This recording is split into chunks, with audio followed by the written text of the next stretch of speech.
Good afternoon. I call the November 13th, 2023 special meeting and possible executive session to order. And I ask City Clerk Ben Lane to please conduct the roll call. Thank you, Mayor. Mayor David Ortega. Present. Vice Mayor Solange Whitehead. Here. Council members Tammy Caputi. Here. Tom Durham. Here. Barry Graham. Here. Betty Janik. Here. And Kathy Littlefield. Here. City Manager Jim Thompson. Here. City Attorney Sherry Scott. Here. City Treasurer Sonia Andrews. Here. And the clerk is present. Thank you, Mayor. Very good. Well, the purpose is to request an executive session. May I have a motion to recess into executive session to discuss and consult with designated representatives of the city to consider its position and/or to instruct its representatives regarding the city's contract with Scottsdale Arts and other contracts concerning Scottsdale Center for the Performing Arts near the intersection of 2nd Street and Drinkwater Boulevard in Scottsdale, Arizona, that are subject to negotiations, and to discuss and consult with city's attorneys for legal advice. So moved. A motion and a second. Please record your vote.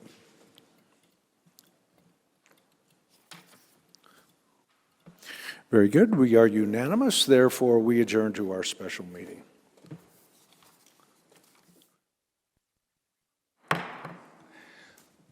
I call the November 13th, 2023 City Council regular meeting and work study session to order. City Clerk Ben Lane, please conduct the roll call. Thank you, Mayor. Mayor David Ortega. Present. Vice Mayor Solange Whitehead. Here. Council members Tammy Caputi. Here. Tom Durham. Here. Barry Graham. Betty Janik. Here. And Kathy Littlefield. Here. City Manager Jim Thompson. Here. City Attorney Sherry Scott. Here. Acting City Treasurer Anna Henthorn. Here. Acting City Auditor Leigh Clough. Here. And the clerk is present. Thank you, Mayor. Excellent.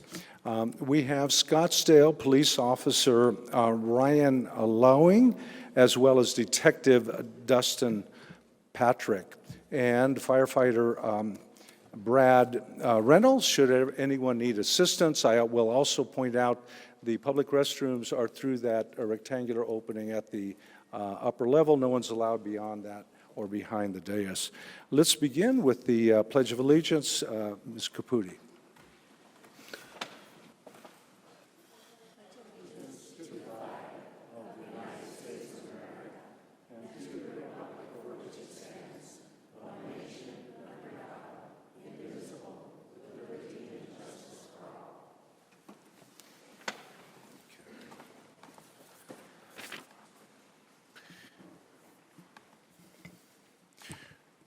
Well, our world is experiencing war-torn areas, and I would like to call our attention to the Ukrainian people and remember their sacrifice and fight for freedom and democracy is ongoing. So I ask to join with us in a moment of reflection for the people of Ukraine.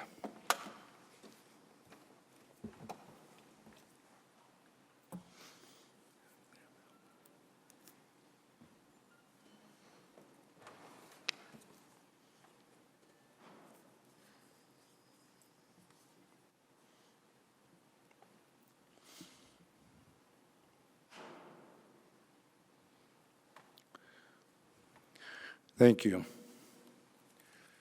We are continuing with Fall in Love with Scottsdale Civic Center, and we have a variety of events through November 22nd. I invite you all to come to Dog's Day Out tomorrow. We will have a dog boutique, a doggy dash, fall fashion contest, and more. That is right outside in the Civic Center park area. You can visit from 10 in the morning till 8 at night, and the dogs know when they're showing off, so that's a good thing. If we go to oldtownscottsdaleaz.com, fall in love, and you'll see a detailed schedule. Tell your friends, and we'll have a really enjoyable time tomorrow. Next, I will call on City Manager Jim Thompson to provide the City Manager's report. Thank you, Mr. Mayor, members of council. This evening we have a short video for all of us to enjoy. Thank you.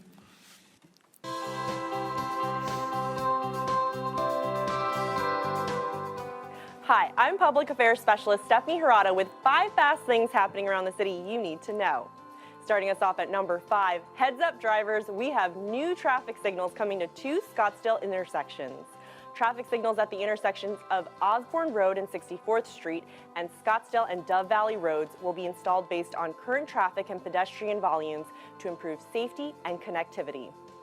Coming in at number 4, Scottsdale staff and McDowell Sonoran Conservancy stewards salvaged hundreds of cacti comprised of 7 different species from the new Ashler Hills Neighborhood Park construction site.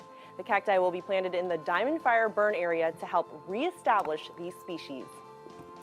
Next up at number 3, Scottsdale held its annual Veterans Day commemoration honoring those who have served and continue to serve.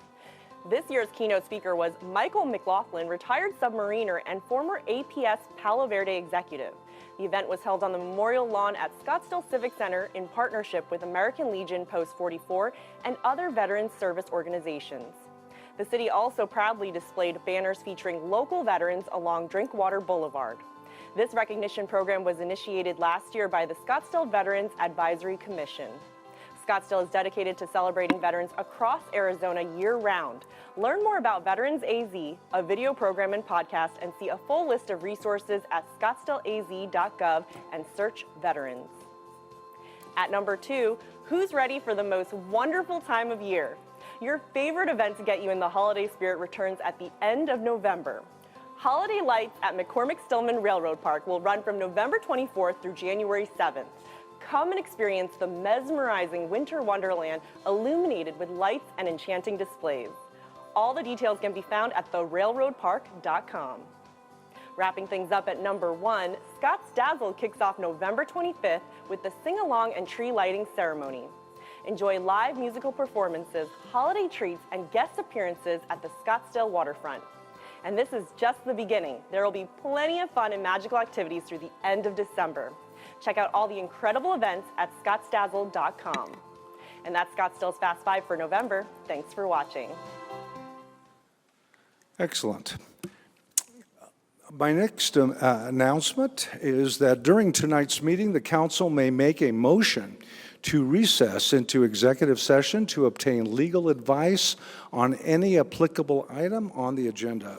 If authorized by the council, the executive session will be held immediately and will not be open to the public. The public meeting will resume following the executive session. My second PSA is, per our council rules of procedure, citizens attending council meetings shall observe the same rules of order and decorum applicable to members of the council and city staff. Unauthorized remarks or demonstrations from the audience, such as applause, stamping of feet, whistles, boos, yells, and/or other demonstrations shall not be permitted. Violation of these rules could result in removal from the meeting by security staff. I also recognize one of the youngest citizens here who appears to be maybe 11 or 12 years old. So these are kind of the rules we roll by in the big room. Next, we move to public comment. Public comment is reserved for Scottsdale citizens, businesses, Scottsdale property owners to comment on non-agendized items that are within the council's jurisdiction. Advocacy for or against a candidate or ballot measure during a council meeting is not allowed pursuant to state law and is therefore not deemed to be within council's jurisdiction. No official council action can be taken on public comment. Items and speakers are limited to 3 minutes to address the council. If you wish to speak on a non-agendized item or even an agendized item for that matter, check with the clerk to my right. At this point, we continuing with public comment. We are proceeding with 5 requests to speak from the public. As I call your name, you would have 3 minutes. You would come forward to the podium and state your name, place of residence, and you will see a countdown. on that. So we have Mary Ellen Blennon and Philip Huerta, followed by Patricia DeJay. So Mary Ellen Blennon, and then Philip Huerta.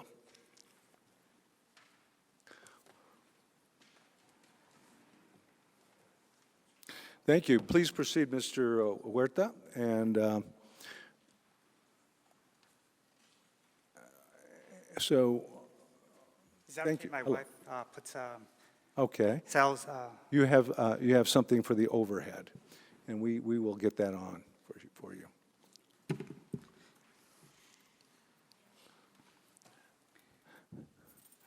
Members of the City Council, thank you for allowing us to be here. My name is Philip Huerta, my wife Carmen.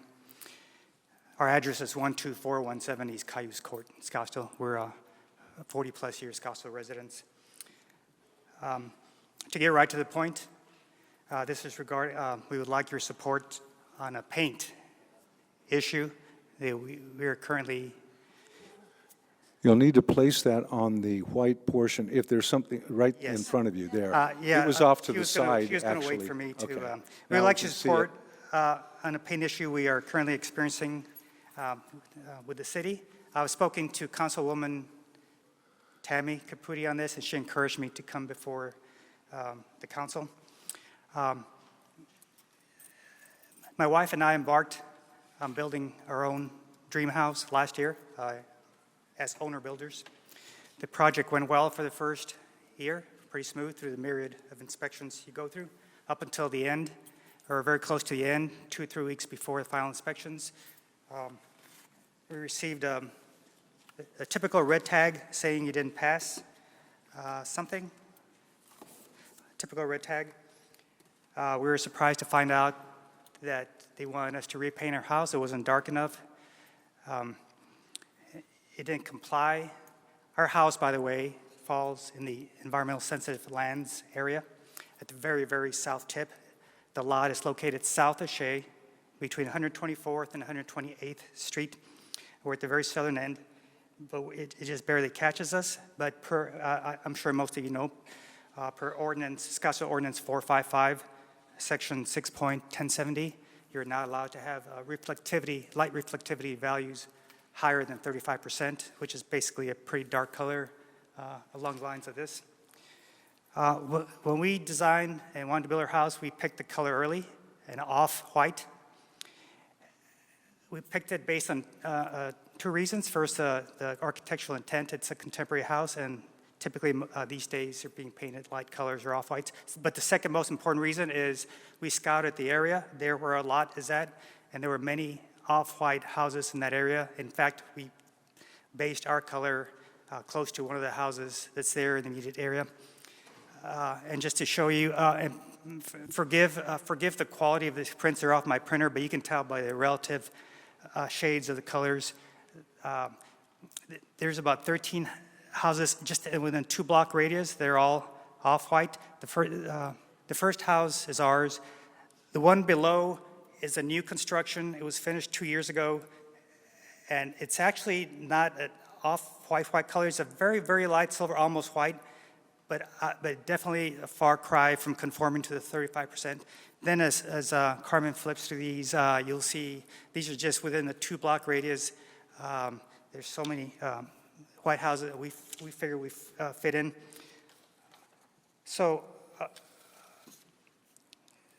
we just wanted to blend in.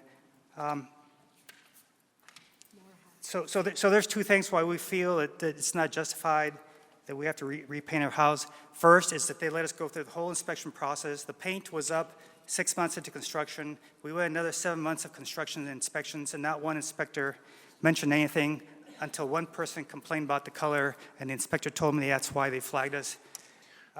When I asked the city why they never mentioned anything throughout the inspection process, they always danced around the question and said that it was pretty much, would be hard to get a variance, and it was more at the city council level because of. Mr. Huerta, and I thank you, but your time has expired.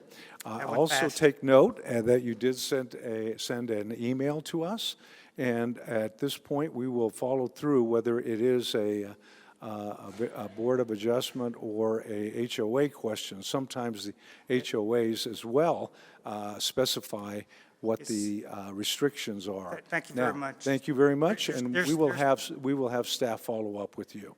I really appreciate it. There's no HOA, and I look forward to hearing from somebody to reach out to us. Thank you for coming tonight. Next, we have Patricia DeOJ and David Liddell, and then Jason Alexander.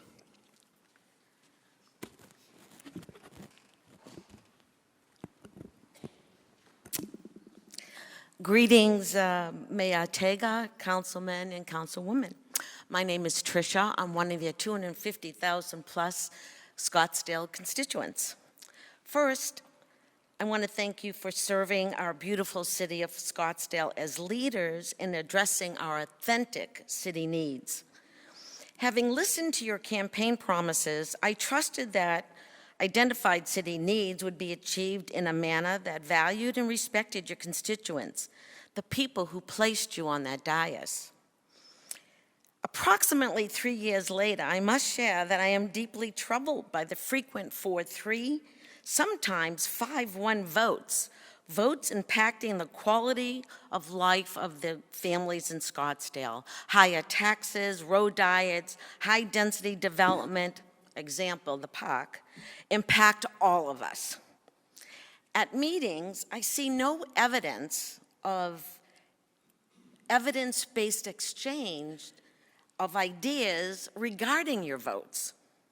My beliefs, based on reading, listening, discussing with others, attending this council and regional boards, lead me to the conclusion that your actions support road diets, Vision Zero, blue zones, 15-minute cities, urban density, heights now at 10 stories.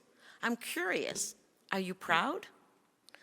Are these concepts originating within Scottsdale from the people who live here? I think not. These are global terms that reflect actions happening nationally and internationally.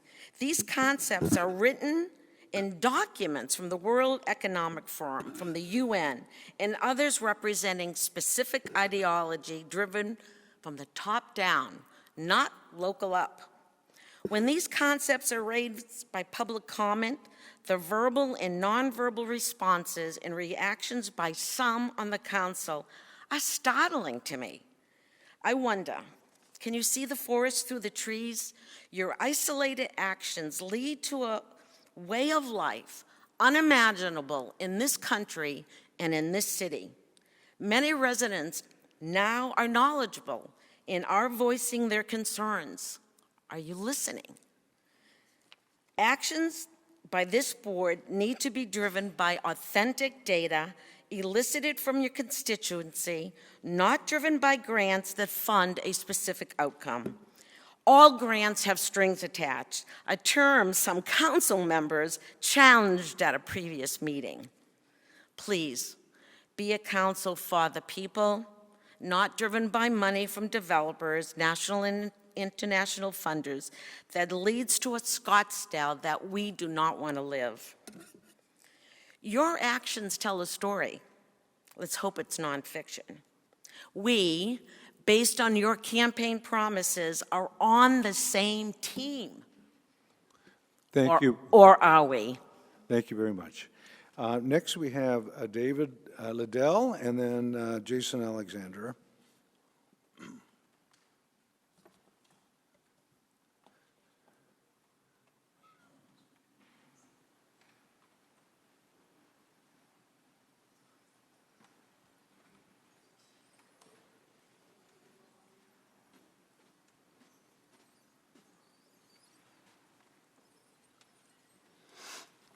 Thank you, Mr. Mayor and fellow council members.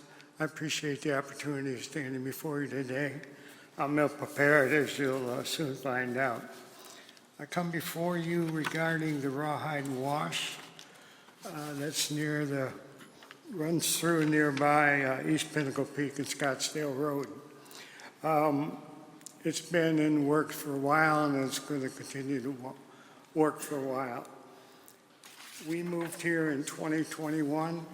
We bought our beautiful home in North Scottsdale in 2021. It was the only one for sale at the time, running from Pima all the way to Scottsdale Road and from 101 up north to Happy Valley. We had lost 3 homes in June of that year due to you have to produce whatever you pay for the house, you have to produce within 48 hours.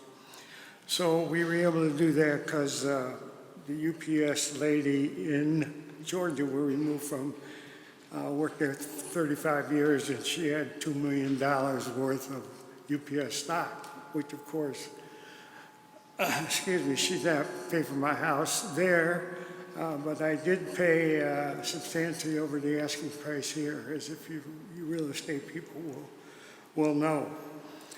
Getting to the crux of the matter, we were told, Maria Musner called me as soon as we got a home phone number. And, well, there's the number. I better talk faster.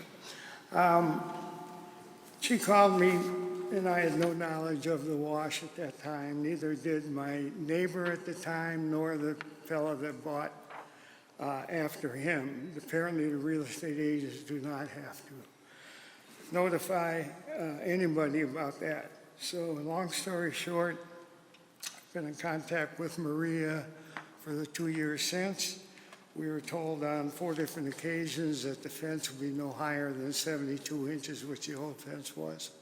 We were not told that as soon as the wash began, we would be ungrandfathered from the 56-inch pool requirement of the fence. So getting to now, we still did not know that there would be a higher fence until my neighbors went up at 88 inches. Mine is a crude drawing that won't show up, I suppose. Mine's 91 inches on the north side, 86 inches on the south side, which is 19 inches higher than 72 inches on one side and 12 inches on the other. So I would plead that we could go back to the original 72 inches, and the answer is to put 2 fences there.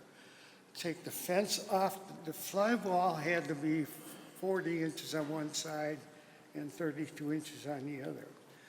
My plan, and I talked to... Thank you, Mr. Liddell. And what's happened is your time has expired, but we do have your contact email, and we can double check if you wish to leave your telephone number so staff can reach you.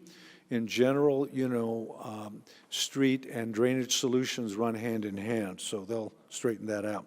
A final speaker for non-agendized public comment, Jason Alexander.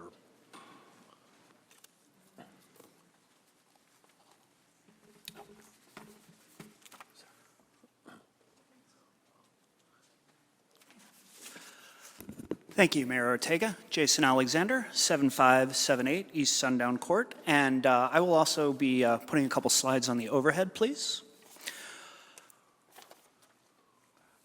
Earlier today, I emailed the council a case study that I'd read entitled the NIMBY Survey Research Report.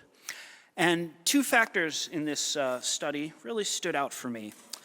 The first one is that there is a strong correlation between residents who are pro-growth and residents who have lived at their places for 1 to 5 years and are 18 to 34 years old.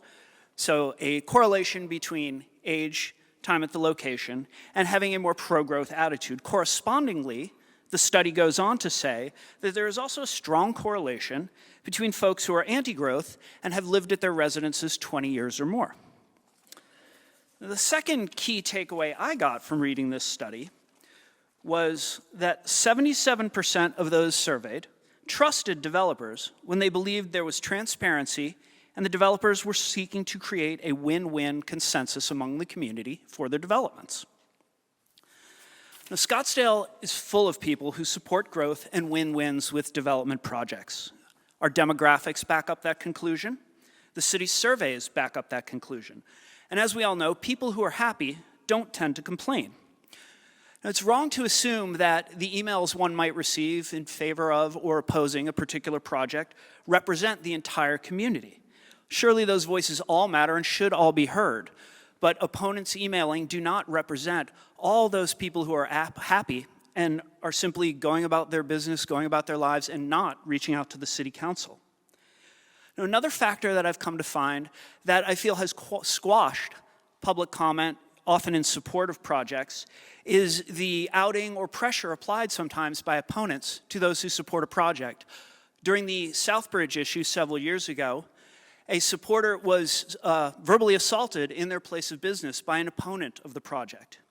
And last year, during the Ironwood 92 issue, members of the Protect Scottsdale group went into the public record and took out a list of all those local businesses who had signed letters of support who resided in the Chompey's Plaza, and went around to some of those business owners and confronted them. We also know that the president of the McCormick Ranch HOA was publicly doxxed by members of the Protect Scottsdale organization last year during the same issue. So, I would ask that the council, in addition to considering this study I wrote, also be aware and take a stand against people who are trying to squash their fellow residents' ability to speak publicly. Whether it's pro or con, we all deserve to be heard. We all deserve to engage in civil dialogue and to not be bullied. Thank you for your time. Okay, well, that concludes the public comment portion of our agenda. Therefore, I will close public comment.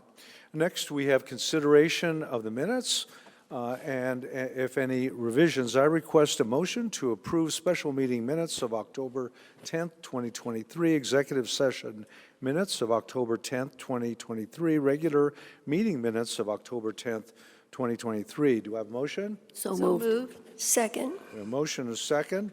Councilwoman Littlefield and Councilwoman Whitehead. Did you have another comment? Nope. Sorry. Okay. And at this point, please record your vote.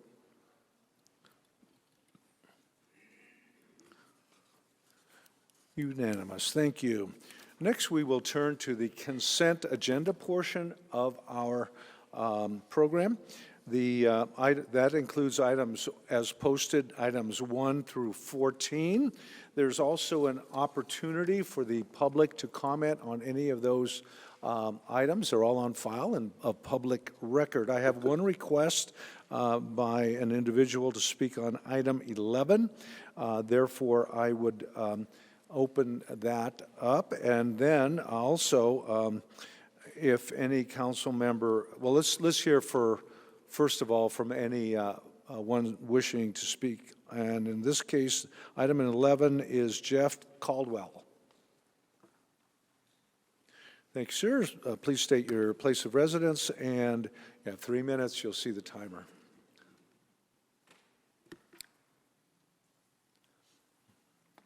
Mayor, Council, my name is Jeff Caldwell. My information is on the sheet that I filled out.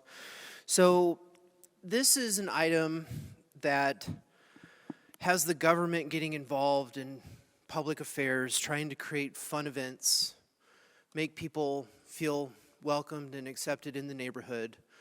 But the government is supposed to protect our rights, and the government isn't supposed to get into these types of business matters. The last type of event that occurred had about 50% turnout. You guys brought in people from out of state nobody had heard of before. The amount that it costs to attend is astronomical. So I highly encourage that if there are items for the city to consider when it comes to funding fun events, that it is taken with more scrutiny, because we need to preserve our money. We're about to go into an economic crisis, in my opinion. I think we need to, I know it's only $35,000, but I know that we need to account for every dollar that we have, and these are tax-paying dollars. These aren't just money that gets printed out of thin air. So please be more courteous for taxpayers. Thank you. Thank you. He was speaking of item number 11 pertaining to the Lloyd Kiva, which is declared a national and state historic landmark. So that's a wonderful designation and a part of our history. Next, I have Councilmember Graham, or if anyone would like more information on any consent agenda item. Councilmember Graham? Thank you, Mayor. Is this an appropriate time to ask for an item to be pulled from consent? Sure, if you'd like. So I'd like to ask for item 9, Partners for Paiute, to be withdrawn from consent, if I may. And then I just wanted to take a quick second and item number 10, Scottsdale Community Partners Agreement, Executive Director. I wanted to invite, if you'll allow it, Mayor, Executive Director Jenny Adams. We know about Scottsdale Community Partners and the thousands of hours and nonprofit work they do.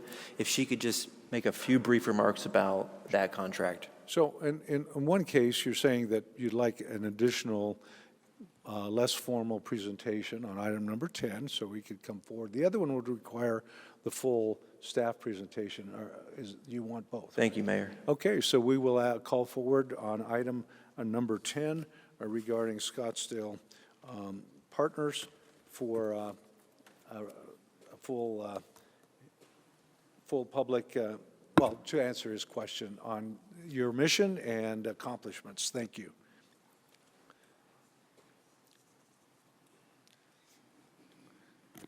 Thank you so much, Commissioners. My name is Jenny Adams. I'm the Executive Director of Scottsdale Community Partners. So, for those of you who don't know, about 48 years ago, a legendary Scottsdale resident, Frances Young, started a little nonprofit called Scottsdale Community Partners. And for the past 47 years, we've been working in partnership with the City of Scottsdale Human Services to provide special programs all throughout the year. So those include the Back to School program, the Adopt a Family program, the Adopt a Senior program, Beat the Heat, Healthy Packs, there's lots of them. Through the very generous donations of our community members, we have been able to help support those programs. And in addition, our board of directors provides thousands of hours of volunteer service to those programs. So I wanted to thank you tonight for continuing that commitment. We are honored and are deeply appreciative of the commitment that Scottsdale has made to human services. Thank you. Thank you. And next, I'll recognize Vice Mayor Whitehead. I just want to call out a project that that is on the consent, and it is item number 7, Solid Waste Transfer Station Expansion. Sounds pretty boring, but it's pretty cool. So basically, we're doubling the size of the bays for trucks at our transfer station. For those of you who haven't worked in trash, that's where trucks come and dump trash, and then we carry the trash in bigger trucks to the landfill. But what we're doing is we're expanding green waste collection and hazardous waste. This is a tremendous benefit to the community. We're going to have less illegal dumping, but also think of the landscapers and their trucks having to drive all the way to the landfill on our neighboring Salt River Pima community reservation, and now they will be able to just simply drive into our transfer station, pay the city of Scottsdale the fee to unload the green waste, which then we can take, clean loads, and have more mulch as a result, and which is very good for us, and also have a better hazardous waste program, so that you don't have to wait as long for our hazardous waste days. Residents will be able to drop it off. So it's just one of the many things that the city just quietly does to improve our quality of life, to reduce the costs, and to be more efficient with the facilities we have. So with that, I think I will go ahead and make a motion, but remind me, Mr. Graham, which item did you want pulled? 9. Excluding 9, thank you. Okay, thank you, Mayor. Okay, I motion to approve consent agenda items 1 through 14 with the exception of item 9. Second. We have a motion and a second. Further discussion, seeing none, please record your vote. Unanimous consent agenda items. Next, we will move on to the regular agenda. One item, number 9, was requested to be go on our regular agenda. So therefore, we will have a presentation, and it is titled the contract with Partners for Paiute Neighborhood Center. We have Ms. Smetana making our presentation. Hello, Rachel. Mayor Ortega, Vice Mayor Whitehead, Council, it is a pleasure to be back in front of you again. It feels like forever. Thank you for allowing me to speak on this. Unfortunately, I did not put together a presentation for this contract, but I'm happy to speak to any terms. We are asking you to authorize Contract 2023-165-COS with the Partners for Paiute Neighborhood Center.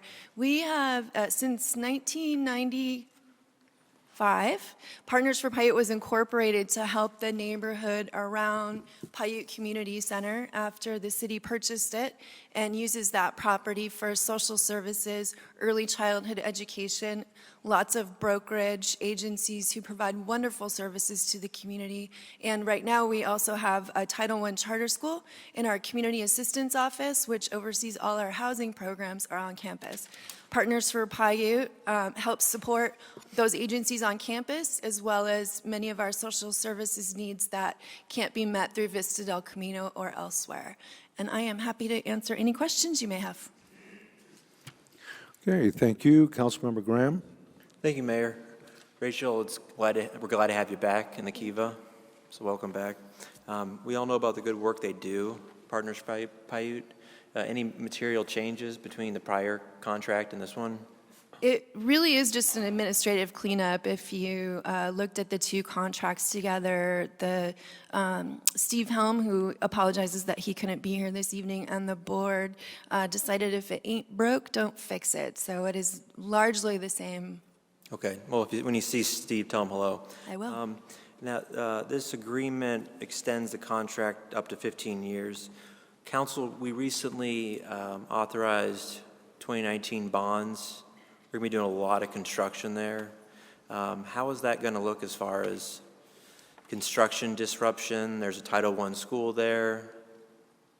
Is that contemplated in the contract? It is not. This contract, how it works is city staff or nonprofits basically write an application to Partners for Paiute for gap funding for their programs or for crisis social services needs. So although Partners for Paiute is always a wonderful partner on campus, they're not really contemplated as part of the construction project right now. We hope that they will remain great partners with us in perpetuity, but that really isn't part of this contract. Okay, so in addition to the 2019 bonds, there's going to be some construction disruption. Council also authorized, that's where the 28-unit government housing project is going to be located. Is that, and that's going to come, federal dollars through Maricopa County. Do you know, is that going to change the mission? Is it going to be more of a missional change? Have you contemplated anything like that? I have been to several of Partners for Paiute's board meetings, and they are not contemplating that right now. I suppose once that project comes to fruition, those discussions may happen, and we always have the opportunity to amend these agreements too. Since it's a relatively easy to administer agreement, we might as well make it for 15 years. If something changes materially, we can always bring it back to you. Thank you, Rachel, for talking to us tonight. Mayor, thank you. Okay. With that, I would also point out that the Partners for Paiute has been a very valuable nonprofit that channels funds which are donated and then made available. Pretty much a rapid response when there is gap funding. Someone's battery may have run out on a wheelchair. Someone's may be facing eviction. Someone has been referred to them through our social services contract, and they are able to network very quickly virtually, and they don't need a standing office, so that's how they've been successful. The other matters that you mentioned are not relevant as far as the housing and other components are not relevant to what the nonprofit does. With that, I would move to adopt resolution number 12966, authorizing contract number 2023-165, City of Scottsdale with Partners for Paiute Neighborhood Center, an Arizona nonprofit corporation for the purpose of continued collaboration with the City of Scottsdale, provide resources and support Scottsdale residents with social services, recreation, and educational activities. That's my motion. Second. Thank you. We have a motion and a second. Please record your vote. Thank you. That's unanimous. And just for the record, there was no public comment on item number 9. Next, we will move to regular agenda items, beginning with, continuing now with items 15 and 16. Item number 15 is the park rezoning, case number 13ZN 2022. We do have quite a few people wishing to comment, and just so you know the process, there'll be a presentation by the applicant. There will be an opportunity for public comment, which we'll probably move to pretty rapidly, and then we will get back to Q&A from the council and then take a motion. So at this point, the staff presenter is Brian Clough, Planning and Development Area Manager. Step forward.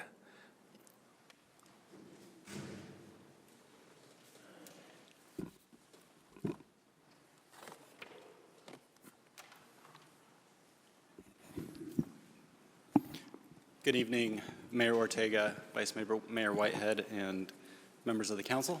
My name is Brian Clough. I'm with the city's current planning department, and I'll be giving you the staff presentation and overview of the park request this evening, case 13ZN 2022.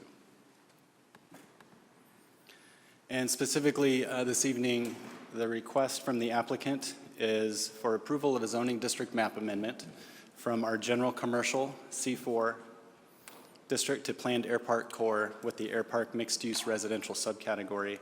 Also with the planned shared development overlay district. It does include a development plan for redevelopment of the site, including bonus site development standards for building height and floor area ratio. And this is overall to allow a redevelopment with a combined maximum number of dwelling units and or hotel units not to exceed 1,322, along with approximately 250,000 square feet of commercial floor area on the 32-acre site. I will note that this request does include amendments from the applicant. This previously was 1,236 dwelling units and 240 apartment units. Those changes are reflected on the amended agenda that you have in front of you for the combined total of 1322. In addition, Resolution 12936 declaring the park development plan a public record, as well as adoption of Resolution 12937 for contract number 2022-144 COS. The site that we're looking at this evening with regard to the zoning request is located on Scottsdale Road and Tierra Buena Lane, in between Paradise Lane and Tierra Buena Lane. Most of you probably recognize it as the Cracker Jack site up in the air park area. A closer look at the subject site shows the existing improvements, which are currently vacant. You can see the site does stretch between Scottsdale Road all the way over to Dial Boulevard and from Paradise Lane to Tierra Buena Lane. The General Plan 2035 Future Land Use Map identifies the site as mixed-use neighborhoods. And within the context of our Greater Air Park Character Area Plan, the site is within the Air Park mixed-use residential category, which does allow the proposed mixed-use development, including residential units. This is the existing C4 zoning on the site as it is today. And the requested planned air park core Air Park Mixed-Use Residential Planned Shared Development District. And the Planned Air Park Core District is the zoning category that is intended to carry out the intent of the Air Park Character Area Plan. This here is a look at the conceptual site plan from the applicant's proposed development plan. The site is made up of 12 buildings across the site, ranging in heights from 30 feet all the way up to 117 feet in height. You can see there's multiple access points from all sides of the development with internal circulation that will be within private streets, including sidewalks and pedestrian ways and open space throughout. Some of the recent discussion was focused around the building heights, and the amended stipulations that were included in the packet adjusted some of those building heights, and they are location specific within the development plan, so I wanted to identify here the tallest building on the site at 117 feet, you can see highlighted in yellow there, as well as the second tallest building just under 100 feet at 99 feet 11 inches. The rest of the buildings are 90 feet and lower throughout the site. This here is several site sections through the development project to kind of give you an idea of some of the massing of the buildings through the development and how they step down towards the perimeters and vary through the site. It also shows the required building envelope for building setbacks and stepbacks that the buildings need to be within, and the proposed development does fit within those standards without amendment. This here is a quick look at the pedestrian circulation plan, so you can see the pedestrian improvements throughout and around the development. Most of these are 8 feet wide pedestrian connections through the project. I will highlight the dashed yellow around the perimeter is a new 8-foot wide public sidewalk around all sides of the development that will be detached from the curb and will include enhanced landscaping.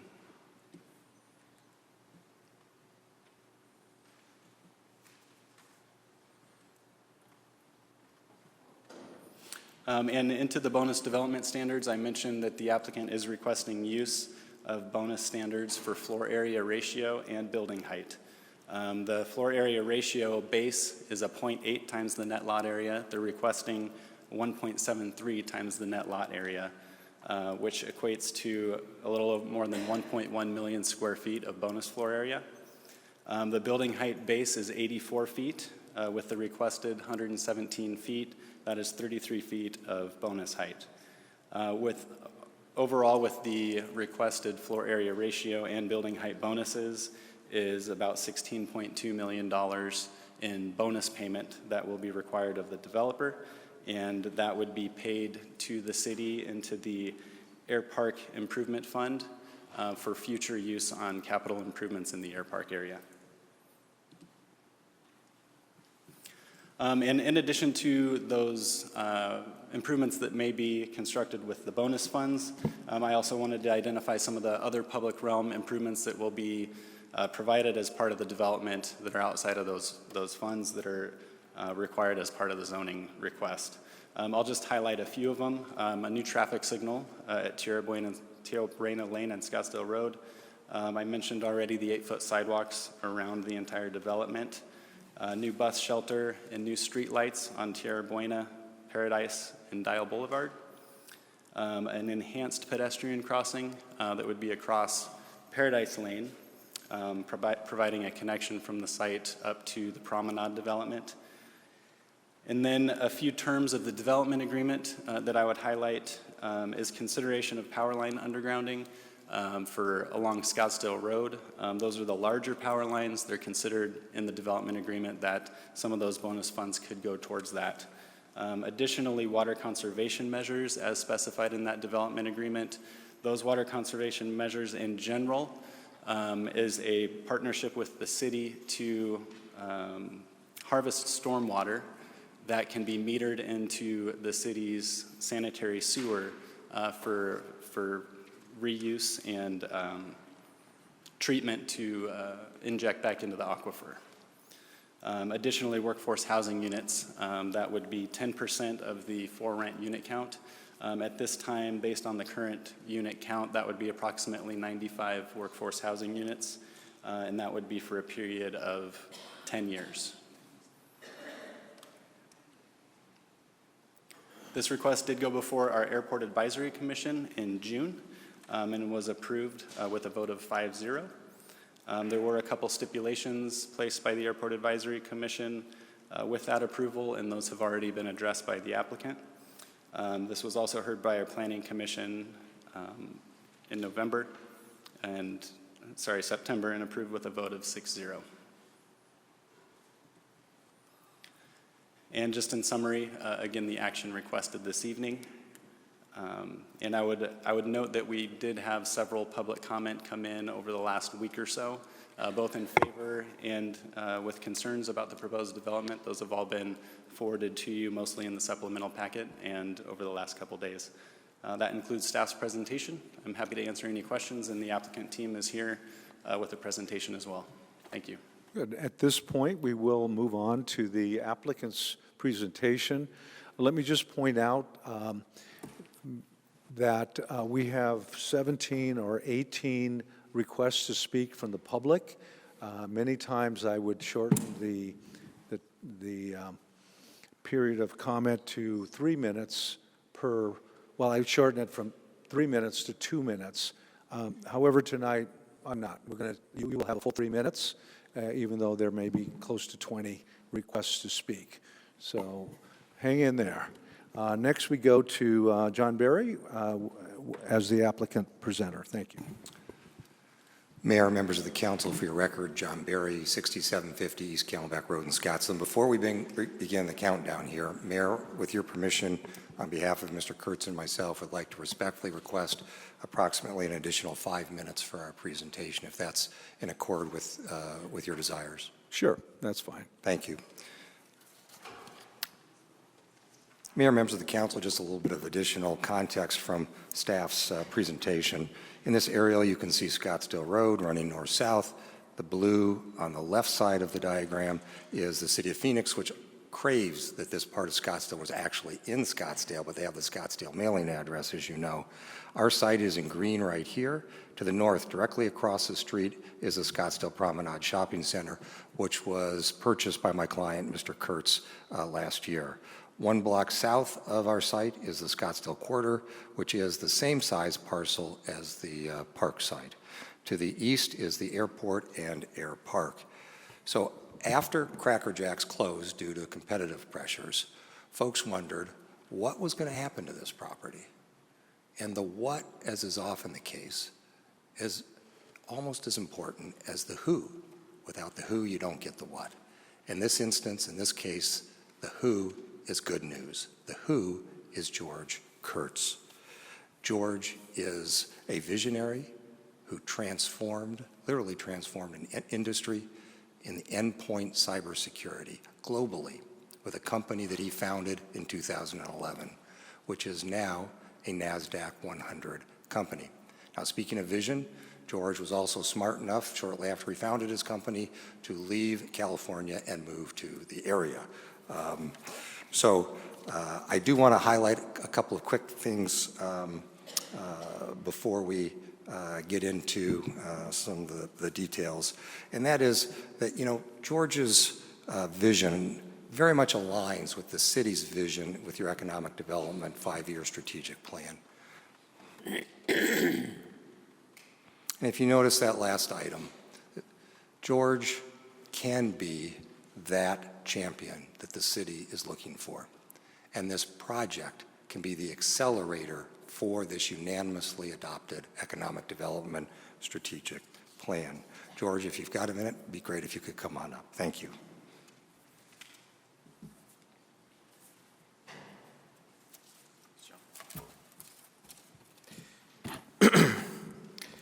Mayor and members of the council, my name is George Kurtz.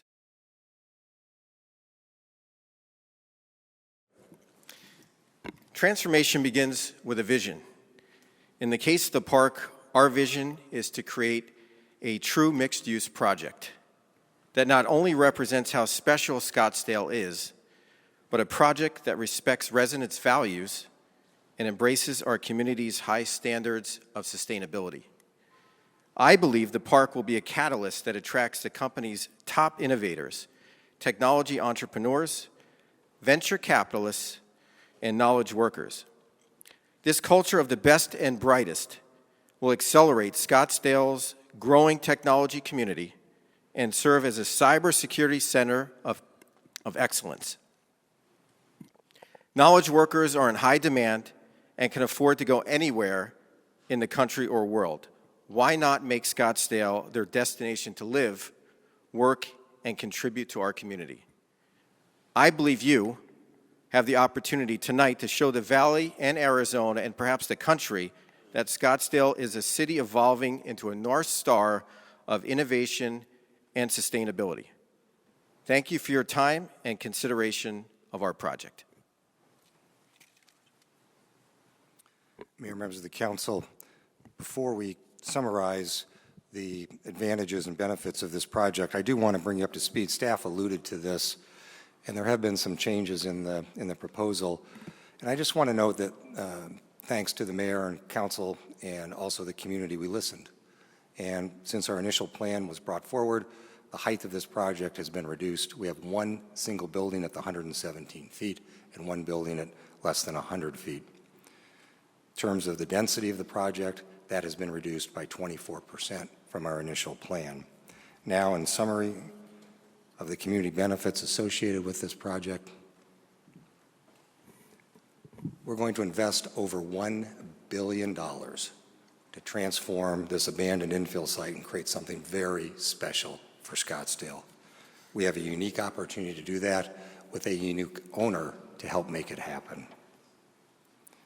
Staff talked about it, no pun intended, in dry terms, but this is the first capture of stormwater to recharge the aquifer. What does that mean? This is a new source of water. About 5 million gallons a year of water that typically is wasted and runs down the streets will now be captured, and we can treat it and recharge it. We have significant amounts of open space, including a 2-acre central park as a public amenity. We'll build a luxury hotel that supports our important tourism industry and generates bed tax that keeps our quality of life high and our taxes low. We are going to build the first net zero office building shell in the city of Scottsdale. Now, carbon offset was something, and I have to note that Mr. Kurtz has a real passion not only for the future of Scottsdale, but for sustainability and innovation, and both of those are woven into this project. For example, carbon offset. I have never stood up before and talked about carbon offset before, other than emitting lots of hot air myself. On site, we are doing this through planting trees. 786 trees on site, which the experts tell me will generate about 47 tons annually of carbon offsite. We'll be making a contribution to the city's urban forestry efforts, which will allow the city to plant off-site, away from this project, in whatever neighborhoods or areas the city chooses, in order to plant approximately 250 trees, which will again have an offset of carbon about 15 tons annually. In total, we will plant over 1,000 trees in our community with 62 tons annually of carbon offset. Now, this is not the first time I've appeared in front of you to talk about technology collaboration with educators. We did that with Chaparral High School in another case. But this is the first time that this collaboration with education has expanded not only to the Scottsdale Unified School District, but at Scottsdale Community College, ASU, and the University of Arizona. Now, 10% workforce housing is not new to you either. What is a first for Scottsdale in this instance is the term of that workforce housing is now 10 years. When a couple of council members initiated this effort for workforce housing a few years ago, it was for 5 years and a whole lot less than 10%. And I will note there are no taxpayer dollars involved in workforce housing, no government mandates to provide workforce housing. This is purely voluntary. As noted, we listen to the community, we reduce height, we reduce density, and when you reduce that, you reduce the traffic impacts. We will plant over 1,000 new trees, as I've noted, and that will have the concomitant effect of reducing the urban heat island impacts. We are focused on sustainability and innovation. Those are not merely words, but to George, they are an ethic. Now, ASU's Seidman Research Institute did a study and notes that the new construction tax directly to the city of a $1 billion plus project is almost $84 million. The annual tax revenue directly to the city, not the indirect benefits, but directly to the city, are estimated at just over $94 million. This proposal implements the voter-approved general plan. This is not an ask outside of the voter-approved general plan. It is in conformance with the voter-approved general plan. It implements the character area plan for the air park. It implements the city's 5-year economic development strategic plan unanimously adopted by this council, except for Councilmember Graham, who is not yet on the council. This will generate less traffic than the existing C4 zoning. You'll recall that graphic that staff put up, had the existing zoning, said C4 on there. C4 is the most intense commercial zoning category in the city. Our residential density as proposed and as reduced is less than those that have recently been approved for projects in the area. Excuse me. This supports air park small businesses. The economic strategic plan, the organizational goals of this community talk about the importance of small communities or small businesses and supporting small businesses. And this project does that in that vast area of the air park. And we have proof of that with over 100 excuse me, written expressions of support from small businesses in the area. There are no short-term rentals proposed in this project. Now, I noted that my client has purchased the Promenade Shopping Center, which is directly north of this project, literally across the street to the north. And he's owned it for less than a year. And this ethic of sustainability and innovation isn't just talk. It is the walk. And what has happened at that shopping center? At that shopping center, they have retrofitted it dealing with outdoor water use, which you know is, 70% of how we use our water. And through that retrofit, not cheap, but through that retrofit, we will save 2.7 million gallons a year saved. But very importantly, that becomes a talking point for our water department and others to go to other shopping center owners and say, see, they did it over there. We can do it here. Give it a shot. See what it can do for you. We create new water savings for our community. We have greater setbacks and lower heights than we could put in along all 4 sides of this project. This is a bike-centric campus with 4 public bike stations. We will work with the Stardust Foundation to ensure that we reuse our building materials. And finally, you have city staff recommendation for approval. We come before you this evening with a unanimous recommendation for approval from the Airport Advisory Commission. That commission that you appointed, their duty and their charge is to ensure the proposed new development does not have a negative impact on the airport or the future of the airport. In the words of some others, so it does not become Santa Monica. Your Airport Advisory Commission unanimously recommends to you that you approve this project. At the Planning Commission, there were 7 members present. And that recommendation was unanimous to you that you support and approve this project. Mayor, thank you very much for the additional time. Members of the council, thank you very much for your time and attention. We're happy to answer questions now or wait until after public testimony. Thank you. Okay, we will, thank you. We will go into public comment. We have a list, and at this point, we have Susan Quinn, Dan Ishak, Andrew Sheck, and Carolyn Bissell. So let's start with Susan Quinn. You have 3 minutes or less. And next, Dan Ishak, and then Andrew Sheck.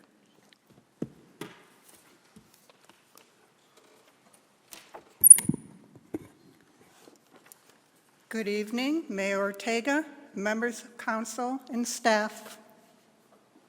My name is Susan Quinn, and I'm a Scottsdale resident.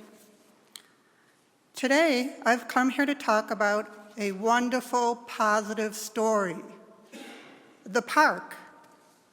Since I settled in Arizona in the last century, I've watched our cities grow and our local governments manage our growth judiciously, building parkways and vehicle loops to corral our traffic, use zoning to carefully expand our downtown environments into central and uptown locations, and focus our air park facilities for the benefit of all. I know how difficult this can be. I was deputy treasurer at the Salt River Pima Maricopa community, planning the explosive growth along the Loop 101. We worked very hard to expand our tax base while minimizing the impact to our residents. Today, Scottsdale is thriving. From the legacy of good government, led by visionaries who saw a sustainable future for our community, as it transitioned from orange groves to one of the most desirable places to live in the world. The result of these steps has brought us great economic and quality of life achievements. Continuing the strategy of concentrating the business and economic hub of the city at the air park will assure our quality of life and economic health for decades to come. Scottsdale is a lucky community to have this rare opportunity.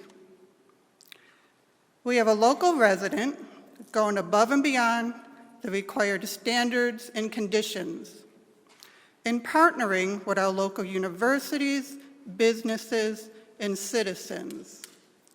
What a vision for the future. The park is the place where residents and visitors can share a serene way of life, a sense of purpose, and a healthy, active lifestyle while reducing our impact on the environment. Thank you to the Airport Advisory Commission and the Planning Commission for their unanimous support.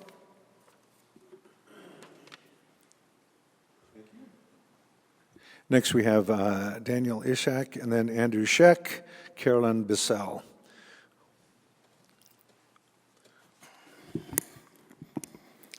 Dan Isaac, resident, address on record, Mayor, Vice Mayor, City Council. Thank you for the opportunity to speak. I've already submitted an email with my unequivocal support for this project, along with my rationale in quite a bit of detail.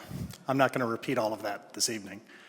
Rather, I would like to acknowledge that with overdevelopment, there are consequences, and our residents do at times have valid concerns with growth. But based on the feedback that I've read and heard, it appears that the opponents to this project have either not read the project or have disregarded it. This developer has bent over backwards to address the concerns that our residents have, whether that be water usage, other sustainable features, workforce housing, ownership versus rentals, setbacks, preservation of sightlines, or this vast amount of open space, green space, and public space. This project ticks all of the boxes. So I would expect that the City Council would unanimously support such a project, not to mention that if it's successful, it will attract the very professionals and businesses that we need as a city to propel Scottsdale forward. Now, Mr. Graham likes to talk about listening to residents. I will echo some comments already made. There are 242,000 residents of Scottsdale. A couple hundred angry emails is not indicative of the entire population, especially when people have been whipped up into a frenzy over a smear campaign with misinformation on social media, particularly by one individual. Moreover, all of you do need to listen to residents, but you have to take into account facts and data. And based on that facts and data, you'll see that this is a good project. One should not make a decision based on emotion, nor on whether you're going to get reelected. You should make it based on whether it's good for the city. And Councilwoman Littlefield, you have often said that there were no high-rises in the Old West. That is true. There was also no paved roads. There were no cars. There were no inside toilets. Women couldn't vote, let alone hold public office. I doubt that the majority of residents, from a sense of nostalgia, want to bring all of those features of the Old West back to Scottsdale. So one or two elements of the Old West should not be the litmus test of whether a project is good. I look forward to a unanimous decision from the City Council because this is a great project. And in my remaining time, I would like to wish all of you, as well as the charter officers and all of the city staff, an early happy Thanksgiving and my sincere gratitude for everything that the city does to make it the phenomenal place that it is to work, live, and play. Thank you. Thank you, Andrew Scheck, and then Carolyn Bissell. Then we would have David Little. I don't know if I could follow Dan Isaac. But Andrew Scheck, I'm on the board of COGS and the Environmental Board, but I'm representing neither today. I understand, as Dan has said, and from Jason Alexander's presentation, I have no answers when it comes to the future of Scottsdale, what people want who lived in Scottsdale for so many years, and the changes in Scottsdale. Every time I have answers, I get more questions myself. But when it comes to this project, I don't think there should be any questions. This project goes above and beyond any sustainability that I've seen. Workforce housing, I had someone an individual write to me to say that they were forcing them to do workforce housing. That's not even the case. They're doing it on their own. And they're doing it at a federal level, not even a level where it's that the next year they're going to raise their rates and it doesn't mean anything. This is a fantastic project that covers everything. I think this is the best project that I have read covering these cases on COGS for the last year or so. There's nothing more that this project can do. I wish every project was this way. Since I've been here for 10 years, I wish every single project was made in this exact way. This project should have nobody saying no to it. I agree with Dan Isaac. It needs to be a unanimous decision because if there's someone voting against it, there's no reason for it. This covers everything a development should be. I appreciate it. Thank you. Thank you. Next we have Carolyn Bissell, David Little, and Jesse Wested. Carolyn.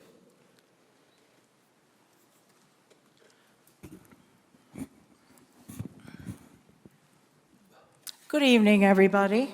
My name is Caroline Bissell, and I've lived in Scottsdale at 7231 East Cactus Run Road since 1972. When I arrived, it was a charming, small, western town, which I immediately fell in love with. While I recognize that will never be again, I also don't enjoy watching it become a huge, high-density, urban city with 10-story buildings, choking gridlock traffic, unhealthy air pollution, deafening noise pollution, heat islands, and overflowing bars. It seems to me that as a body, you are incapable of retaining empty space where our beautiful mountains can be enjoyed and nature can be observed. The massive development, the park, 13ZN 2022, will serve only the wealthiest while diminishing the quality of life for those in the surrounding area, especially as it is being built. Several of you campaigned on slogans such as, "Nobody wants to live in a hot desert with wall-to-wall apartments. Nobody. Apartment after apartment will make us hot with a lot of traffic. We must change the course, lower profile buildings and infrastructure, and eliminate gridlock on our roads. As a city council member, I will maintain Scottsdale's wonderful character and be a voice for Scottsdale citizens and not their favorite developer. Do any of you recognize your words? We trusted your words, got your petitions signed, and even contributed to your campaigns. And we are left feeling betrayed and lied to. I strongly urge you to vote no on the park as it is currently presented. Eventually, the sustainability plan will only be sustaining gridlock, air and noise pollution, high-rise buildings, and a diminished quality of life for Scottsdale's residents. In the sustainability plan, one resident quoted, "Keep Scottsdale safe, wild and beautiful. Maintain Scottsdale's small town feel." We are losing that goal with every new apartment complex and massive development that is completed. Thank you for your attention. Thank you. Next, we have David Little, Jesse Wested, and Ori Eisen. David Little.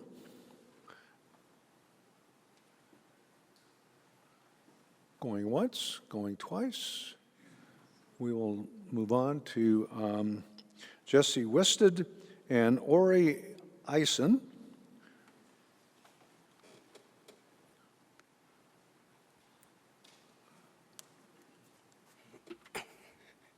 Good evening, Mayor, City Council members. Jesse Wested. I live at 8347 East Mackenzie Drive, Scottsdale, Arizona, basically over on Indian School, Granite Reef, also known as STR Hellscape, because the amount of STRs that are around me are miserable. So when we go back to this quaint little town and what's messing up our neighborhoods, it's not the apartments. I have 2 apartments that are kitty-cornered to me, and they're amazing neighbors. They've been there the entire time I've been there. They're great. But the person that lives right behind me that cut down all my little shrubbies and my tree because he thought he could cut down a foot onto my path, and now I'm staring at these bachelor and bachelorette parties every day, that's an issue. So I think the people that are constantly saying, I'm here for the citizens, I'm here to help this Western flavor town, maybe we need to focus on the one thing that has the biggest impact. But that's neither here nor there. That's not what we're talking about today. We're talking about what I knew when I first came down here in 2002. Scottsdale, we knew it as Scotts Vegas, Scollywood, Snobsdale. I don't know when this quaint little western town was. I was down at Huachuca. We had Tombstone.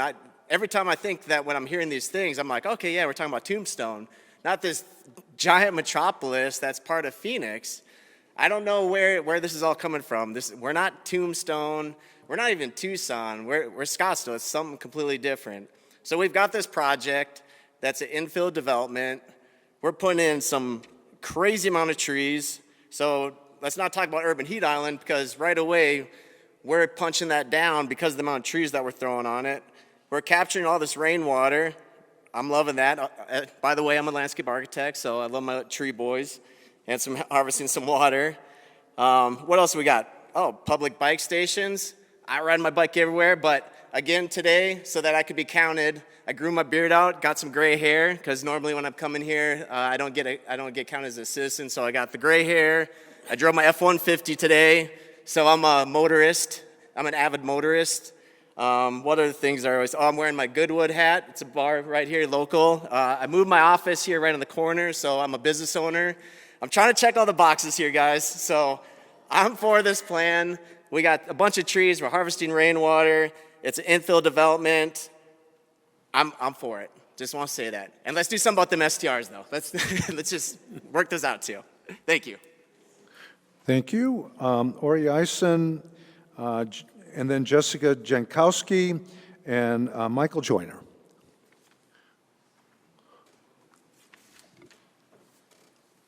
Thank you, Mayor. I will be as brief as I can. I heard Michael Jordan speaking after me. I'll be quick.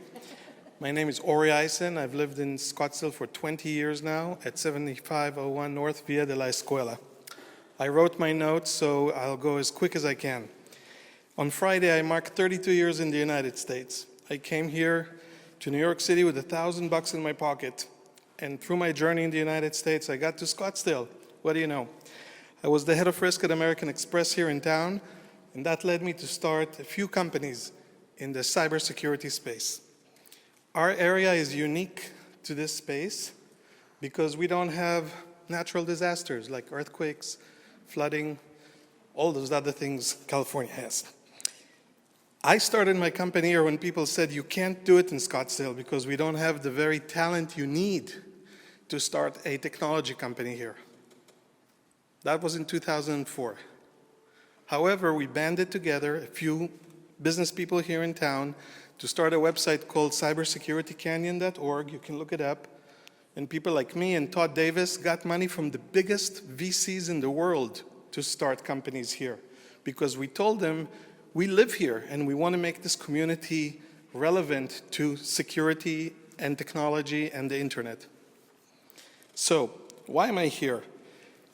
Since 2010 or so, we worked with prior mayors, Mayor Lane, for example, Mayor Stanton at Phoenix, just to date me, and with Chris Camacho at GPEC to make this area a place where people can come live, leave California, come do the work here, and come to with flip-flops to the office. That's a big, big benefit. You can own a home here. That's another big benefit. You can have a pool.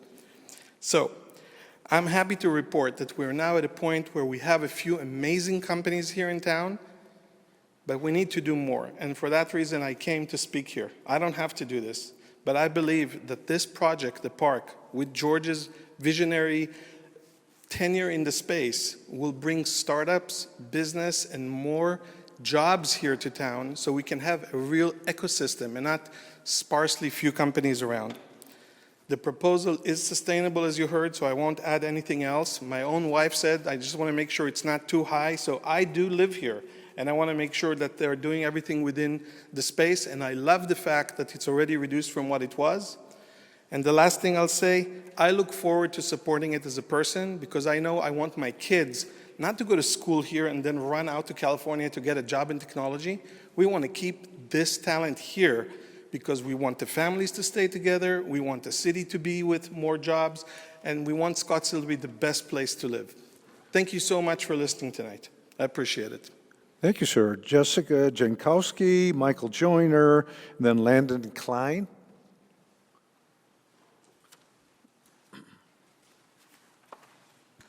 Hello, my name is Jessica Jankowski. I am a Scottsdale resident. I live at 8576 East Indian School Road, Unit J.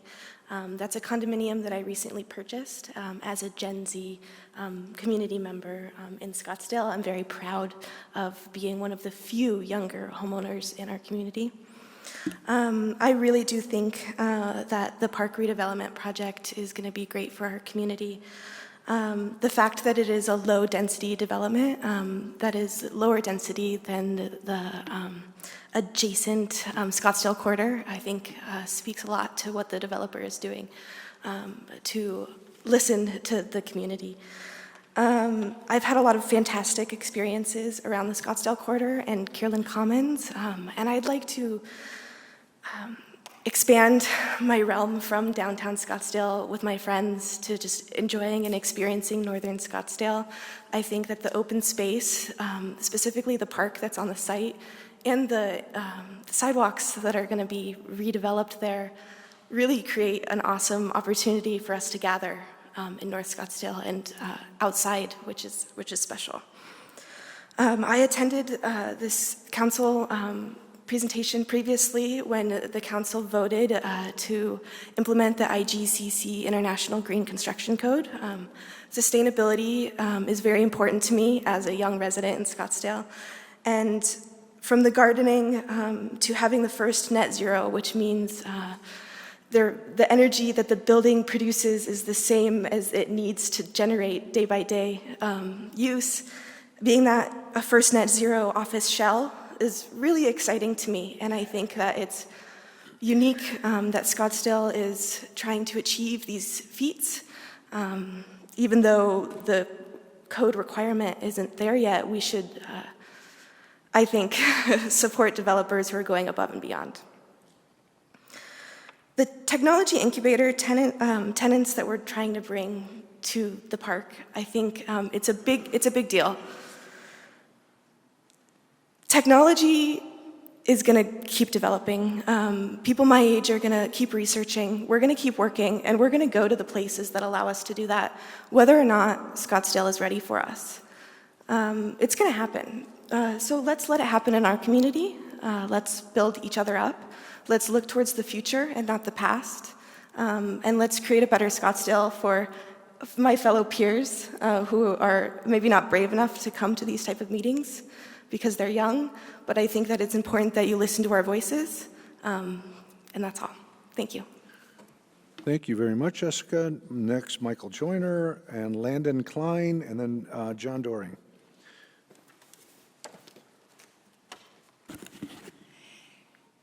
Mayor Ortega, Vice Mayor, and council members. My name is Michael Joyner, 11216 East Dale Lane, Scottsdale, Arizona. This is the first time I've stood before you either to speak pro or con on any project. Like you have voters in this room, I have friends in this room.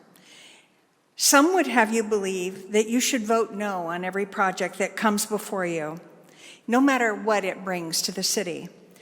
I truly love Scottsdale, and I believe everyone in here does too.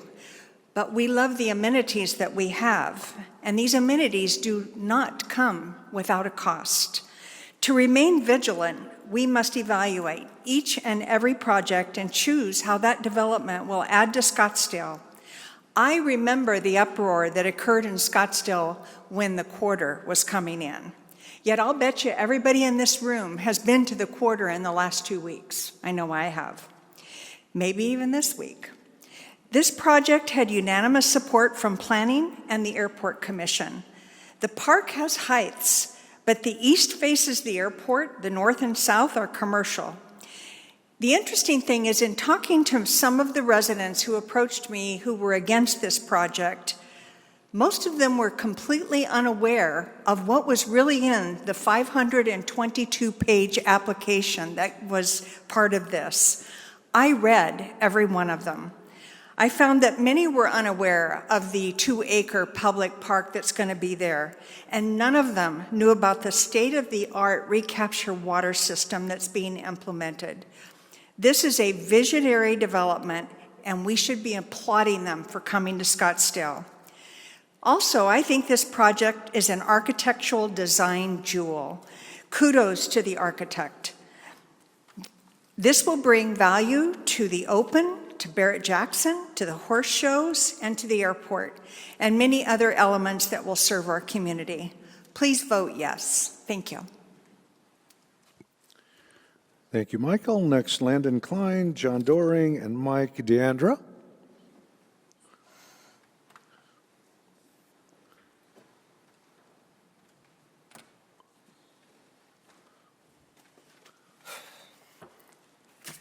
Good evening, Mayor Ortega, Vice Mayor Whitehead, and members of the City Council. My name is Landon Klein. I reside directly across the street from the Cracker Jack site at 7140 East Kierland Boulevard. It seems pretty positive, so that's good but going into this. But I walk my dog past the site almost nightly, right? I grew up here. I've been here since I was 6 months old, so since 1997. Went to Cracker Jacks, went to Fiddlesticks when Fiddlesticks was around, and loved it, but I love to see the growth that Scottsdale is becoming, right? So being a curious neighbor, naturally I took the time to figure out what the future was for Cracker Jacks, considering I look at it daily, right? I read into it. This is one of the most exciting projects I've ever read about. And in my opinion, would shine a very bright light on the city and put, yet another notch on our map, right? And I have anticipation through the roof about it. The potential for growth, both economically and culturally with it, is just endless. And as I've witnessed the decline of Cracker Jacks, I wholeheartedly believe it's time for this rundown site to undergo a major facelift. The proposed park development offers a promising solution to revitalize and rejuvenate a space that has been neglected, and for people of Scottsdale either grew up with or saw and want to see it come back to life, right? Approving this project isn't just about building massive development structures. It's about revitalizing and welcoming a community, providing opportunities and fostering a vibrant environment. So I work in real estate investment, and I truly believe that it's going to have a positive impact on property values in the area as well, bringing it up, local businesses, and overall quality of life. So I urge City Council to approve the long overdue transformation that the park development promises. Let us seize the opportunity to turn a neglected site into a beacon of progress and innovation. I think that we can really put it on the map, and like I said, turn a neglected space into something that is just beautiful and thriving, and with a lot of really innovative ideas. So thank you so much. Thank you, Landon. Next, we'll go with John Doring, Mike DeAndrea, and Jason Alexander.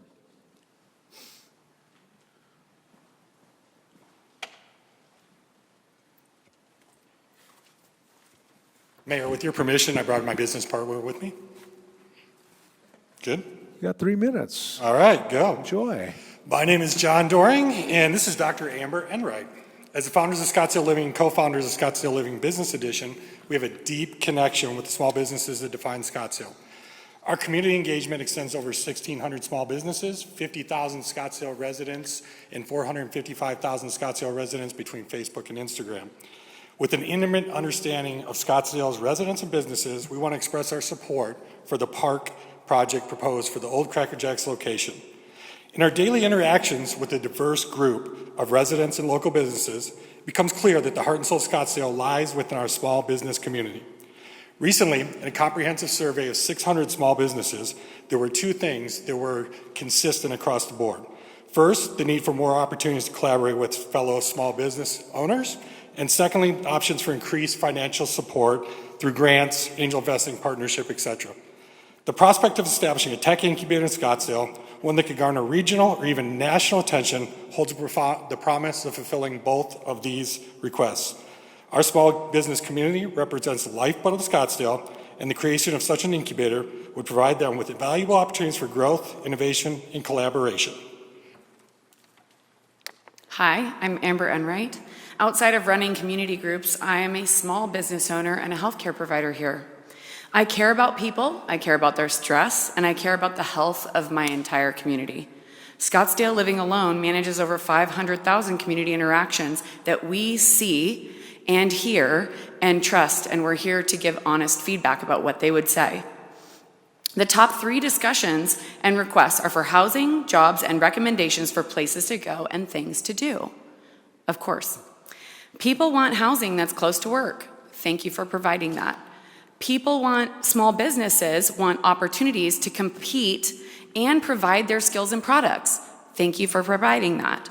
And people want cool outdoor places that are safe to walk and socialize. Scottsdale will never be the lowest rent area, but the new residence and family units will give our retirees, public servants, small businesses, healthcare workers, and families the ability to live in an area that they're working and enjoying. What a relief. We hope developers consider the little guys, all of the people that we represent. I can't say enough good things about the 2 acres of Central Park planned.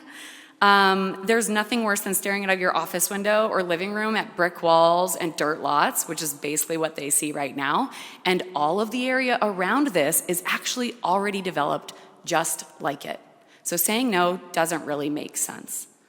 Our 50,000 member residents are constantly asking where they can take their grandparents, their friends, and their families to do something specifically active in an outdoor, safe, green, well-shaded area.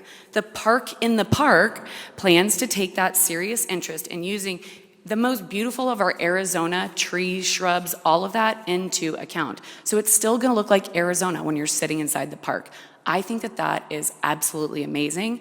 And adding water to the system, if you're from Arizona, not just lived here a little bit, that is the most important thing I could possibly think of. Thank you.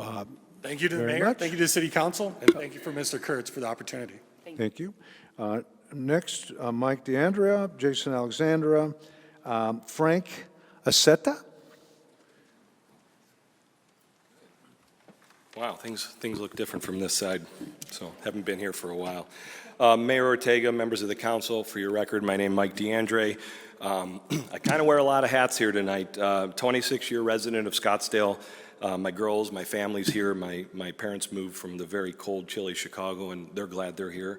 By way of my vocation, I'm an architect, developer, builder, and been a part of a lot of projects I'm very proud of in the city of Scottsdale.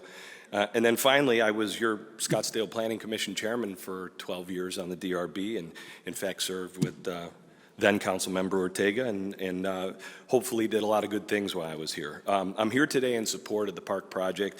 I mean, what an exciting opportunity to have a project like this. I want to highlight the 3 major reasons why I think we should have some unanimous support for this project. I mean, one is the location, the former Cracker Jack site in that side of Scottsdale Road. I think Mr. Berry mentioned it. What an exciting opportunity to once again, Phoenix did the Kierland Commons, we did the Scottsdale Corridor. We get to answer here with a tremendous, tremendous opportunity in a project that we know is going to be incredibly beautiful. In terms of quality, as a former planning commissioner, I've seen a number of applications, and I'm here to speak. I haven't been back in the Kiva since 2014, so obviously this was super important that I come back here and speak on this project. Fantastic quality of the project. The ownership group and all the team associated. I mean, not only is Mr. Kurtz, he's an absolute winner, not only independently Fortune 500 tech CEO, but this is a gentleman that races cars very fast, and he won the 24 Hours of Le Mans in their 100th running of it in his first start ever in the rain. So if we're going to turn the keys over to anyone to do something fantastic here, we got a great opportunity. The proposal meets the new standard of quality and innovation, not only because of its committed ownership group, but the diverse product offerings, hospitality, tech innovation, technology company incubator for Scottsdale. This is everything that we really want. Economic impact's been mentioned, but I would like to highlight the linkage between this site and the existing startup companies, support companies for Taiwan Semiconductor, Intel, the tech industry. They want to have a presence in Scottsdale, and we're giving them an opportunity. So in closing, again, I've always felt that as we look at the side of the streets, this is our chance to once again differentiate, showcase Scottsdale's world-class lifestyle and high project standards for development, and I think we're going to have it here. So I'm sure that's why the Planning Commission unanimously voted for it, and I would urge you all to support the project to 100%. Thank you very much. Thank you. Next, we have Jason Alexandra, Frank Aceta, and then Jeff Caldwell.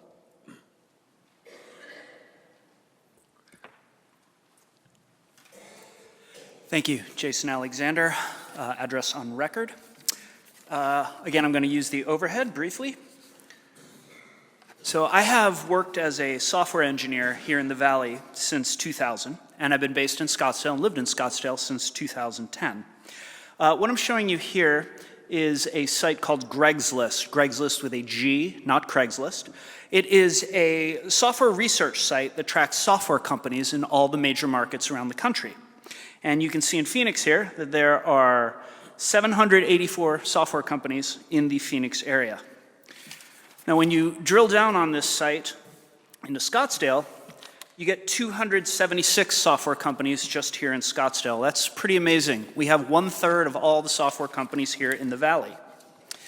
As an employee, you can move to Scottsdale for your job and know that if my product line is cut, that if my company goes through a retraction, if we're bought out, if we run out of money, there are hundreds of other employers that I can choose to work for. And this was exactly my story when I was living in Mesa and working for Ticketmaster at SkySong, and I made the decision to move to Scottsdale. As an employer, you know that you can find talented engineers and product specialists because the area is rich with talent. So as an employer, there is, again, a reduced risk in basing your company here because you know there is so much talent. People come, people go, people change jobs, but you can always fill those positions with local resources. Now, if you're in software, you might have the best idea in the world, but nobody is building a world-class software company in, for example, Show Low. Beautiful place, but there's simply not the talent there. Now, Scottsdale is an incredible software ecosystem, 300 companies, and like any natural ecosystem, like the Valley's chip manufacturing system, which Mr. DeAndre just mentioned, like our Cure Corridor, it takes decades of growth and investment to develop this, where volumes of quality employees, creative entrepreneurs, talented knowledge workers, and skilled college grads become a self-sustaining economic engine of high-paying jobs and new businesses. Now, for a city, software is a fantastic industry because it's very low impact, very low traffic.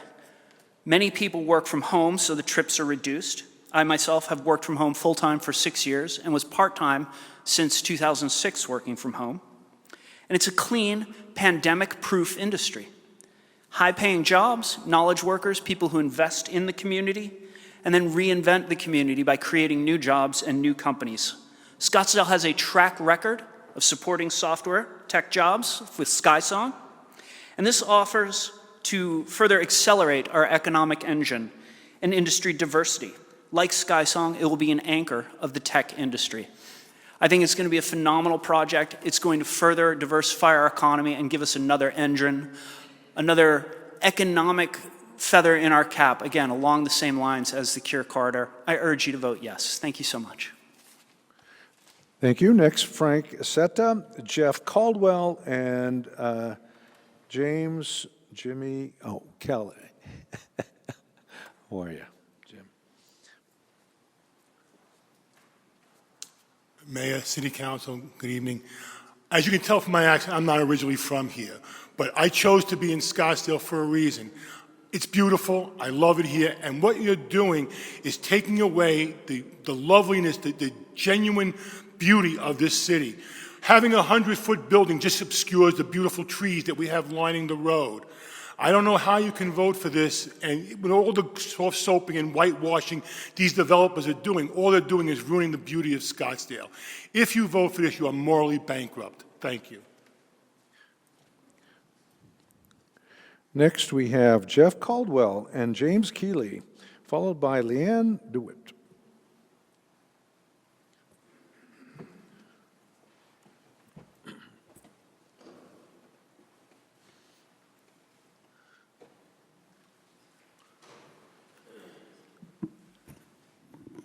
Mayor, Council. So in July, you guys banned households having grass in their front yard, but yet we see pictures of grass being in the 2-acre park in the park. And so I'm not sure if it is going to be real grass or if it's going to be fake grass, but it looks like it might be real grass. Now, I know that this doesn't necessarily fall under new houses, but it is a housing opportunity. So I don't think it's fair for new house owners to forego their grass if you're going to put 2 acres of grass in the park. I think that's hypocritical. Now, on top of that, I actually do go to the corridor. I don't go there as often as some people do, but I've been there quite a few times. I'm concerned about the traffic. I know that that has been addressed today. However, I'm not sure if we've gotten updated traffic data that is new regarding traffic from old times to now, because I'm pretty sure that that was a concern that was addressed, but I'm not sure if it has been handled or not. Another issue that I have is the trees. I didn't realize that there was going to be over 1,000 trees planted. Sure, that is great. But based off of the estimates, the first year of watering the trees is going to require 1 million gallons of water. So I understand that the park is going to be bringing in over 4 million gallons, but I am very concerned about watering the trees as well. Those are my concerns. I'm not necessarily against the development itself.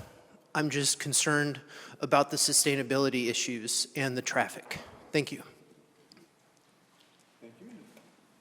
Next, we have James Keeley, and the final one on my list is Leanne Witt.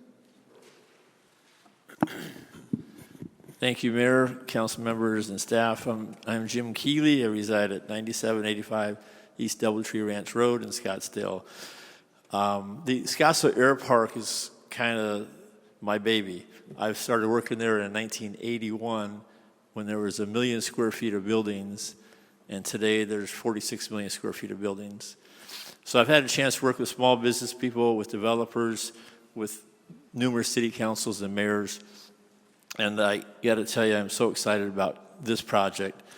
Many comments have been made that I won't repeat, but I had the opportunity to work with the Herberger family also over the last 40 years, and on this project, we had a comment from Jeannie Herberger, president of Herberger Enterprises. She stated, "We have had an excellent relationship with the Cracker Jacks Land Company, LLC, during the negotiation of this complicated sale, and we congratulate George Kurtz and them as they move forward with the development of their project." The Herbergers had over 50 projects in the air park itself, various land subdivisions that they sold off various lots, and this is the the final big project. And I know on behalf of them, they're extremely excited to see this come to fruition. George Kurtz wants to build a legacy. The numerous avenues he's taken to make this an incredible legacy is unbelievable.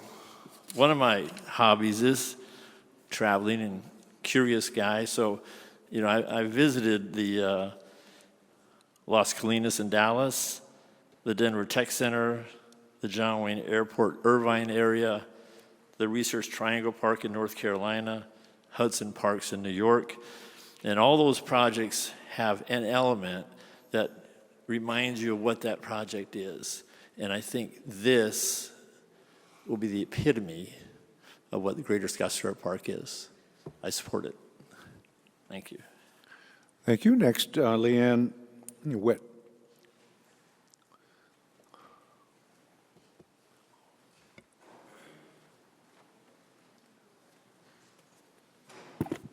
Mayor, Vice Mayor, and City Council member, thank you for the opportunity to speak. I think I'm the last one tonight, so I'm going to make it short and sweet. My fellow citizens have capitalized on a lot of great comments. I will not reiterate them. I want to thank Mr. Kurtz for bringing such a outstanding project before us, a legacy to be left. I am all in favor of this project, and I thank you for your consideration. Thank you. Thank you. That does conclude public comment. Therefore, I will close public comment. We'll now go back to the applicant to clarify any questions or reiterate further. So you have 5 minutes, I think. Mayor Ortega, members of the council, you gave me 5 minutes earlier, and I would note that I actually finished in less than that time, and I have 5 additional minutes.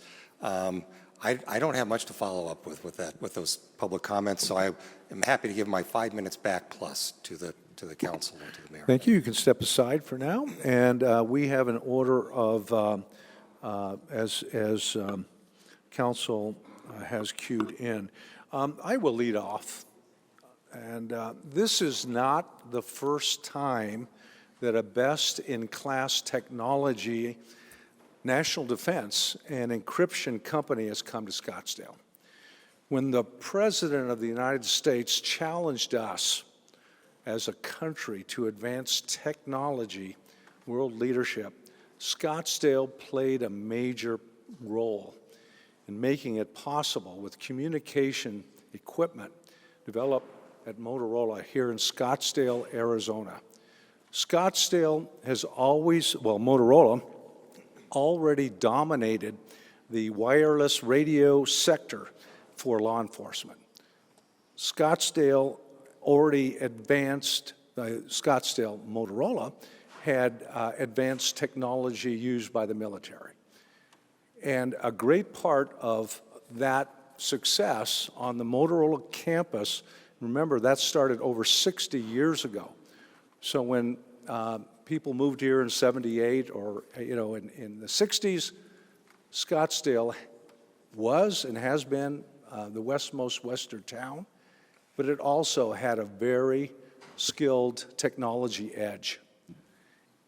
So that began over 60 years ago, and it can continue today. CrowdStrike is the best-in-class encryption and hacker shield for financial services, commerce, and the military. It protects our bank accounts. It protects the city's infrastructure. It protects our water system that's got layers of firewalls to prevent chaos even in our traffic systems where hackers can come in, try to ransom our city. And those kinds of attacks are vital for our national defense. Also, it's vital, frankly, for combating the war aggression against Ukraine. It's that technology that launched satellites. It's that technology that we depend on as a city, a state, and a nation. This project is truly mixed use. It brings nearly 250,000 commercial owner-user space called CrowdStrike. This is the opportunity for CrowdStrike to have really a flagship presence in the Southwest. And they'll bring many affiliate companies to one campus with substantial open space that's open to the public. I would call it a talent magnet, and that's very essential. It's the same process that started in Scottsdale and Motorola over 60 years ago. It's very consistent. Well, Motorola became General Dynamics, a big fish. And General Dynamics had a strong 60 years here in Scottsdale. Some of you know or may have heard that General Dynamics is shutting down in Scottsdale. They're turning off the lights, okay? They are a great company, they're an international company, and they are moving on. So they've had 60 years of success that helped create the prosperity in South Scottsdale, brought many outstanding engineers, gave us the golden years of Coronado High and Scottsdale High. Those were sons and daughters of engineers and all of the affiliated companies that were strengthened by having that high-tech edge. And right now, we have the opportunity with basically Motorola, General Dynamics, which was here and a part of our beautiful city, moving on. And we have CrowdStrike ascending at the same time. So yes, the westmost western town can coexist with the best in class. Motorola is 4 miles south from here, from Old Town. Motorola is 4 miles south from historic Main Street and coexisted very well. CrowdStrike is 10 miles north, closer to the freeway bend over there. And it's equally a strength for our city and a great opportunity, especially since it lies, so close to the corporate airport that we have. And it is true, it is a different world around the air park. It was zoned that way. It's not Old Town, and we work very hard to maintain the identity of our Old Town area. As to context, this park project abuts the backside of the promenade.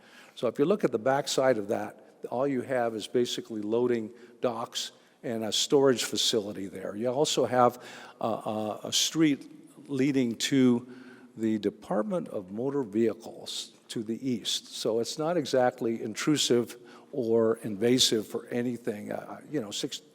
15-and-a-half-year-old drivers get their permits there, right?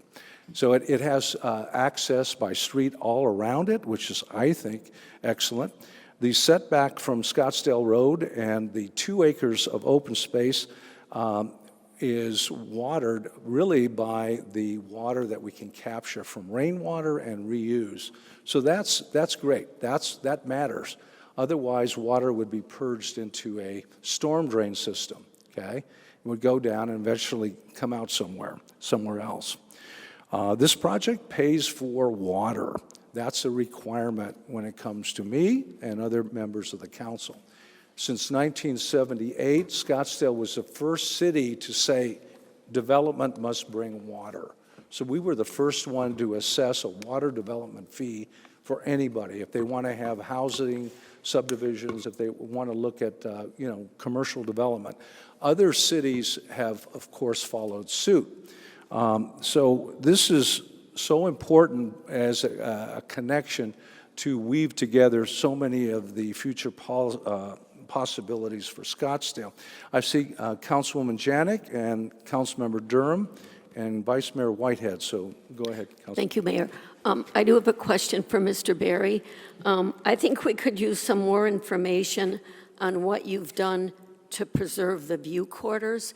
I know that has been a point that many of the people who object to this development have brought up, and I'd like to hear from you what you've done to enhance the view quarters to try to keep them as they are. Mayor Ortega, Councilwoman Janik, I'm the wrong person to answer that question.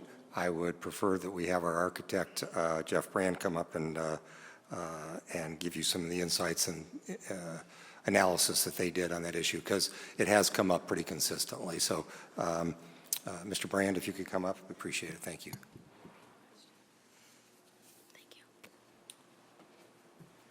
Thank you, Mr. Berry. Hello, Mayor, Vice Mayor, Council. My name is Jeff Brand.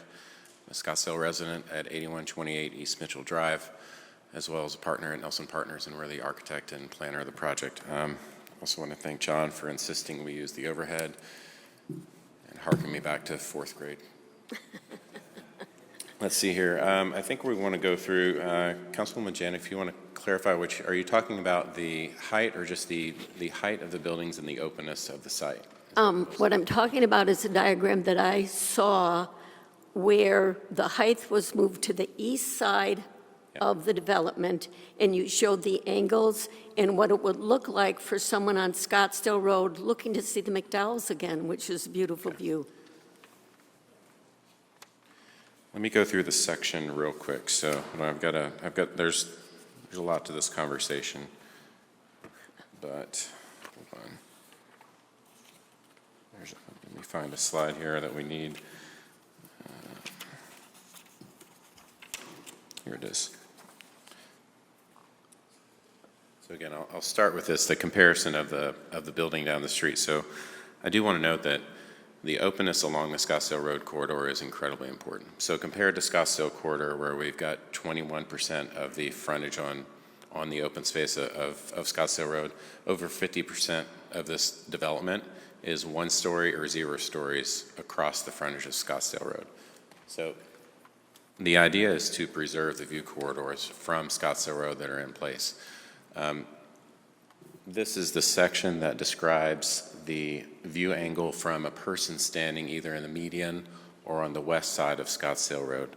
So if you look at actually if someone is occupying the Scottsdale Road corridor, a building that is at 100 feet in height, which is the white box that is shown as the buildings are indicated on the eastern edge of the site, the equivalent height for someone standing on the west side of Scottsdale Road, not on the east side it would be about 10 feet, but is an 18-foot tall building.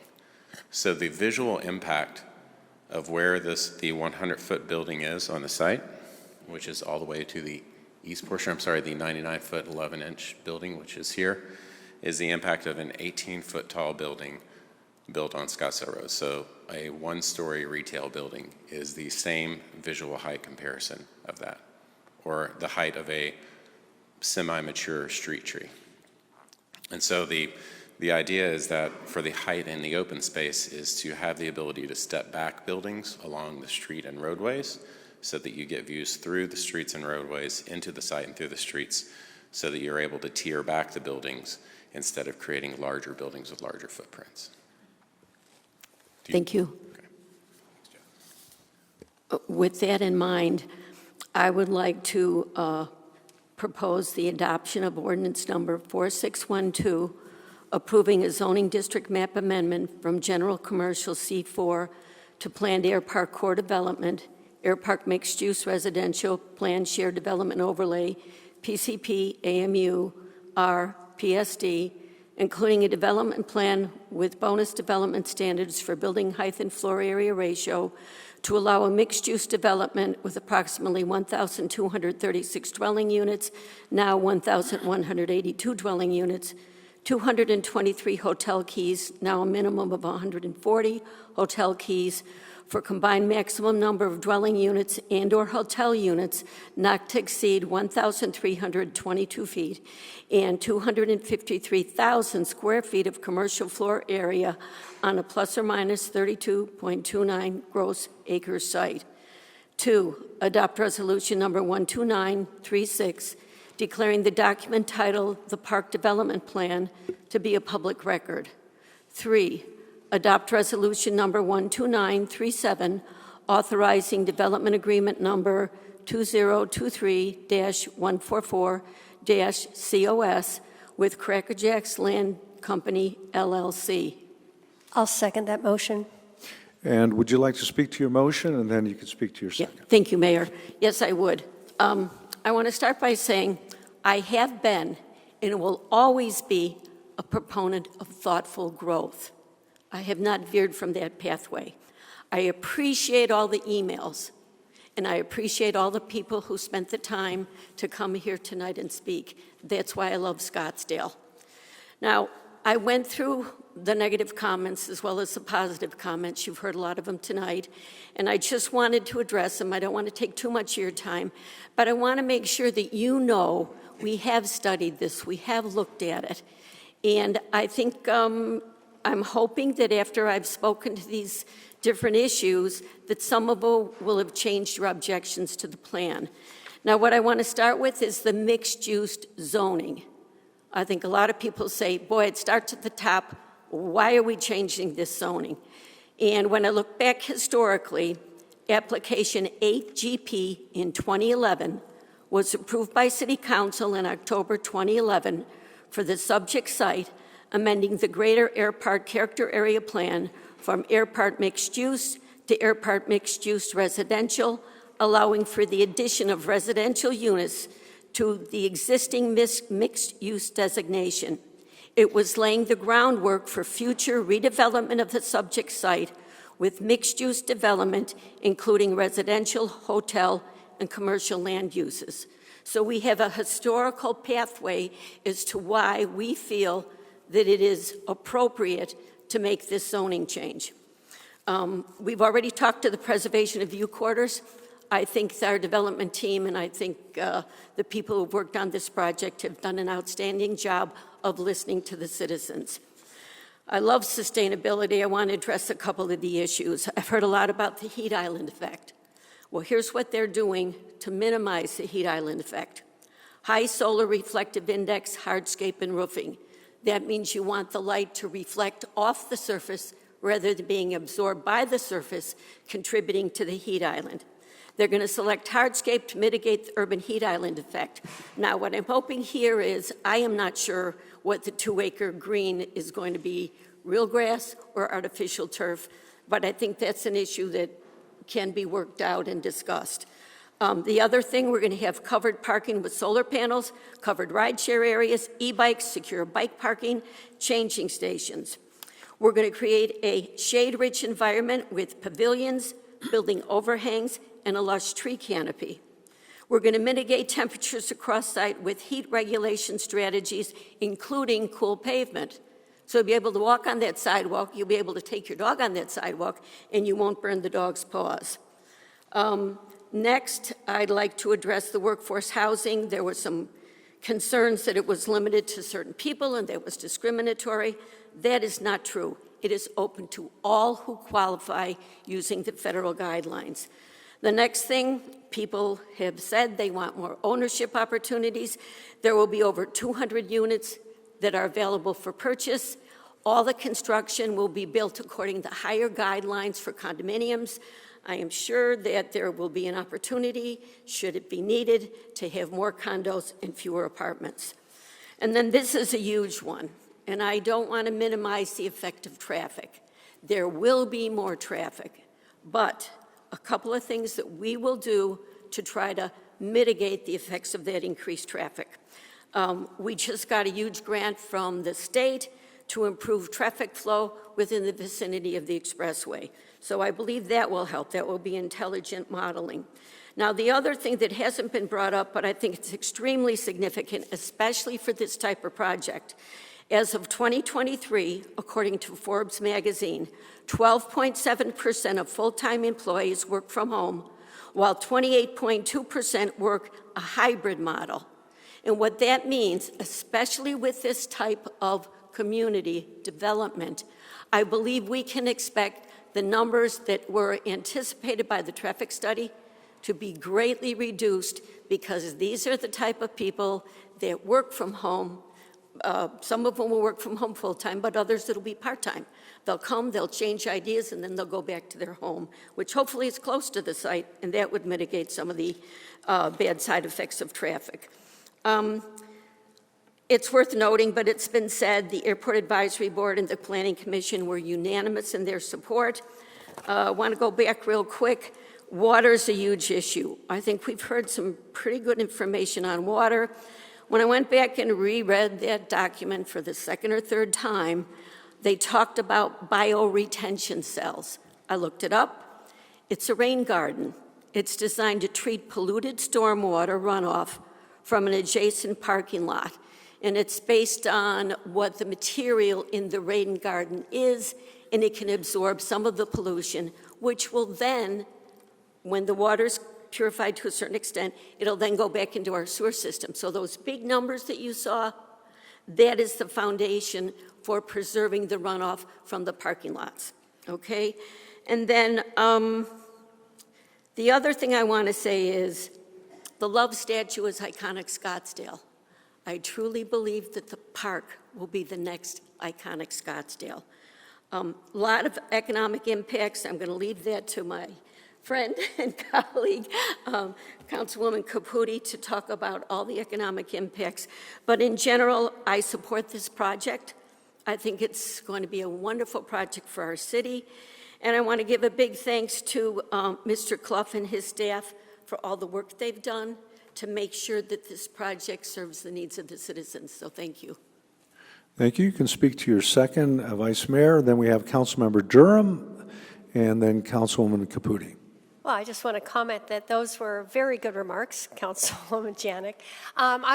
Water is a big issue, and there is a lot of valid concern about water. The city of Scottsdale, the state is not going to run out of water, but we have to be smart about water. And I think one of the data points that I found interesting was about Mr. Kurtz.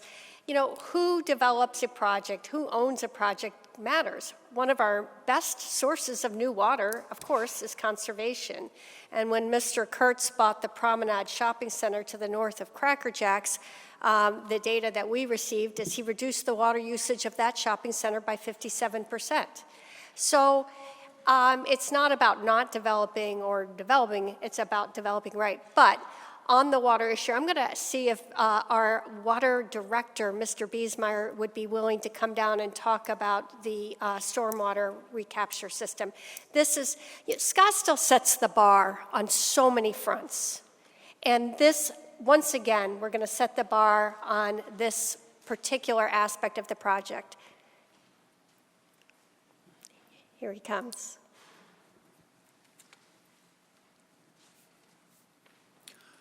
Mayor and Council, Brian Biesmeyer, Executive Director for Scottsdale Water. And Vice Mayor Whitehead, yes, we have been working with the developer for a number of months on how to be innovative and how to actually mitigate the water impacts of this development. And the stormwater harvesting was a result of those discussions. It can't be done everywhere because of the limits of sewer capacity, but this is one place that it can be done, and we were encouraged by it, and it does allow us to actually harvest water from that development, put it back into our sewer, send it to our state-of-the-art water campus, treat that to drinking water standards, and inject that back in our aquifer for future use. Yes, we have been involved. We think it's a very unique and innovative project, and we're encouraged by that and are anxious to see the results when it's built. Thank you, Mr. Biesmeyer. You know, I'll just continue. This is not about pro or against, being for development or against development.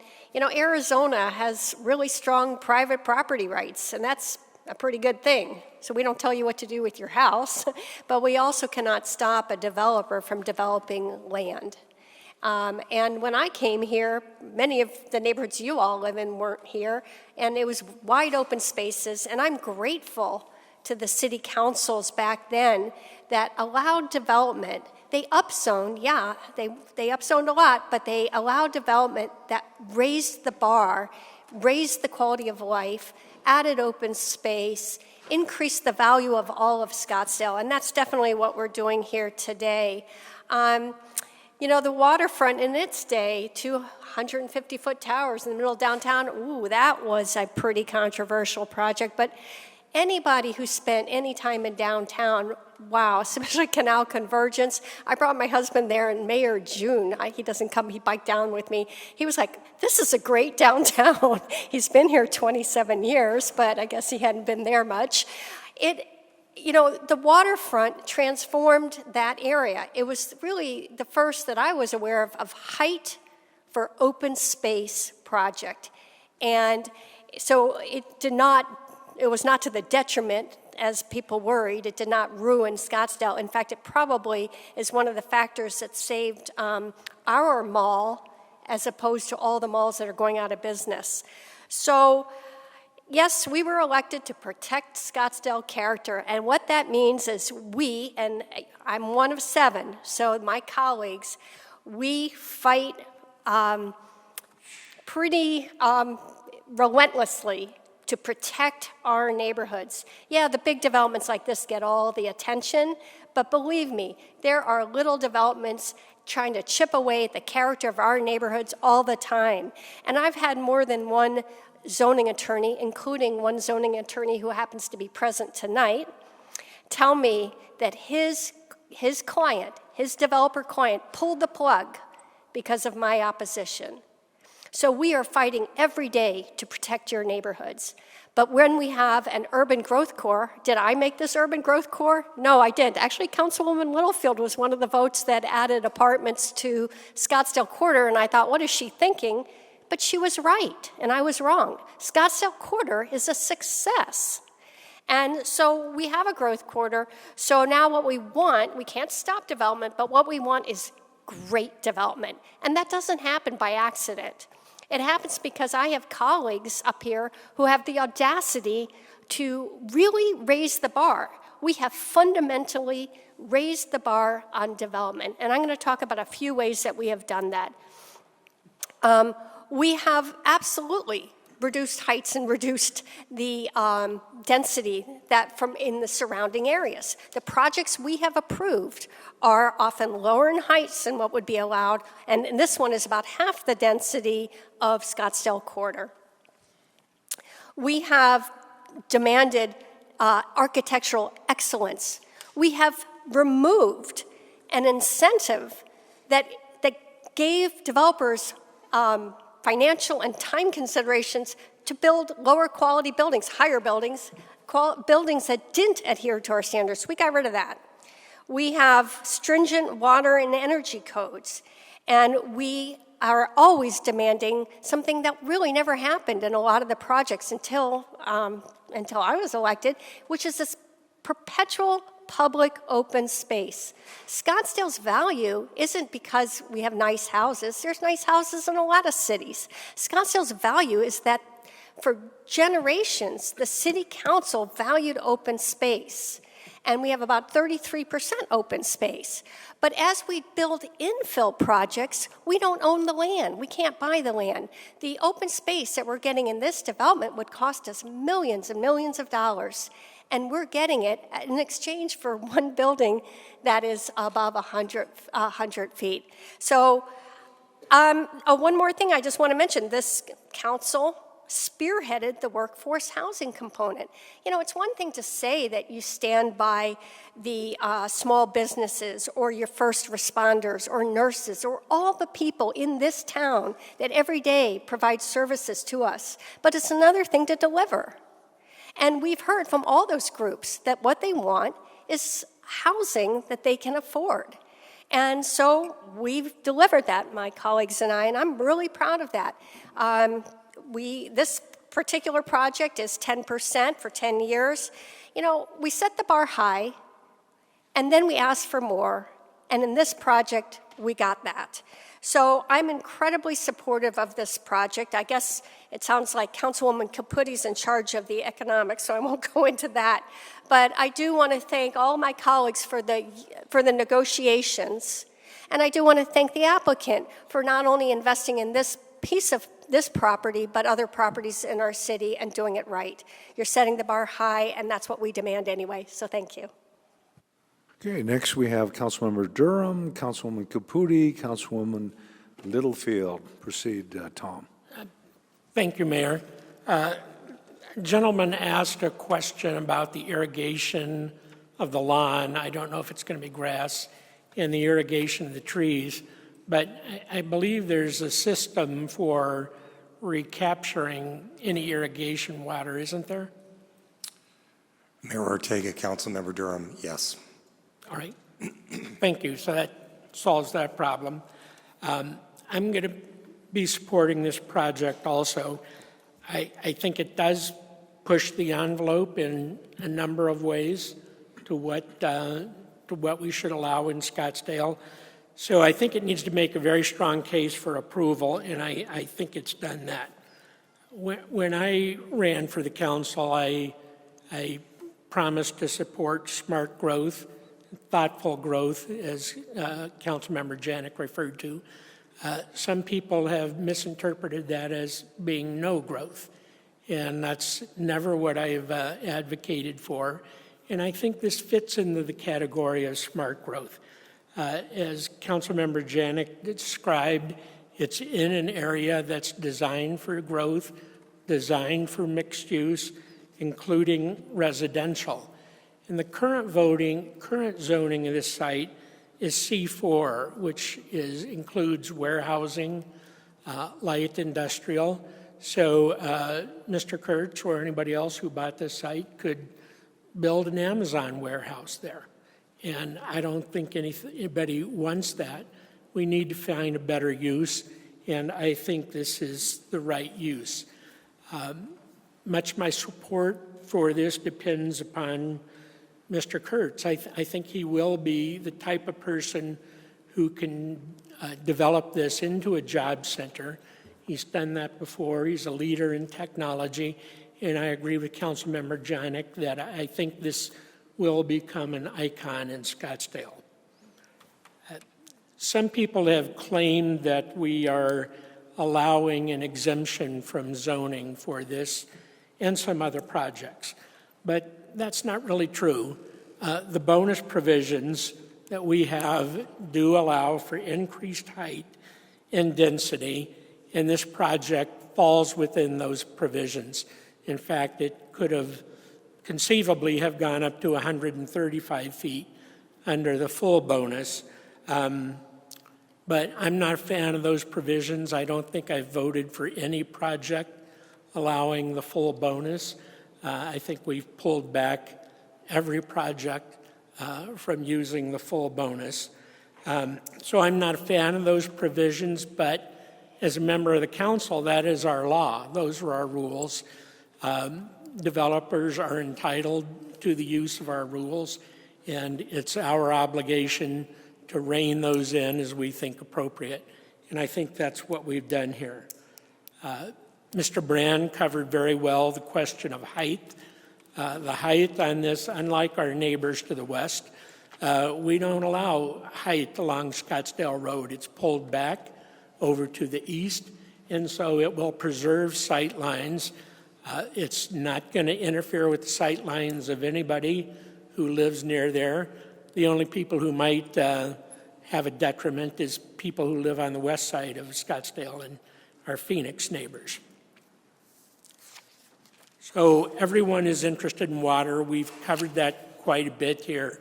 A lot is being done to conserve water here, including the recapture of irrigation and other features that have been talked about. Mr. Kurtz has shown his commitment to saving water, and it's evident in this proposal. My main issue here was traffic. I received several emails asking if I have driven this section of Scottsdale. And I did last week. I had the good fortune or bad fortune, depending on how you look at it, to drive up Scottsdale Road. And it's not fun. I understand that. The flow is slow, but it does move, and it moves pretty constantly. It's not the place to go if you want to speed, although some people have done that there. And I spoke to Mr. Berry before the meeting to get some more details. And almost all of the intersections will remain at their current level of service, which is level of service E. And that's the level of service that you would expect in an urban environment of this type. Heavy traffic but moves with the stoplights and gives you a pretty good flow. One intersection is going to go down one grade from E to F. And I think it's important to know that this information includes all of the proposed development along Scottsdale Road, including the building on the west side of Scottsdale that's going to be located at the corner of Frank Lloyd Wright and Scottsdale. So the traffic is going to stay relatively the same to what it is today.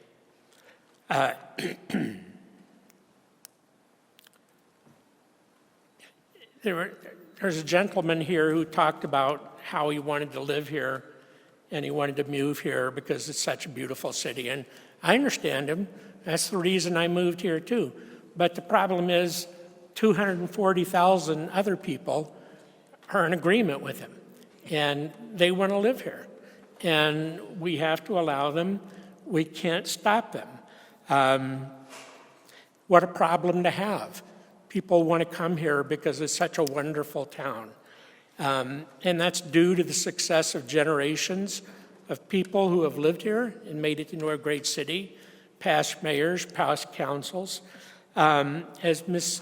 Doje pointed out, there's 240,000 people here. Ms. Bissell said she wanted to keep the small town feel, but I'm sorry, 240,000 people is not a small town anymore. And there's not a lot we can do about that other than manage it. And I think that's what we do. We've designated areas for growth. This is one of them. We put on very stringent requirements on height, step backs, setbacks, the green construction code, open space, sight lines, and sustainability. And by keeping these urban centers where more concentrated development happens, that allows you to keep your neighborhoods clear and supports your jobs, tax revenue, and everything else that keeps this a great city. I wish we were still 50,000 or whatever we were 20 years ago, 30 years ago, but it's not going to happen. We have to manage that as best we can, and I think this project is a step in that management. Thank you. Okay, Councilwoman Caputi, then Councilwoman Littlefield, and then Graham. Thank you, Mayor. Mr. Berry, I'm just going to take almost exactly the 5 minutes that you gave me back, so I can't thank you enough. This is a really large and impactful project, and we don't see a whole lot of those. In fact, we haven't had a whole lot of development projects in the last few years, and so I do want to take a couple of minutes to make some comments. And there'll be more about demographics than economics, but I'm sure there'll be some economic comments in there as well. So what we hear a lot from people is that they're not anti-development, they simply want quality development. And that is exactly what this council has delivered. In the last 3 years, I and my colleagues have approved only one handful of the highest quality development projects that meet all of our strict requirements and provide measurable community benefits. The applicant has shown us that this is a project of exceptional quality, worthy of our gold standards here in Scottsdale. He's investing $1 billion into our air park.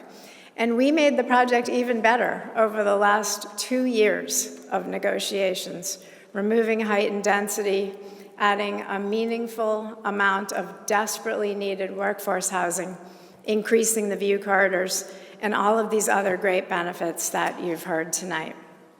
So the voices that we hear in opposition to this project, and frankly, on every project, are concerned with the same things. They don't want more projects. They're worried about traffic and water and overdevelopment. I'm concerned about these same things. I'm a Scottsdale homeowner, a business owner, a parent of young children. I'm here tonight and most Tuesday nights because I care passionately about our property values, our quality of life, and the future of our city.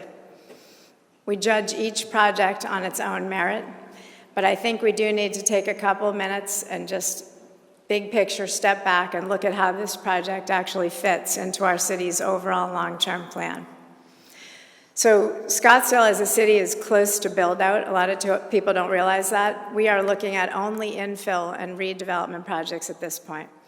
It is our job on council to determine the best use for the few areas that remain. There are no large tracts of land left for single-family housing projects. And I think Councilman Durham mentioned, we have to accept some height and density where it makes sense so that we can protect our residential neighborhoods.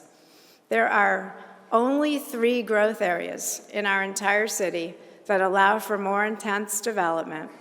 And the Air Park, which is our major employment and commercial center, is one of them. The only place that traffic backs up, and I drive this section of Scottsdale Road all the time, is the pedestrian light at the Scottsdale Quarter, which I'm very grateful for because you can actually cross there. Traffic is not at capacity here, even though it does get busy at times, and this is not in a neighborhood. A couple points that are super important and have not been mentioned tonight. Scottsdale is one of the least dense cities in our valley.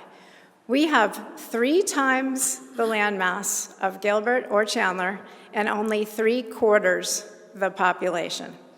Almost 40% of our city is open space, 30,000 acres of which are preserve.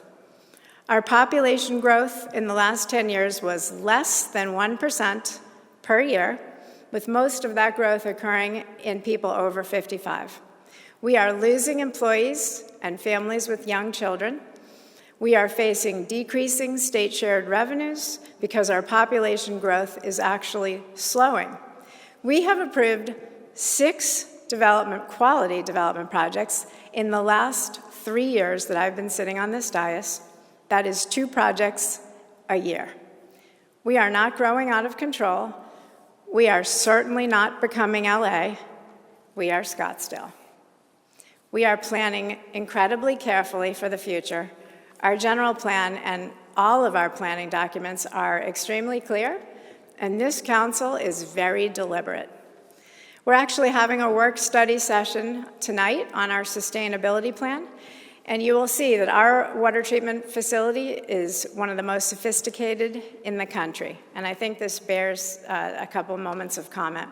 We recapture and treat 20 million gallons a day to better than bottled water standards, and we've banked 250,000 acre-feet of water.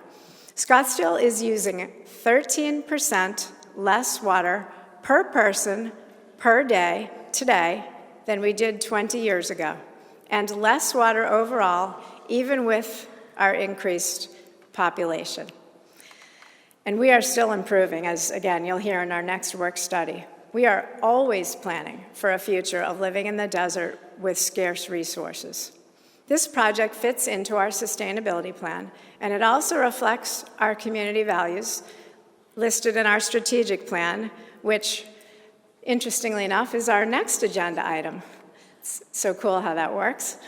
The elements of this project are exactly what we say we want for our city. We are following our voter-approved plans, and we are carefully considering our long-term infrastructure needs with every project.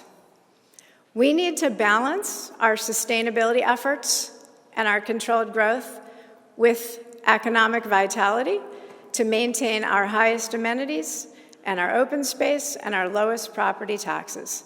This is what makes our city special. We cannot stand still. This is a vacant, privately owned lot on a valuable commercial corridor. Leaving it empty or underutilized is simply not an option. The city is for all of our residents, including the next generation who will be hoping to live here and find housing and jobs.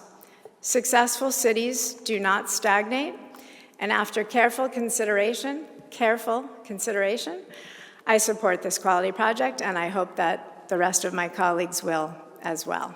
Thank you. Thank you, Councilwoman Littlefield. Councilmember Graham.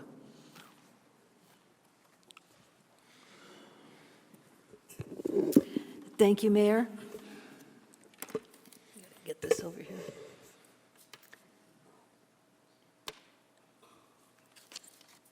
And thank you for your interest in Scottsdale. I appreciate it. I am sure it will come as no big surprise to any of you that I'm going to vote no on this project. And there are a number of reasons why. It's a very difficult decision to make, I have to say. This project has many, many good characteristics and good features, as you have heard here tonight. And I fully appreciate them. But I also have some major concerns that have not yet been addressed. While I do not object to the repurposing of the Cracker Jack land for a better community purpose, I do object to some of the issues surrounding the project. I have obviously studied it in detail. It is better than most projects in that we have seen come before us, but that does not make it good or appropriate for this particular location. And there's a reason for that. So to start with the general surrounding area. First, the traffic study as presented to the DR board was old and outdated. Some of the counts were done in 2021, just as we are coming out of COVID. Developer traffic studies done in 2022 show an increase in the traffic in all but one small segment. In this consideration, however, you have to look to the future for the traffic development. Across the street on the Phoenix side, which we do not control, of Scottsdale Road, the new apartments currently being built will, of course, cause very predictable traffic increases. An additional 1,200 apartments, plus or minus, at Cracker Jack's will simply add to that increase. And since both sides of Scottsdale Road will then be totally built up, and there will be no way to expand the road for more lanes to accommodate this additional traffic, I can see no alternative but that Scottsdale Road, already an extremely busy street, will become much more heavily trafficked in the future should this project be built. That needs to be considered. And that is considering an additional consideration that only anticipated increases in the nearby local area of Scottsdale Road are being considered. Look at what is happening in the general vicinity, such as the state land and the properties further north. I think I may be, even now, underestimating the traffic increases that we will see in this area in the coming years. A second concern I have is a very close proximity of this project to the airport. I know you have had permission from the Airport Commission, but I respectfully disagree. I am quite familiar with municipal airports, and I've had a great deal of experience with them for many, many years. Most single-runway municipal airports do not have anywhere near the heavy traffic that ours has. And the city relies and depends on the use of our airport for many of the national and even international events that we hold here. Scottsdale Airport is the only non-airline airport in Arizona not classified as urban. It is under the airport airspace. And it conforms with the development plan. Oops, that's not what I meant to say. I got to turn it this way. That returns to profit.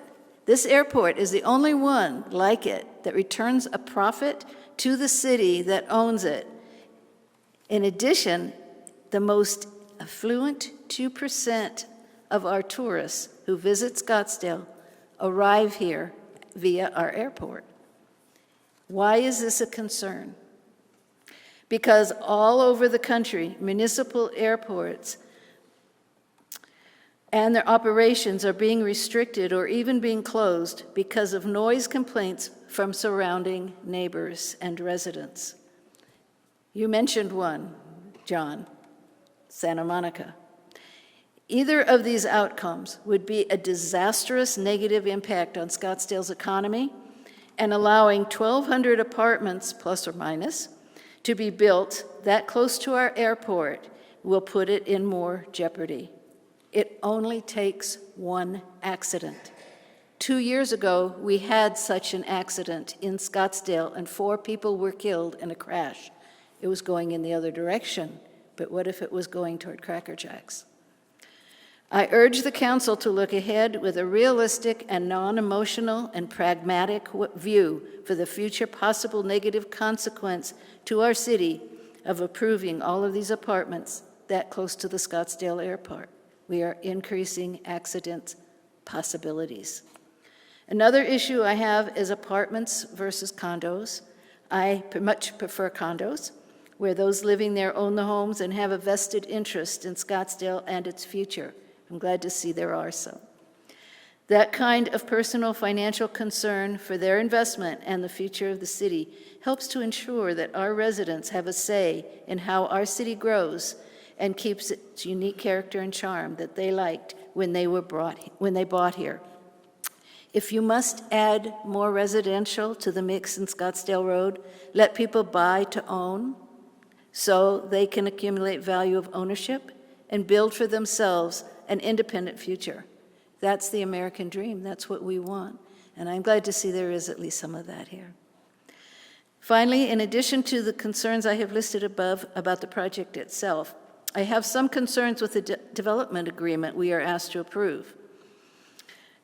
And I don't have the paper here that I had here, but there's a small quote on the bottom of every page that has that this is only a concept, and it can be changed at a whim, and it's really not binding to that effect. What are we approving then? It's not here. I really have a hard time with that because they can change it, they can modify it, and it's already been approved. Council should not even be considering this until we can get these issues resolved. The proposed development agreement, which you wish for us to approve tonight, relies on a conceptual-only development plan. This park development plan states in the lower, here's what it is, right-hand corner of every page, and I quote, because I had to get a magnifying glass out to read it, the print is so small. Plans, designs, guidelines, and other elements of this document are conceptual only and subject to future modifications. So what are we approving here? That we're going to do it and it can be anything? And also, the development shall conform with the development plan. This seems pretty loose to me when there's no development plan and wide open to massive interpretations and changes. When you have such a massive exclusionary statement on every page going forward, you can't be certain that any of this plan will be built or what it will really look like. I would like a little more definition in this and a little more conformity to what we think we're doing. So the question here is, should a development agreement be based on a conceptual-only document with no limits to the modifications that may be put in place? I do not think so. Some modifications may be needed, but I find it very difficult to approve a project where the documentation openly admits it is basically meaningless and that every term and condition can be changed on a whim.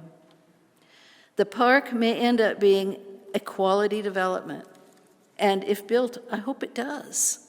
It sounds very nice, and it's very hard for me to sit up here and say some of these things when I actually like a lot of what I've heard. But I can't do it if I don't think it's in the best interest of the city and the citizens who live here. Like the Optima, it doesn't excuse it for being too tall or too massive. Our views suffer, our roads suffer, and our people will suffer for that. It is our job to protect us against those things. I do not oppose, let me be very clear, I do not oppose a rezoning on this land per se. I think it's needed. I would like to know what it really is that's going to be built there. Somehow, I just don't believe it's going to look like all these pretty pictures. I've seen too many pretty pictures in the past that when you drive by and the project is built, it has no connection to those pretty pictures. There are too many unknowns and too many conceptual-only visions here.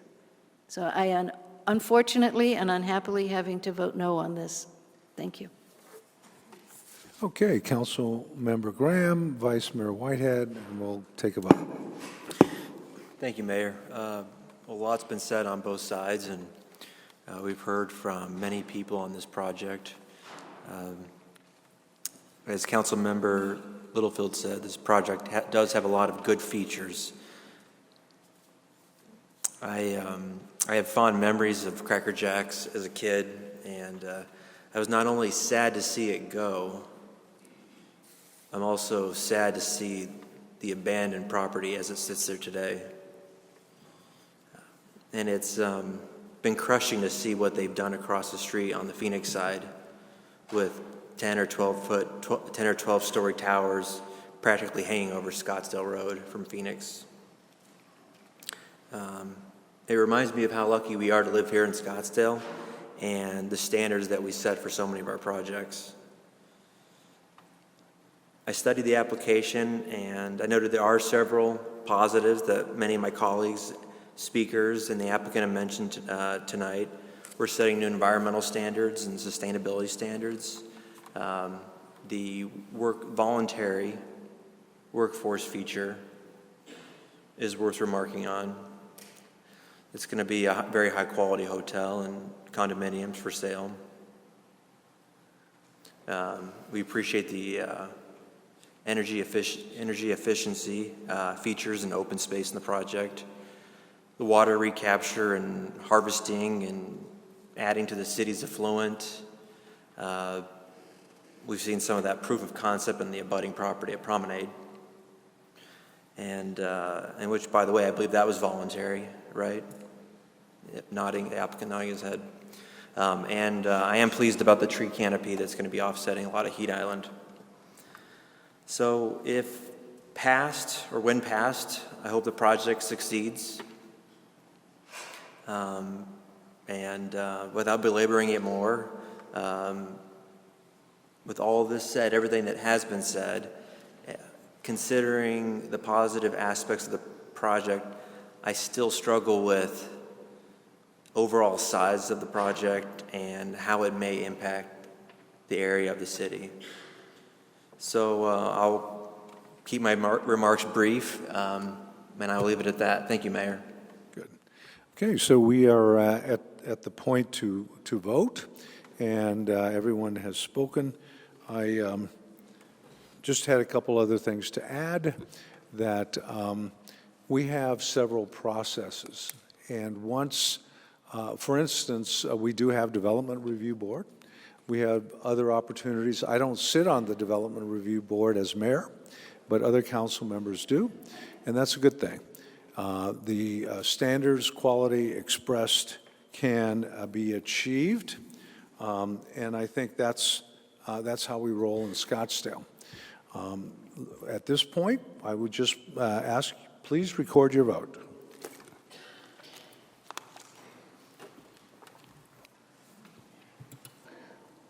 Okay, motion carries 5-2 with Graham and Littlefield dissenting.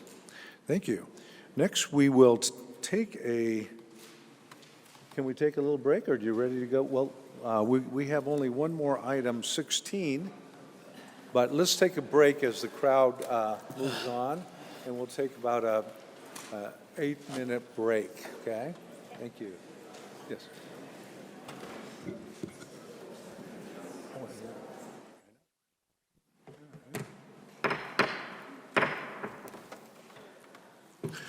Okay, we are resuming our regular city council meeting on November 13th, 2023. Moving on to item number 16, organizational strategic plan. Our presenter is both Brent Stockwell and Ms. Zamora. Stephanie Zamora will be beginning the presentation. Thank you.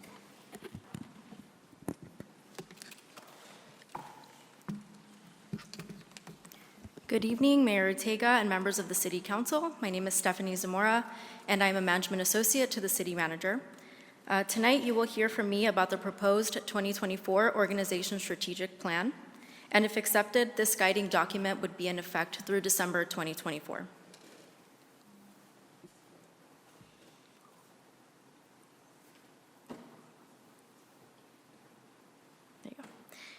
Led by the City Manager's Office, the organization's strategic plan is created from the voter-approved Scottsdale General Plan 2035. The City Council takes objectives from the general plan and aligns those with the community values. These constitute the council priorities, and these elements together form the organization's strategic plan. Based on council direction, staff developed an associated action plan for each priority to clarify what will be done, by when, and by whom. Both executive team and the City Council provided input throughout the development process of this plan, and feedback was addressed. In summary, the organization's strategic plan is a guiding document that provides a process to achieve council priorities, which are based on community values in a systematic and coordinated manner through action plans and associated measures. As mentioned, the council priorities are grouped by a corresponding community value, and these are as shown on screen. In the general plan, are even more values of equal importance listed under the 7 main goals. These values are included within the organization's strategic plan and help explain why the council priority is important. Each value has 2 to 3 initiatives associated with it and were identified by the City Council at their April 2023 City Council retreat. They are written using language directly from the general plan and are as follows.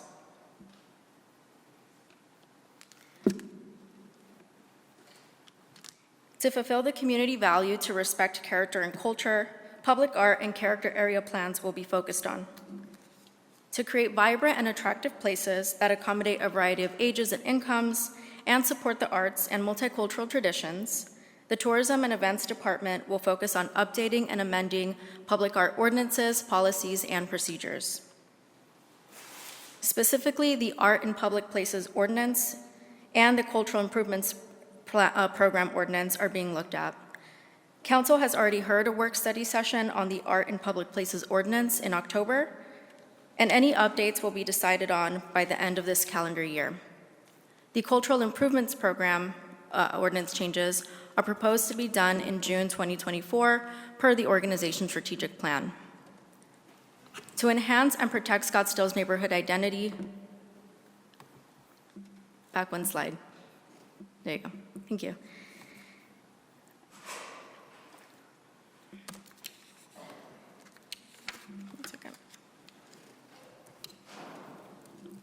One second, let me find my place. To enhance and protect Scottsdale's neighborhood identity, character, and livability through appropriate land uses and high standards for design, Council identified the creation and timing of new or revised character area plans as a priority. If accepted, the Planning Department would work to complete prioritization, develop a timeline, and develop a public involvement plan for the identified character area plan by June 30, 2024.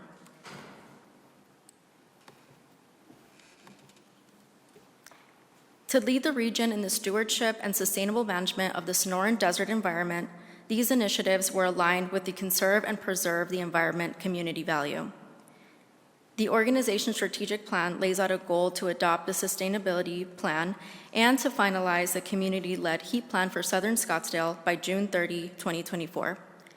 It is important to note that the Council will have opportunities to discuss any adjustments to the sustainability plan at 2 work-study sessions, one of which will be held tonight and the following in spring of 2024, before it is finalized and potentially adopted in 2024. The Drought Management Plan is a tool that is used in an ongoing basis to provide guidelines that can be used to manage water supply and water use during an episode of reduced supply availability. As such, Scottsdale Water will continue to implement the Drought Management Plan and educate both municipal staff and the public on sustainable water management. To embrace citizens as active partners in decisions that affect their city, staff have been assisting the Protect and Preserve Scottsdale Task Force with its work to develop recommendations to the City Council on strategies to protect and preserve Scottsdale's open spaces and quality of life. Led by the City Treasurer's Office, staff will have completed assisting the task force with their work by May 31st, 2024. This includes conducting public meetings, work study sessions, community outreach, and developing final recommendations for the council. The Office of Communications and Public Affairs and the City of Scottsdale were recently awarded a National Voice of the People Award for leveraging technology to expand the ways residents can provide input and ideas. To continue to embrace citizens as active partners, they will explore ways to increase the effectiveness of outreach for city programs and services, including capital improvement projects and planning and zoning cases.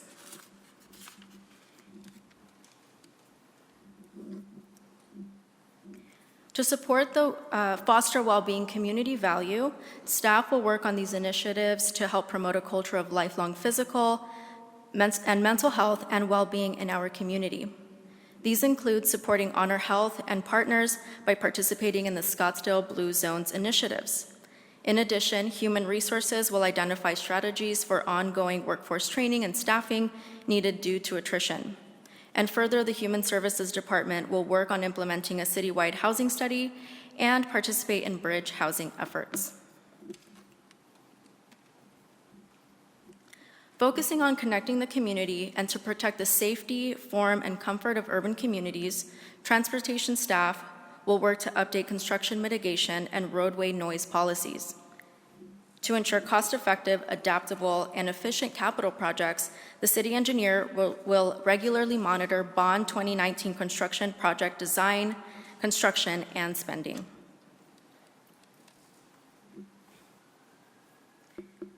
To support the community value to revitalize responsibly and to positively contribute to the community's physical, fiscal, and economic needs while improving the quality of life for area residents, a cross-departmental team will collaborate to provide recommendations for updates to the special noise violations ordinance, including information gathered from community workshops. To enhance and protect Scottsdale's neighborhood identity, character, and livability, the city will continue comprehensive efforts to reduce negative impacts from short-term rentals. And council will hear a work study on this topic on November 20th.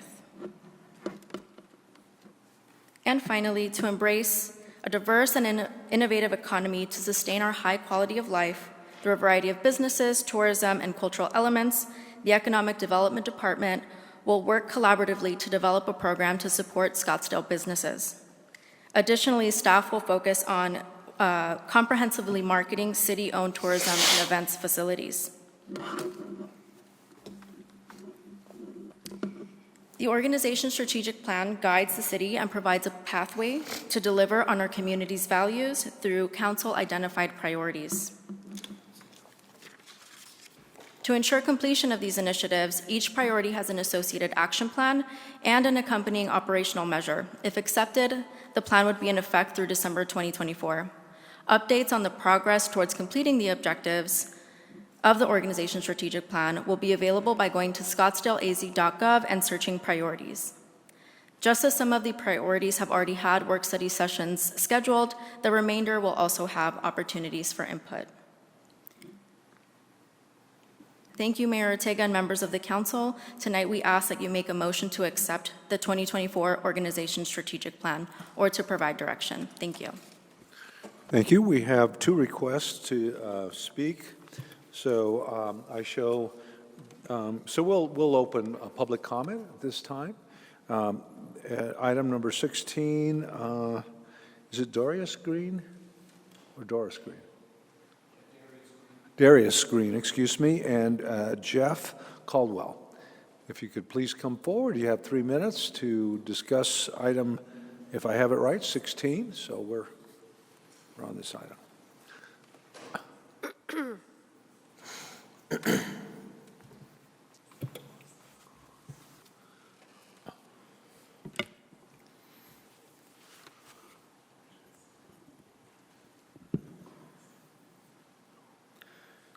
Mayor, Council, so one of the objectives of the organizational strategic plan is to finalize and adopt a sustainability plan merged with the net zero energy plan. So based off of the information that we have from MAG, we still have ozone pollution, even though we're reducing our particulate matter pollution. So I am not 100% sure that we'll be able to obtain the net zero energy plan, even if we implement stringent policies against businesses and individuals, like reducing people from having grass on their house lawn. But on top of that, I would urge that we don't include road diets, we don't include reducing meat. Thank you, sir. That's not the topic. I don't know if you saw the presentation, but this has to do with our strategic objectives, Right. not particular details. So thank you. You should please stick to those topics, not... So she asked for guidelines, Yeah. right? And so is it not a request of citizens to not move forward in specific energy sustainability goals? You know, you can continue, but I'm just trying to say we're looking for a general outline that lets us have further discussion and workshops, and as you're aware, we have our work study afterwards as well. Right. So if you wish to conclude or stick to the general topics that we were looking at. So I would urge that in order to help reach the goal of net zero, you lobby the state and the federal government to deregulate hemp. The tallest hemp building in the world is carbon negative. And we have stringent restrictions in the United States against hemp. And I think that deregulating hemp would allow for us to attempt to actually reach net zero since it's carbon negative. So I leave that. Thank you. Thank you. Again, we only stick with our own jurisdiction, and certainly if someone wants to talk to their congressman and get results at that level. We have we didn't have Darius Green, so at this point I would close public testimony. I see Vice Mayor Whitehead responding to our case before us. Yeah, I just wanted to thank Ms. Zamora for reaching out to all of us individually to get input, to put this together for us. So with that, I would motion to accept the organizational strategic plan reflecting the City Council priorities for 2024 as discussed at the April 13th, 2023 City Council retreat. Second. Want to speak to your second? Ms. Jack? Okay, you said seconded. And I would also say that the way it's outlined with structured opportunities for public input and so forth is the right way to go. And Ms. Caputi.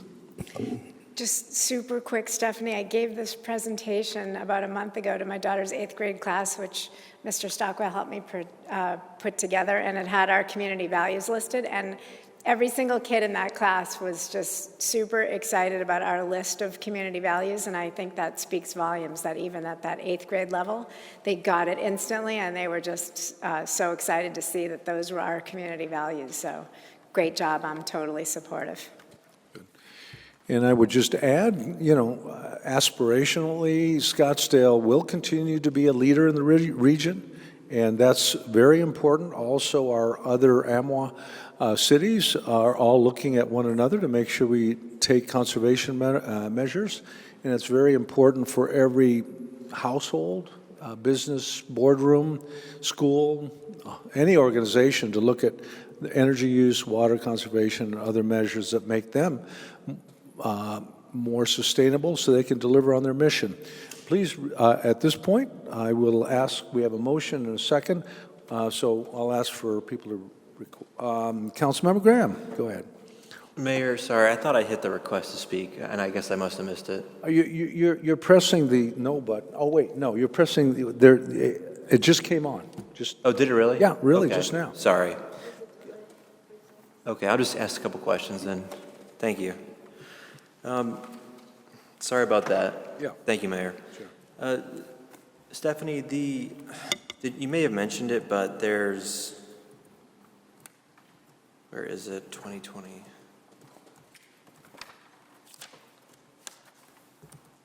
A2. If we go to provision A2, maybe I missed something, but it says that, where is it? I lost my spot, my apologies. It's been a little bit of a long night. Complete, you might say, complete art and public places ordinance changes by December 31st, 2023. Did you mention that one? Is that like next month? Mayor Ortega, Councilmember Graham, that is next month. And this organization strategic plan has been in the works since the April 2023 City Council retreat. Some of this work has been in motion, and if you accept this plan tonight, this would just solidify our work moving forward. And the council can provide direction on any one of these items at any time, and we could always adjust the plan based on that direction. How do we adjust it? Because, I mean, we're probably not going to like meet that benchmark, so should we just move it out, or is it just like an administrative decision that happens later? I'll divert to Assistant City Manager Brent Stockwell for that answer. Mayor, members of the council, Councilmember Graham, we had the work study item on it. The team met today. We're trying to, as quickly as possible, look at and implement the direction that you provided at that meeting. It may or may not require ordinance changes, so when we looked at this, we felt it was fine for now. And if any of these timeframes slip, we'll let you know and keep you updated. Yeah, I mean, this kind of goes back to some of my concerns with the sustainability plan is that I'd rather do it right than to do it fast, doing it, rapidly for the sake of doing it, meeting a deadline. If we need more time, then we need more time. So is it okay if we don't, it's not like, there's not like a consequence, but if in the likely event that we may not hit that, what happens? Mayor, members of the council, Councilmember Graham, it's a fair enough point. We were trying to respond to council direction back in April to come up with an action plan with timeframes and measurables. And so one of the challenges is when you do that over time, Yeah. So it just happens, right? The alternative is to not have timeframes and measurables, and then you're not ever going to meet them. So thank you. And then I was also going to ask about the net zero reference. So is that, I guess we're going to merge net zero with the sustainability plan? I guess I missed that or something. Can you say, is it a sustainability plan we're working on? Does that incorporate a net zero? Mayor, Councilmember Graham, the net zero portion of these plans was discussed at the July work study session, and at that point, the direction that was decided on was to make that part the energy chapter. And again, as I mentioned, the sustainability plan has its own work study session tonight, and we'll have one pending in spring 2024. So you can definitely provide direction before that plan is finalized. The organization strategic plan does not determine the final form of the sustainability plan, and there will definitely be time to add any adjustments if necessary. But to answer your question, that was absorbed into the sustainability plan and will be the energy chapter. And Lisa McNeely is also here if there's any other questions, but again, that might be something that can be discussed at the work study. We're going to talk about that more at the work study. I just have concerns about that being included in there and how we're merging them and what that means for net zero as far as a city the size of Scottsdale. So that's a concern of mine, but I will suspend further questions until then. Thank you, Mayor. Councilwoman Littlefield. Thank you, Mayor. This is kind of an odd question, so bear with me. When we discussed this about a year or so ago, there were some major differences between the city staff and our SEEK commission. Have those differences been worked on and repaired? I mean, I'd like to know if they're still working on it or what the status is on that. I think she's discussing. Mayor Ortega, members of the council, Councilman Littlefield, that perhaps is a question better left to the sustainability plan work study item, which is coming up in 2 items from now. Oh, okay. I'm sorry. So, to be clear, this is a great outline. It has our strategic priorities, and it's got some actionable items. That's what we're voting on right now. The sustainability portions of our work study are set up in edible sizes, okay? We're not taking on the whole sustainability chapter by chapter. We're just looking at 2 basic areas at this time. And that's how that approach will be pretty decisive as we move forward. So at this point, I don't see any other hands raised. This just keeps us on task, and then we will get to the specifics as it rolls forward. So please record your vote on the motion.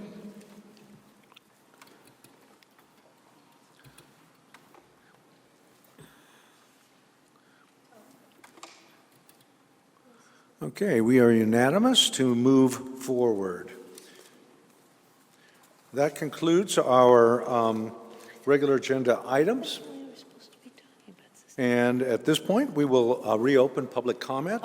There were no requests for public comment on our second session. Therefore, I will close public comment. Next one is item number 17, which would permit a citizen petition as per our charter.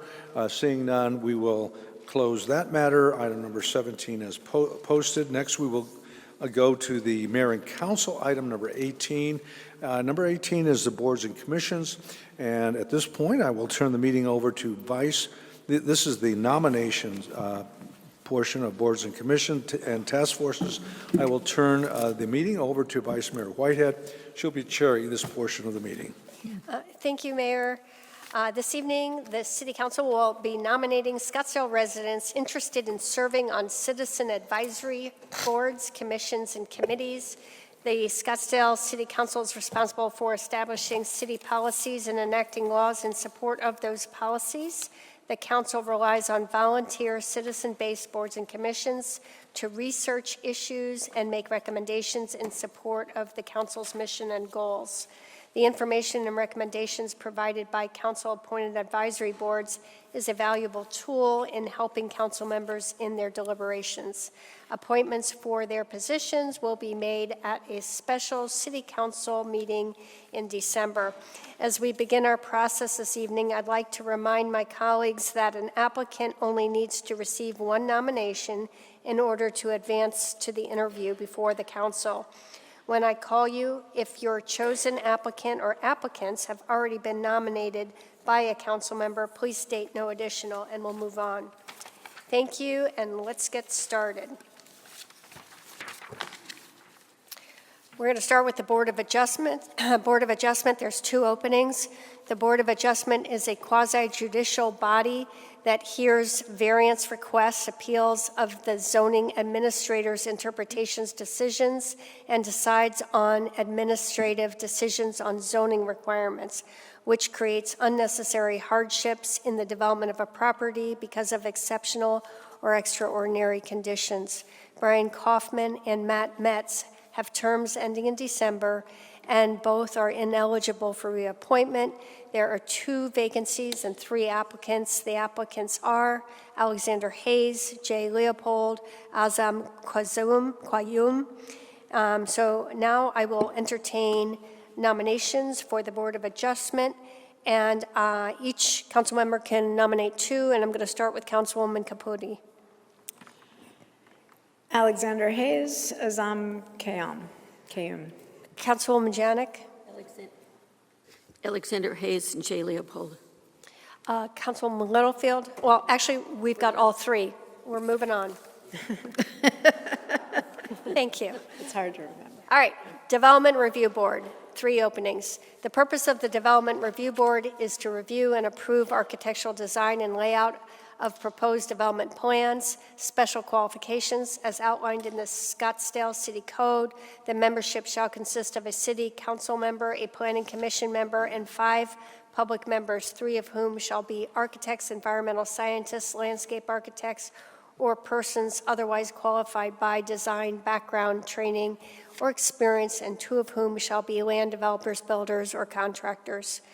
Terms of Jeff Brand and Ali Faki expire in December. Both are eligible for reappointment, and both have submitted applications. Doug Craig's term ends in December, and he is ineligible for reappointment. There are 3 openings and 16 applicants.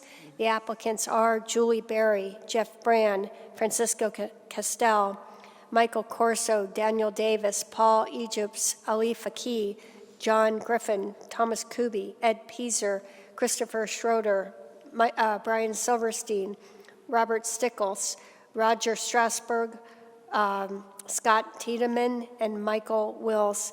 We're going to start with Councilwoman Janik. Jeff Brand, Ali Faki, and Michael Wills. Councilwoman Littlefield. Jeff Brand, Ali Faki, and Scott Tiedemann. Mayor Ortega. Julie Berry, Ed Pieser, and another one has already been nominated. So, No additional for me. Councilman Durham. John Griffin. Okay, Councilman Graham. Michael Wills, Roger Strasberg, and Mr. Kuby, was he nominated? No. Thank you. Councilwoman Caputi.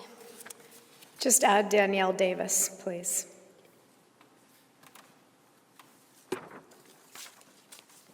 Okay, you got that? All right, we're going to move on. Environmental Advisory Commission, 1 opening. The Environmental Advisory Commission provides guidance on the prioritization of future environmental activities and recommends environmental policies to the City Council. Special qualifications as specified in the Scottsdale City Code. The membership of the board shall reflect both scientific and non-scientific interests. Tammy Bossi's term expires in December and is ineligible for reappointment. There is 1 vacancy and 4 applicants. The applicants are Lauren Click, Elisa McMahon, Nathan Nutter, Alexandra Sellers.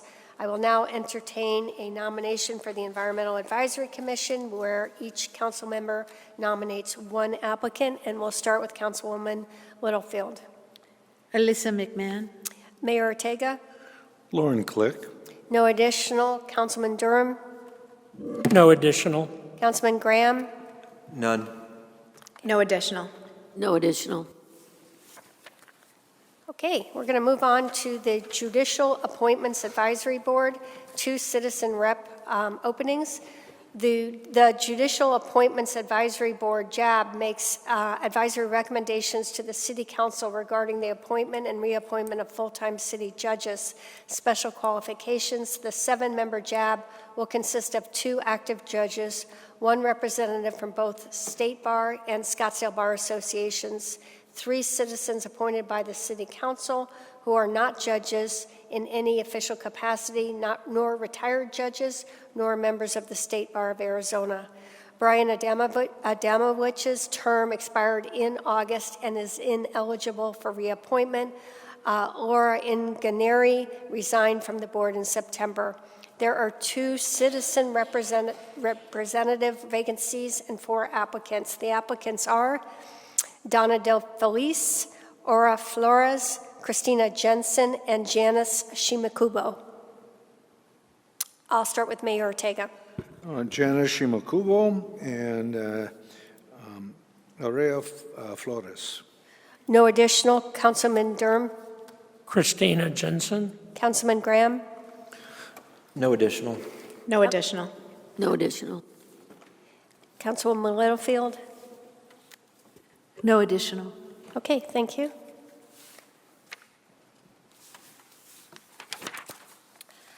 McDowell Sonoran Preserve Commission, 1 opening.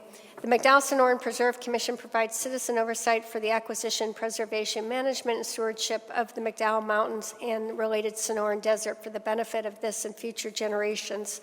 Stephen Coluccio's term expires in December. He is eligible for reappointment, and he has submitted an application for consideration. There is one vacancy and 4 applicants, and the applicants are Stephen Coluccio, Susan Hirschman, Ryan Rybaksik, and Kevin Walsh. I'm going to start with myself, and I'm going to nominate Stephen Coluccio. Councilman Durham? No additional. Councilman Graham? No additional. Councilwoman? No additional. No additional. No additional. All right, thank you. Neighborhood Advisory Commission, 1 opening. The Neighborhood Advisory Commission advises and makes recommendations to the City Council on policies, plans, strategies, and programs for the preservation, improvement, and revitalization of Scottsdale's housing and neighborhoods. Louise Lamb's term expires in December. She is eligible for reappointment and has submitted an application for consideration. There is 1 vacancy and 9 applicants. The applicants are Lawrence Spear, Michael Crooker, Bob Doms, Sandra Dunn, Catherine Irwin, Diane Frey, Doreen Hollowell, Louise Lamb, and Susan Rogi Idaniak. I'm going to start with you, Councilman Durham. Louise Lamb. No one additional. No additional. No additional. No additional. No additional. No additional. Congratulations. Oh, yeah, she's right here. We're looking at you. Tourism Development Commission. 2 Scottsdale hotelier openings. The Tourism Development Commission advises the City Council on matters concerning the expenditure of revenues from the transportation privilege tax or transient lodging bed tax designated for tourism development. Special qualifications. As specified by the Scottsdale City Code, the Tourism Development Commission shall consist of representatives of the tourism industry in Scottsdale, including a minimum of 4 Scottsdale hoteliers, 1 member of the Scottsdale Convention and Visitors Bureau, and the balance from elements of the tourism industry. Sally Schaefer's term expires in December and is ineligible for reappointment. Richard Newman resigned from the commission in October. There are 2 hotelier vacancies and 1 applicant, and that applicant is Lance Marin. I will now entertain nominations, and I'll start with Councilman Graham. So Lance Marin, can we pluck some other applicants from other commissions onto this one? Because it's like a little bit of a deficit here. Thank you. So I guess you chose Lance. Okay, we're done. Send someone a notice. Hey, different commission. You were appointed. You were nominated. All right, let's move on to the Transportation Commission, where there's 1 opening. The Transportation Commission advises the City Council on matters relating to the safe and efficient movement of vehicles, transit, pedestrians, and bicycles. The Commission provides a public forum to hear citizen complaints and requests regarding transportation matters. Don Anderson's term expires in December, and he is ineligible for reappointment. There is 1 vacancy and 4 applicants. The applicants are Kevin Konzel, Malin Pinkowitz, Carl Stein, Darren Wolf, and we're going to start with Councilwoman Caputi. Malin Pankowitz. Go ahead. No additional. Darren Wolf. No additional. No additional. Councilman Durham. Kevin Consol. No additional. Okay. We're done. Well, that concludes our nomination process. Individuals nominated will be contacted by city staff with additional information, and I would like to take this opportunity to sincerely thank all who have applied to serve on a citizen advisory board and commission. Even if you are not nominated, your application will remain on file for 1 year for consideration if there are additional vacancies. Well, thank you very much, Vice Mayor. We will move on to the work study. There are 2 topics. One is water resources and Colorado River update. Second one is Scottsdale Community Sustainability Plan. We afford the public an opportunity to speak and comment on one or both of those items in our work study. I show that there's 2 speaker requests. You'd have 3 minutes. Coming forward, Michaela Tutlip Kian and Ute Brady. Thank you for your patience. Please state your name, state of location of residence, and continue. Good evening, Mayor and Council. My name is Michaela Cutlip-Chien, and I am the Healthy Cities Program Manager at the Nature Conservancy in Arizona. I live at 854 West Baylor Lane, and the Nature Conservancy does business across the state of Arizona. Later tonight, Director McNeely will present a draft sustainability plan to you that cites TNC's economic assessment of 2 strategies to mitigate heat in Maricopa County: implementing cool roofs and increasing tree canopy. The benefits of both solutions were found to outweigh the costs of implementation by approximately 5-to-1 and 4-to-1 respectively. The goal of the Healthy Cities program at the Nature Conservancy is to increase and maintain healthy tree canopy in frontline communities, those impacted first and worst by climate change in the Valley's metro area, to mitigate heat. Not only is there a strong economic case to invest in heat mitigation, but it also importantly improves the physical safety and quality of life for Scottsdale residents and visitors. The City of Scottsdale has a history of prioritizing sustainability and recognizes extreme heat as a key priority in the Community Sustainability Plan. The 2022 report prepared by ASU, called Identifying Strategies for a Cooler Scottsdale, listed an increase in tree canopy, particularly along frequently traveled pedestrian walkways, as a broad goal to be considered for use in the city's first heat mitigation plan. We support your policy prioritization and continued investment in heat mitigation and underscore the value of planting native and desert-adapted trees in priority areas to provide shade and additional ecosystem benefits for both people and nature. Thank you. Thank you. Our next speaker is Ute Brady. Hi. Ute, sorry. It's okay. Ute Brady. No worries. It's not always pronounced correctly. Honorable Mayor Ortega, City Council members, my name is Ute Brady. I'm the chair of the Scottsdale Environmental Advisory Commission, but I'm here tonight as a citizen, a longtime citizen of Scottsdale. And I wanted to begin by commending City Council for the vision and foresight you have shown in guiding the development of the sustainability plan to date. I also want to acknowledge the efforts of SEEK commissioners who have worked very hard with city staff to improve the sections of the plan, and Lisa McNeely for her efforts in revising the plan and for incorporating many of SEEK's recommendations.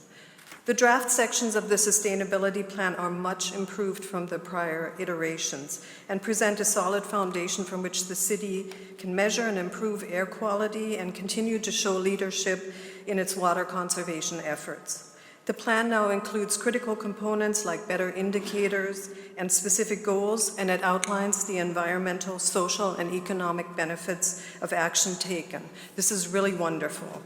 I have a few minor suggestions that may make this plan better. First, consider incorporating more local data in the air quality section of the plan.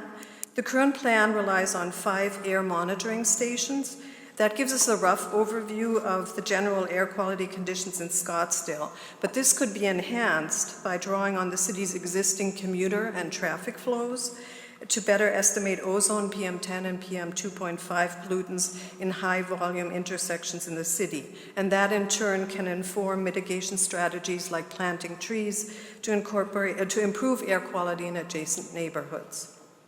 Relatedly, by engaging in partnerships with private health insurers, the city may be able to obtain data that provides a more accurate picture of the adverse health effects of air pollution on Scottsdale citizens than just hospitalization data. After all, not everyone who suffers from bad air is going to end up being hospitalized. Second and lastly, you will note that some of the targets recommended by SEEK differ from those suggested by staff. As you consider which ones to select, I encourage you to think big and choose SEEK's more ambitious goals. Scottsdale is known for bold action. Think the green energy plans, think the preserves. We can really do this. I know this council and staff has a vision and persistent to make us the most sustainable city in Arizona. Let's see that reflected in the goals that we set for ourselves in the sustainability plan. And I think if we aim high, others will be inspired and help us reach those goals. Thank you for giving me time to speak. Thank you very much for your service and for resilience of sticking with us. At this point, we will close public comment and we will proceed with the two presentations. First one being Water Resources and Colorado River Update. Gretchen Baumgartner with the Water Policy Management will be presenting.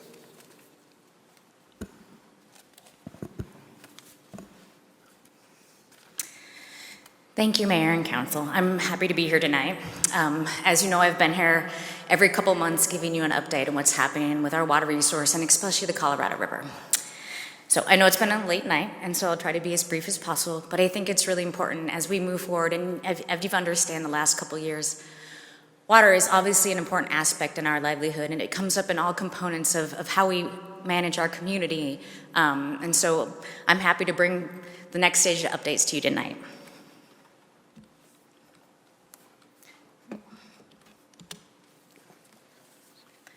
There we go. So I'm going to be talking about the current system conditions in the Colorado, the 24-month study projections by the Bureau of Reclamation, and then what the post-2026 process is by the Bureau of Reclamation. There's a little bit of a delay. So the current conditions right now, the system is about 44% of capacity. So it's 44% full of all of the reservoir systems. There's a good news story here.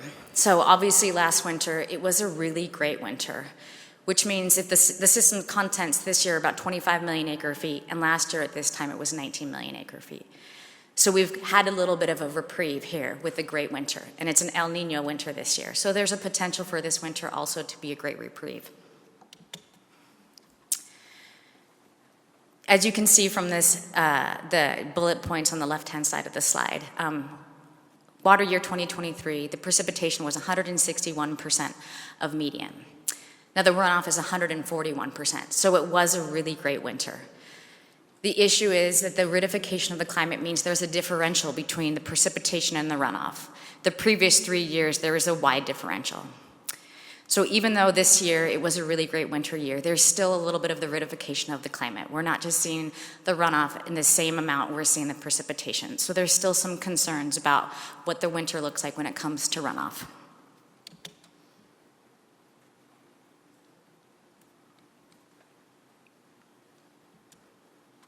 There's a little bit of an animation here. Sorry, there's a delay.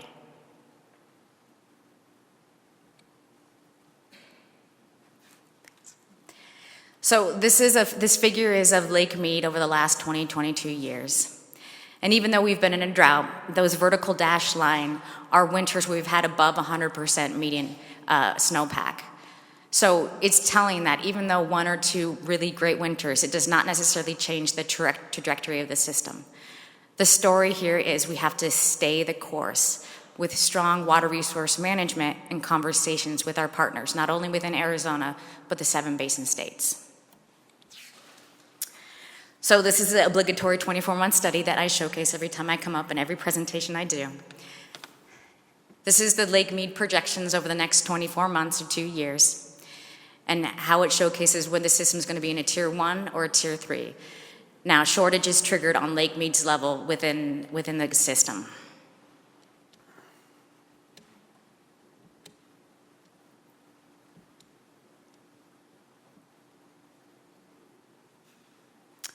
We're currently in this calendar year that we're sitting, we're in a tier 2A.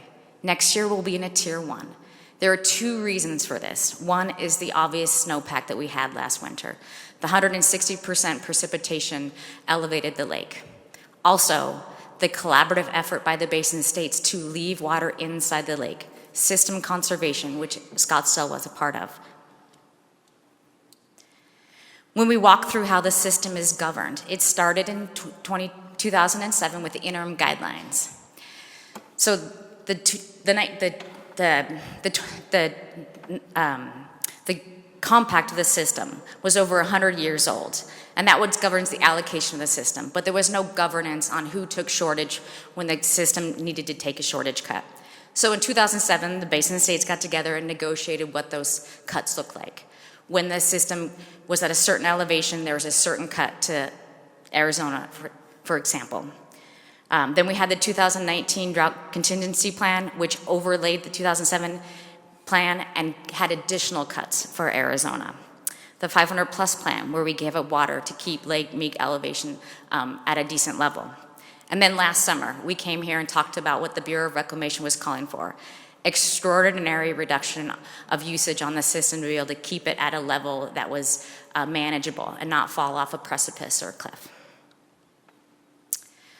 The 7 basin states got together and negotiated what that could look like. So over the next several years, starting this year and going to 2026, several of the partners, including Scottsdale and other partners inside Arizona, gave up water and left it in Lake Mead for federal compensation for that water, leaving the system a little bit more stable currently. So it gives us some time and reprieve to understand how we're going to negotiate the next set of guidelines. Those set of guidelines will be 7 states, 30 tribes, and a whole nother country. There is hydropower, there is a vast majority of storage, and all of this is governed by operating plans and agreements that are set to expire in 2026. So as we work forward from 2007 to now to 2026, the Department of Interior is talking with the 7 basin states to understand what the next set of guidelines legally could look like, but also continue to make sure that the West thrives economically. This is a graphic that was inside the supplemental environmental impact study that's going on right now. Basically, it showcases what the conditions were like in 2007 when those negotiations for those guidelines happened and what's happening now. In 2007, the system on average gave 14.9 million acre feet. Over the last 22 plus years, the system on average is giving 12.5 million acre feet. That is a differential of 16% of supply. That is the starting point for the negotiations of the guidelines. The Department of Interior intends for the guidelines to be more robust, more adaptive, to be able to sustain the system as we ride through what's happening on the hydrology. What we can probably expect is the guidelines are going to be a little bit more aggressive than they were in 2007. The NEPA process is happening right now, and the end of next calendar year, they'll have the supplemental EIS out, and we'll have a bigger understanding of what those alternatives could look like for the state of Arizona and Scottsdale. So what has Scottsdale been doing? So we're operating under our drought management plan. We are vastly expanding our conservation programs and messaging. Many of my programs and conservation staff has increased their effort by anywhere from 200 to 400%. We're expanding data and data access so customers can manage their own water usage and understand it. If you can't measure it, you can't efficiently figure out how to use it. We're talking with HOAs, we're talking with businesses, and we have the Sustainable Management Principles, Chapter 4. So let's talk about infrastructure. We're increasing our well capacity. We're a Bartlett Dam modification stakeholder. We are looking to complete the Harquahala well field. We did the Tucson exchange, and we're moving forward with that this year and into next and beyond. We're preparing the campus for full-scale advanced water purification, or what was formerly known as DPR, for potential to alter that resource for more accessibility in our portfolio. And we're talking with our partners, like the City of Phoenix and other valley cities, for a regional AWP plant. In conclusion, I wanted to highlight just 3 of those infrastructure projects. Now, us and other valley cities are doing similar things. We're all looking at our well field and investing in that infrastructure to be able to pull from the long savings account that we've put away, to be able to call on in times of prolonged shortage. We're really examining the AWP up at the campus and finding ways to work with the state on how we message and really utilize that resource. And the Bartlett Dam modification. As we all sat last winter and looked at the water that ran down the salt, We're working with SRP and other Valley partners to figure out ways that we can invest in that and capture that water to be able to put to use in the future. And with that, I want to thank you for the opportunity, not only today, but every time I come and talk to you. I think it's not only important to educate our customers, both on the residential and the commercial side, but all elected officials so we can all be partners as we move forward. Thank you. Good, just a couple comments. So we are gaining momentum with the culture of conservation, which is important, and that's among all the CAP basin cities or the AMWA cities, so that's important. The other thing that we're doing is we're monitoring the federal decisions that would impact both conveyance of water through the CAP system that's not federal water, and some other things that are pending decisions that will definitely impact our portfolio. So we are way ahead of the curve in terms of having the proven, I guess we've been pretty much DPR capable for almost 5 years now. So that's very important, whereas, Phoenix is striving to get a plant operable in about 6 years. We have that capacity, or we're getting ready for that. I see Councilwoman Janik, Councilmember Graham. Thank you, Mayor. Gretchen, great presentation. Thank you. I just have one question, and it's on WaterSmart. Is it possible to have the commercial businesses as part of the WaterSmart program? Are they part of it? It's possible to have the commercial customers, and we've had conversations with them. There are some challenges when it comes to big commercial customers, and they have a big use on the other side of the meter. We've had these conversations with the Water Conservation Office, and my staff is all on board with sub-metering and getting that out. So when it comes to monitoring water usage inside a big facility, we developed a rebate for that. And so we have a commercial rebate that helps talk through someone if they have the idea that they want to sub-meter something. Again, if you can measure it, you can understand it. So you can use WaterSmart, but we have other options as well. Okay, good. Thank you. Okay, Councilmember Graham. Gretchen, good presentation.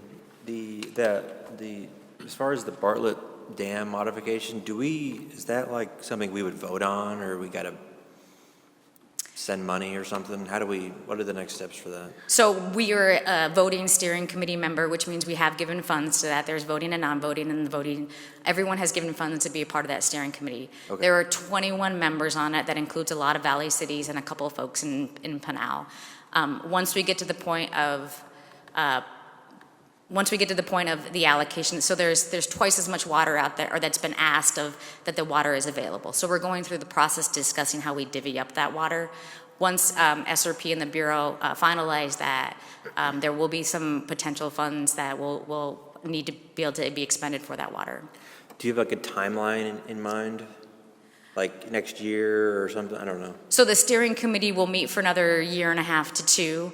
And then they'll have to go through an environmental impact statement. They're starting NEPA right now, and then we'll have to go to congressional authorization in 2026. Excuse me, and I will ask Brian Biesmeyer to elaborate. Thank you, Mayor and Councilman Graham. Yes, you will see some, as we go forward with our CIP budget going forward, you will see those investments, should those opportunities come forward in a budget, which you'll have the opportunity to discuss, approve, disapprove, so they won't come as a surprise to anybody on council. Yeah, I support that movement, and I'm sure many of my colleagues would, and so I just didn't know about the timing of that. Thank you, Gretchen. Thank you, Mayor. Sure. Okay, well, with that, I think I don't see any other hands raised, so I thank you for the update. This is as equally important as the financial reports that we get monthly, so thank you very much. Thank you, Mayor and Council. And moving on, we will get to the Scottsdale Community Sustainability Plan as presented by Lisa McNeely, our Sustainability Director. So good evening, Mayor Ortega, Vice Mayor Whitehead, members of council. Thank you for the opportunity to provide an update on the Community Sustainability Plan and to share some of the draft sections for your input. And thank you for your commitment to sustainability. I've been here this entire evening listening. I know that this has come up in public comments, has come up in your comments on other sections. That's great to hear, and I hope we can continue to have a good dialogue on this as we move forward. Your input in the past has really sharpened the focus of this plan, made it a priority while allowing sufficient time to develop the baseline metrics and set some of the targets that we'll be discussing tonight, and really highlighted the need to discuss cost and benefits.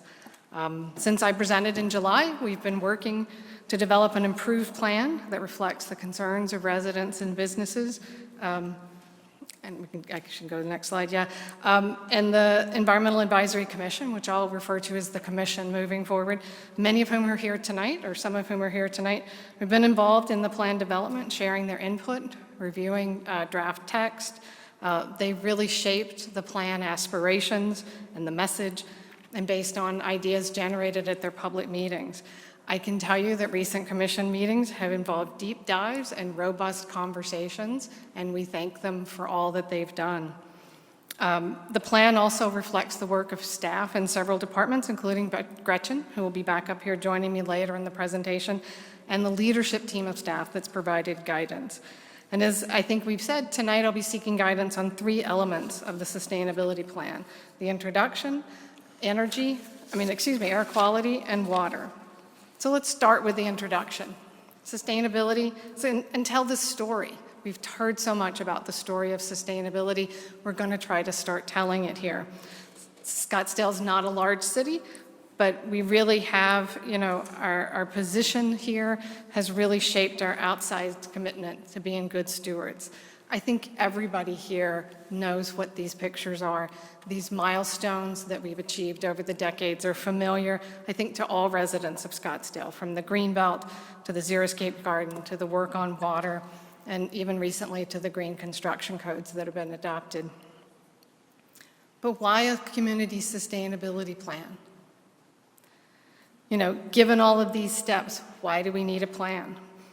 I think the city knows that without thoughtful planning and stewardship, our environment and quality of life may be negatively impacted by some long-standing and systemic trends, like the drought, extreme heat, air pollution. As Scottsdale nears build-out, expanding our efforts is going to be even more important. What we're going to be talking about improves the environment, but the solutions also bring other positive outcomes: cost savings, health and safety improvements, equity, economic vitality. And we know that these benefits outweigh the upfront costs because people are already taking some of these steps. We have shopping centers with covered shade that have solar panels on them. We know that hundreds of residents are composting their food waste. Next slide, sorry. I'm having to do the next slide thing, and so if I hesitate, it's because I'm not used to doing that, and Will's being very responsive, but you'll see me reach over and then look up and then say next slide, and it'll be a thing. So the science behind these sustainability efforts is compelling. NASA's records and analysis confirm that the Earth is warming faster than at any time in the past 10,000 years. Average temperatures are up 2 degrees Fahrenheit, and mostly just in the last 40 years. Temperatures in the valley in July were the hottest. That was the hottest month ever recorded for a U.S. city. We know that's a result of some natural variability, urban heat island effect, but also climate change. And we see it in the data. At the same time, we're also experiencing the drought. Sorry, you did want to go on to the next slide, thanks. The scientific data also helps us understand that our air quality is changing and that there are health impacts from it. The 2 largest concerns are ozone and particulate matter. Those are those particulates that we get, from smoke and dust. These are the ones that exceed the federal air health standards most frequently. I'll be talking more about this in the air quality section, but I just want to start by saying how complex these issues are, given how far these can be blown around by the wind, both within our region, within our city, and again, even across different states. So this graph shows the daily air quality index for ozone in 2022 and the frequency of those unhealthy days. Next slide. But just as the science motivates us to take action, the economics of sustainability can help us understand how to get started and guide the efficient use of resources. There are upfront costs to sustainability, but there are also then savings on the other end. And we know those technology costs are coming down. This can mean steps like reducing energy and saving water can bring cumulative savings that quickly exceed the cost. Failing to act can also have costs. And I want to share some local studies. You already heard from the Nature Conservancy about the work they've done right here about what is cost effective, how, the benefits that we see in return from addressing extreme heat. We've had studies even in Gilbert where the water utility looked at and came to the fact that utility rates would now be 6% higher if it weren't for the investments that had been made in new infrastructure and in conserving water. And this graph is actually also from a study in the journal Science that shows that Maricopa County will see a loss by the end of the century in gross domestic product. Basically, our economy will have shrunk by 5 to 10% due to extreme heat. Next slide. So when we move to the now sort of what is the plan? What's the structure of the plan? And the starting point, of course, was the 2035 General Plan, which set goals and builds on existing plans. It focuses on these 5 key areas to reflect council input on the priorities for a sustainable, resilient, and thriving Scottsdale. We want to increase the use of renewable energy and energy efficiency. We want to conserve water. We want to create less waste and send less of it to the landfill. We want cleaner air. And we want to respond and prepare for extreme heat. Next slide. For each priority, we'll be setting targets. We'll have baseline data, we'll have information on what individuals and businesses can do, and we'll have strategies and actions that help achieve the target. Essentially, that baseline data, those indicators, tell us where we are, the targets tell us where we want to be, and the strategies and actions tell us how to get there. There's going to be more details on this in the next section. Next page. At the last work study session, we talked a lot about implementation of the plan and kind of administration of it. So I wanted to stop and talk a little bit about what happens next. It's designed to be a living, working document to focus our resources and collective action where it'll be most impactful. For each priority, each of those 5 priorities, there'll be an implementation table that shares 4 elements. It'll talk about the time horizon. What's ongoing? What'll be a quick win? What might take us a few more years? It'll list who the lead agency is and who are some of our partners. It'll have an estimate of the upfront costs. Now, this might be the upfront cost to the city. It might be the cost to a resident or a business. And we'll have sort of a sense of the scale. And in the same, we'll describe the expected benefits of taking action. For the administration, we're also going to do annual reports. We're going to update the data where we can. We're going to talk about implementation, where things are going. And then we'll update the plan formally every 3 years. Next slide. And then some of the fun part of it, again, we hope that residents, businesses, and nonprofits will join us on this, that they'll be motivated as well to improve the world around them. And so we're going to be sharing ways the community can work with us. This is an excerpt from the introductory section that talks high level about what you can do. There'll be more details, again, in each of the priority sections. So I'm just going to stop for just a second. That's all I have on the introductory sections. How am I doing? Any thoughts on how we're telling the sustainability story, or do you want me to dive into to water? Good. Councilwoman Janik, please. Real quick, thank you, Mayor. Very, very nice. And I especially like page 10, where you have the time horizons, the cost, et cetera. I think this will be very beneficial for people being able to understand the plan, where we're going, and how much it costs. So thank you. Thank you. Okay, continue, please. Okay. Next slide. So before I dive into the water and the air quality sections, I do want to spend a moment reviewing how some of the draft targets in the plan were developed. So this slide shows an example from the plan where the indicator and the baseline data, in this case, the number of gallons of groundwater treated in 2022, is tied to a target for the future. So in general, that's where we started. We gathered baseline data. Some years we had enough, in some cases we had enough data to have trends, to be able to look and see how this has been playing out over time. We also talked about some of the external factors that might impact our ability to achieve any targets. One where, say, existing technology might be a factor. Is it already developed and scaled and completely commercialized? Do we know exactly what it's going to be? You know, we've kind of reached a tipping point for electric vehicles. For heavy-duty trucks, I think there's, you know, it's not as certain sort of where that's going. We also wanted to look at the pace of action by other major players. What's the county doing on air quality? What are utilities doing around energy? So what you're going to see in the targets in these two sections and in the other three when I bring them back in March are sort of an attempt to both balance accountability and control over outcome, knowing that there's always going to be some uncertainty, and in balancing achievability and ambition. And so, you know, and also just want to remind, to keep in mind that strategies and actions tell us how we'll get there, and that we do have the ability to update the plan every 3 years. So, as I'm going through the rest of this, I'm going to be highlighting some of the suggested targets and kind of moving forward. So, water section. After Gretchen's presentation, there's not a lot that I have to necessarily talk about, but I do want to share some of the data. So this graph shows the delivery of safe, drinkable water to the city of Scottsdale.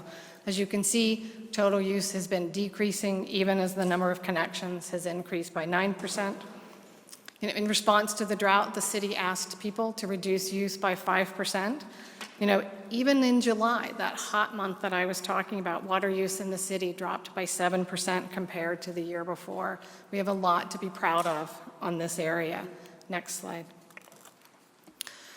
But I think it's worth breaking down different customer types for water use to understand how that overall decrease happened. So this graph shows the residential use per capita per day, reducing by 13% since 2000. We also know that municipal water, which is really only about 2% of total water use, has dropped almost 10% since 2017. And Gretchen's talked a lot about all of the work that they've been doing with HOAs, on turf conversions and other steps. And also, we've looked at the commercial data and know that it's been relatively stable. Next slide. But it's not just demand, it's water supply too. This is a picture that looks at both our return flow, so the total amount that's delivered to customers. Right now, about 33% is returned through the sewer system. So I'm going to let Gretchen talk about this more when we get to it, but keep that number in mind, and also keep in mind that since the early 1990s, the Scottsdale Water has banked almost 250,000 acre-feet of water in this system, and that this is an important part of that overall story. So next slide.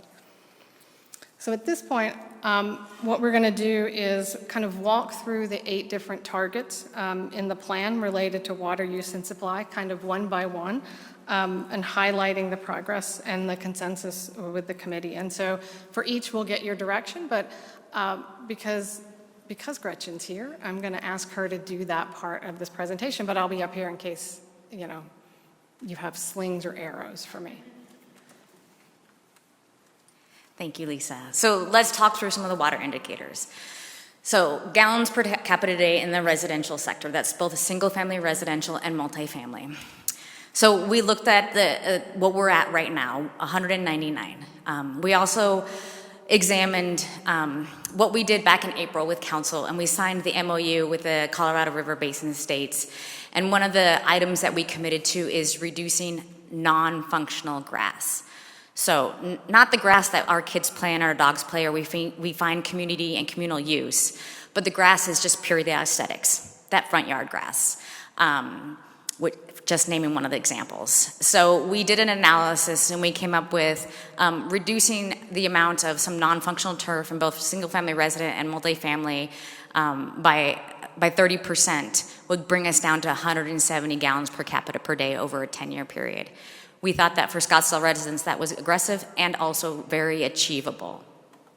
Next slide. So let's talk about the commercial sector. As Lisa had said, since 2017, we've saved 10%. That's basically a 5-year period. Our municipal facilities and parks have done an amazing job. Now, parks started this venture a decade and a half ago, and they have their stuff honed in. Our parks do an excellent job of efficiency.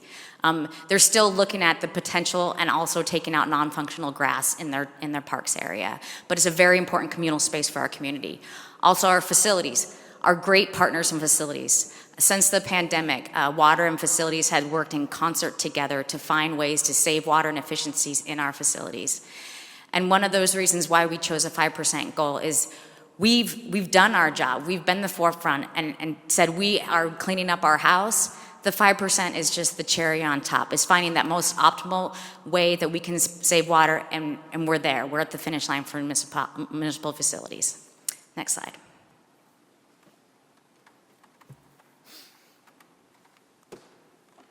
So there are HOAs. We have a lot of HOAs in Scottsdale, not just HOAs, but sub-HOAs.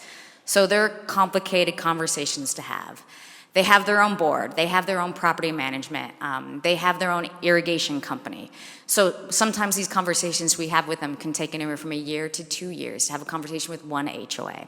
Although they have a good amount of turf that not only can they find efficiencies in, but also examine are there ways that they can take out some non-functional grass. So we targeted HOA irrigation usage and are looking to reduce that by 10% over a 10-year period. Next slide. And we would like to do similar things with our commercial sector, a 10% reduction over a 10-year period. These are finding efficiencies in the business processes that all of our commercial entities need to use. Anywhere from the small guy to the big guy, there's efficiencies that they can do to be able to hone in and find ways to reduce water. We'd like to further build some messaging as well as programs around our commercial sector reducing their water footprint. Next slide. And so, as Lisa had said in the couple of previous slides, return flow. So return flow is basically that water that goes down your drain, your faucets, your showers, anything that goes down your drain into your sewer that we can recapture. We made a target to increase that percentage by 10% over a 10-year period. Now we're at 33%. 30% is a pretty decent goal. So adding 10% on top of that is very aggressive. This means not only our current, but our future customers as we grow into a city is finding those efficiencies. Any outdoor use has to be functional, finding ways to really capture that water and reuse it over and over again. And so this is a great goal. This is kind of a secondary goal. It captures all of our customers, not just residential, but commercial, HOAs, interior HOAs, domestic use, all of our customers. Next slide. So these are goals that are indicating things that we do really well, and we want to make sure that we highlight those and we continue to do those. As Lisa said, is recharge any available water that we have into the aquifer and bank it for future uses. Anytime we have the ability to do so, we should maximize that, showcase it, and report it. That includes the groundwater usage that we use in our service area. We want to make sure that we maintain the long existing goal of the water utility to stay at safe yield, only draw out what we need to draw out of our aquifer. And next slide. So this was one of the targets where the SEEK and staff diverged a bit. Staff is asking for a little bit more time to examine this very complicated industry inside of our city. There's more data that we are currently collecting. This is a complicated customer, and although we want to come back to this conversation, there is some time that we're asking for. There are a number of components that we are currently examining, and we're not ready to recommend a goal. Do you want to ask any questions before we move on to the next one? Thank you, Councilwoman Janik. I do have a few questions. Thank you, Mayor. Concerning page 20, if we were able to convert all the people who are on septic to standard sewer, how much would that return that is now 33% conceivably increase by? Do we have any idea? I see my boss coming to the table over there. Okay. Mayor and Councilwoman Janik, yeah, we've calculated in the past, and that's around 800,000 gallons per day that we could get back into our system if we were to convert from the 5,000 septic. I don't know what on the percentage-wise it would do. I just know the gross figure. Okay, well, it sounds like a good percentage, too. It is. It would be a great thing to have coming back to us. Okay, great. And we still have incentives on that?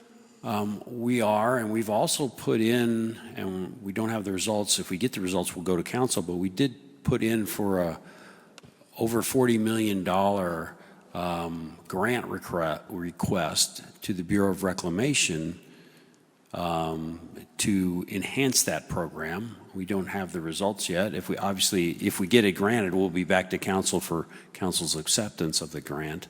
But we did submit for over $40 million request to extend our sewer lines into septic areas. That's great. And then I have one more question.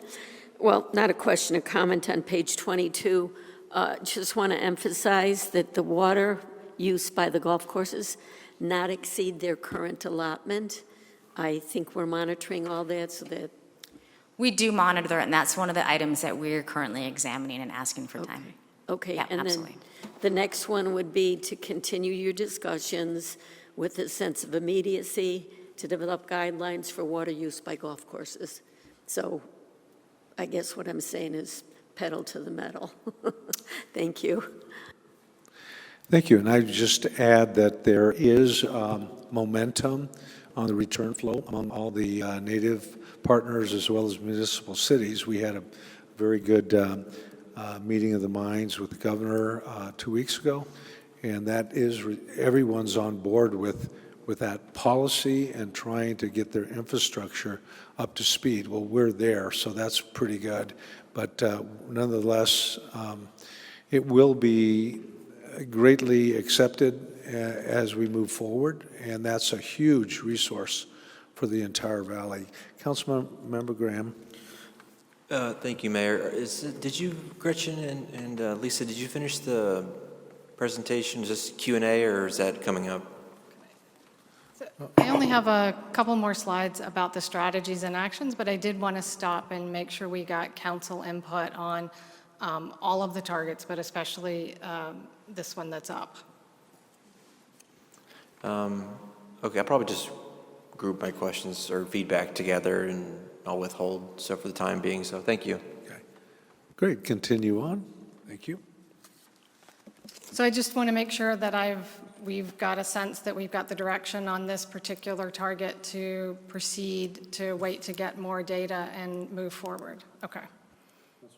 Councilwoman Janik? Are you looking for us to nod and say, yes, we like these? Okay, I will start by saying, okay. I like these. I'm nodding yes. Thank you. Good, and I would as well, so we will continue on this path. Okay. Great, thanks. Thank you, that's important. So again, there's the last 3 to 4 slides for the water section. As I mentioned earlier, there's going to be an implementation table listing the proposed actions and details about timing, costs, and benefits. In this first slide, this is just a highlight of the first 2 on the list in water, just because it was easiest to do a little screenshot of the top 2. And what you can see here is that for both of these are going to be ongoing efforts. You'll see that others in this slide, again, some are quick wins, some are a little bit later time frame. We give a list of, water is obviously the lead, but then we have different partners for different ones. Again, different costs. The first one, it would be a cost to the city to communicate the benefits of WaterSmart. The second one, which we think might end up being a little bit higher, would be encouraging the removal of privately owned turf. So this would be the upfront cost for those private, whether it's a resident or a business. And then in both cases here, the benefits are customer savings. I'm going to kind of just go through, to just flip through the next 3 slides. What I have is just, I've listed up all of those actions. So these are the first 5.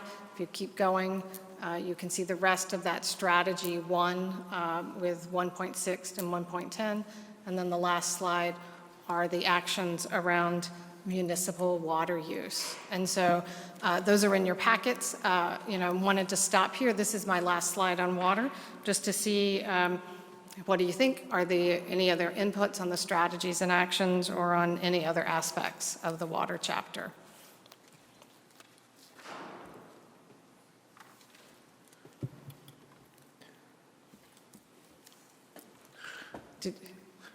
Councilmember Graham.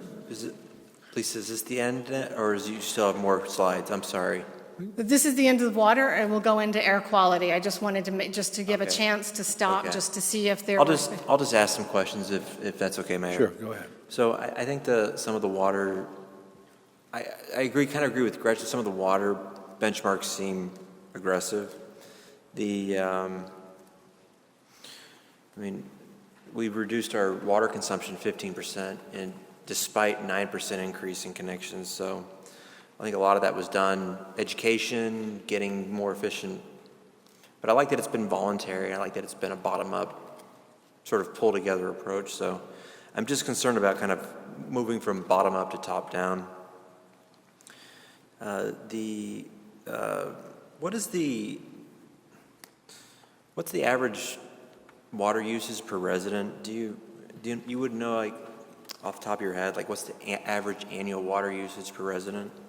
So the number we had in the slide, and I see Gretchen getting up too, is we tend to talk about it in gallons per capita per day. That's what you hear other cities talking about it. We talked about that. And that's what's 199 last year, I believe. Page 16. What are like some of the most common ways cities can encourage reduction of water usage? What's your go-to? Like, what are we going to expect from this? So if I may, Councilmember Graham. So one of the ways that we have that target is to really how to hone in on our conservation program. I don't have the numbers yet for 2023 because we're still in it, but I'm really excited to understand where we're going to be when I start calculating those numbers in January and February. Like I mentioned in my previous presentation, we grew our programs by 400%. And so it's really incentivizing folks and educating folks. So as we try to move towards that goal, it's not knocking on people's door and saying, hey, you got to be 170. It's how can we hold your hand and educate you to understand, A, where we are as a desert city, and B, how you can be a partner in that. Where is your irrigation? Are you irrigating too much? How can we help you kind of hone that in? Do you have grass that you don't really use? And how can we help you convert that in areas that could really fit into your lifestyle? So really, this is just helping us hone our educational program so we can kind of up our game. Yeah, no, I support that, and drought measures and conservation, education. I like that. I guess let me ask another question. What are the largest drivers of water consumption in the city currently? So it's going to depend on what sector it is. So if we're talking single-family resident, it's going to be your outdoor usage. It's going to be either your misunderstanding of how you need to irrigate, or grass is a very big outdoor water usage. Mm-hmm. So your outdoor water usage is going to be the priority for you to focus on. What about like non-residential use? So it's going to depend on what business you are. Yeah. We have some really good relationships with the businesses in Scottsdale, but there's no one program that fits all. We build rebates around what we have a conversation with our customers and what we believe fits them. Okay. I did talk about in my last presentation about how we're talking about sub-metering with our commercial customers. That grew out of a conversation with a very big customer of ours, and how they wish to be able to be a better partner in water conservation. And so we grew that program out of that conversation. And then I know we talked about this a little bit. I just wanted to put the question out in the open. May not be feasible, but charging water rates differently by day versus night, kind of like we do with power. I mean, is that even feasible? Is that even possible? So we currently don't have that kind of data available to us right now. Whether or not it's a concept we can when the AMI technology is fully realized and we can capture all of that, that's something that the utility could potentially explore, should that be the direction that council would like us to look at. We just don't have that data available. That could be an opportunity if we charge people cheaper, for lawn watering at night. Yeah, as we walk into the future, we will examine as many possibilities as we have available to us. Absolutely. Okay, I guess I think some of the water targets are aggressive, and I think if we can't really get our arms around some of the complications with golf courses, which is such a visible, some of those big consumers of water, I think it might diminish the credibility of the plan a little bit. So that's all I have for the water section. Thank you, Mayor. Thank you. Vice Mayor Whitehead. Well, I guess I agree that, and I'm glad that we're looking at golf courses, and obviously there's a lot to do. So I agree that the credibility of the plan will depend on that as well. But I do want to stick with the targets, so I just wanted to check if my colleagues agree. I mean, the river determines how much water we get, not this council. And the river is telling us that we need to substantially reduce. And with, 76% of our water coming from that one river. So, but the good news is we can totally get there, and there is still a lot of room to conserve. So I just wanted to say I'm not interested in reducing the targets that we've set. We need to be aggressive. Good. I would also weigh in that the matrix that we're looking at makes sense to me, and so we would look at both dollar benefits and other measures. So I would say it looks good because also your municipal sector is broken out, so we can measure ourselves, right? And with that, I think there's a crossover in the marketing side, because what we're doing is we're asking for trade-offs. Yes, it's true, people are asked to, we pay them to get rid of their turf in the front yards and maybe even the backyards. But we have large, useful park, ball fields, and so there's a trade-off there, and that's a valuable exchange. Because of our open space, and we have the maintenance crews and the science to back that up and make it very healthy. And I think that's the right message, that it's, you get more free time if you don't have to mow the lawn on weekends, right? And you may as well enjoy it when they can have more companionship and learn sportsmanship out in the fields. Councilman Janik. I just wanted to agree with Councilwoman Whitehead. I think the targets as listed are very reasonable, and I vote that we stick with them. Good. Thank you. Continue. Great. Next slide. So the last section of the draft tonight is air quality. I've already discussed this some. Like many metropolitan areas, Scottsdale's, and the other cities in the valley have been working for years to improve air quality, especially the ozones and the particulate. Again, what causes it? Particulate matter that can be small or large, that's caused by things like the blowing dust, smoke from fires and fireworks. Ozone that's created when a bunch of things get together in the sun. I'm not a chemist. I think maybe we have somebody on the council who could probably do a master class on this. But what this graph shows us is how regional air quality has fluctuated over the years. In 2022, 1 in 3 days exceeded federal air quality standards. That was 106 days. You see that a couple of other years were worse. 2020 was mostly due to wildfires. So this is an aggregated sort of data source because it is so complex. It's not just that, in the case of the next slide where you see the monitors in Scottsdale, where we get hourly readings, but that the federal health standards aren't based on hourly readings. They're based on either a 24-hour or an 8-hour standard. And so what we do is try to pull those together. Looking at these in Scottsdale, you see that we have monitors for ozone in both North Scottsdale and South Scottsdale. The South Scottsdale site also monitors PM10.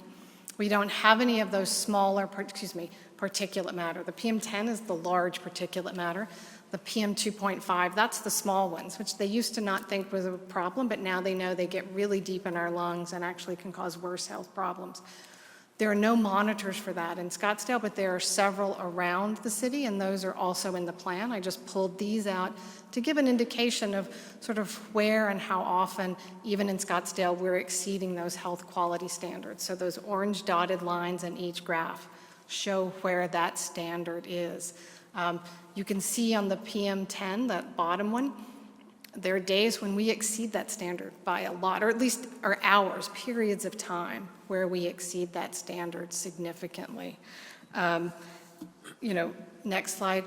And why do we care about this? We care about this for the health and the hospitalization. So the data that we have is what was provided by Maricopa County Department of Health. Health data, it's hard to get hold of. There are privacy requirements, absolutely. And so this data, the Maricopa County was able to share with us. The table shows sort of incidences of illnesses and death for some of the kinds of diseases and that can be related to health. The map on the right shows just for asthma, which asthma in Scottsdale, those rates are less than they are in the rest of Maricopa County, but you can see they're then not evenly distributed around the city either. Next slide. So jumping straight into the first of 4 targets in this section. So this is addressing, again, those unhealthy air days, that very first bar graph that you saw. Again, that top section, you see the baseline data, in this case, that the number of good to moderate air days in 2022 was 259. And then at the bottom, we have 2 different possible targets for council consideration. The one from staff on the left and the one that was voted on by the commission on the right. I think the commission really strongly felt that targets need to be time-bound and that they need to be aspirational. They want to make a strong statement on air quality. But really, the difference in these two is just having that date of by 2030. This is an example of what I was talking about earlier, about looking for council direction on balancing accountability and then control over the outcome. So I'm going to stop after each one of these to make sure we have a conversation. I've heard some feedback that maybe reducing the unhealthy air days might make more sense. And that having that target date is a very ambitious part of this. But I wanted to stop and get a little bit of feedback on this. Councilwoman Janik, Councilmember Graham. Go ahead. Thank you, Mayor. I don't believe that we have enough information to begin to target a date. I think what we should target is gathering of information by a certain date and then coming back and saying, based on this information, what can our target date be? And I think we're probably looking for consensus, so I would say maybe have everybody ask their questions and see what your thoughts are.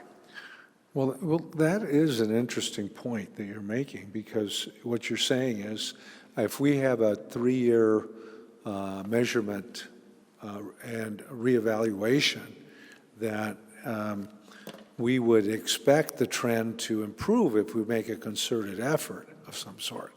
But I don't know how we can necessarily say, 5% less days or 10%.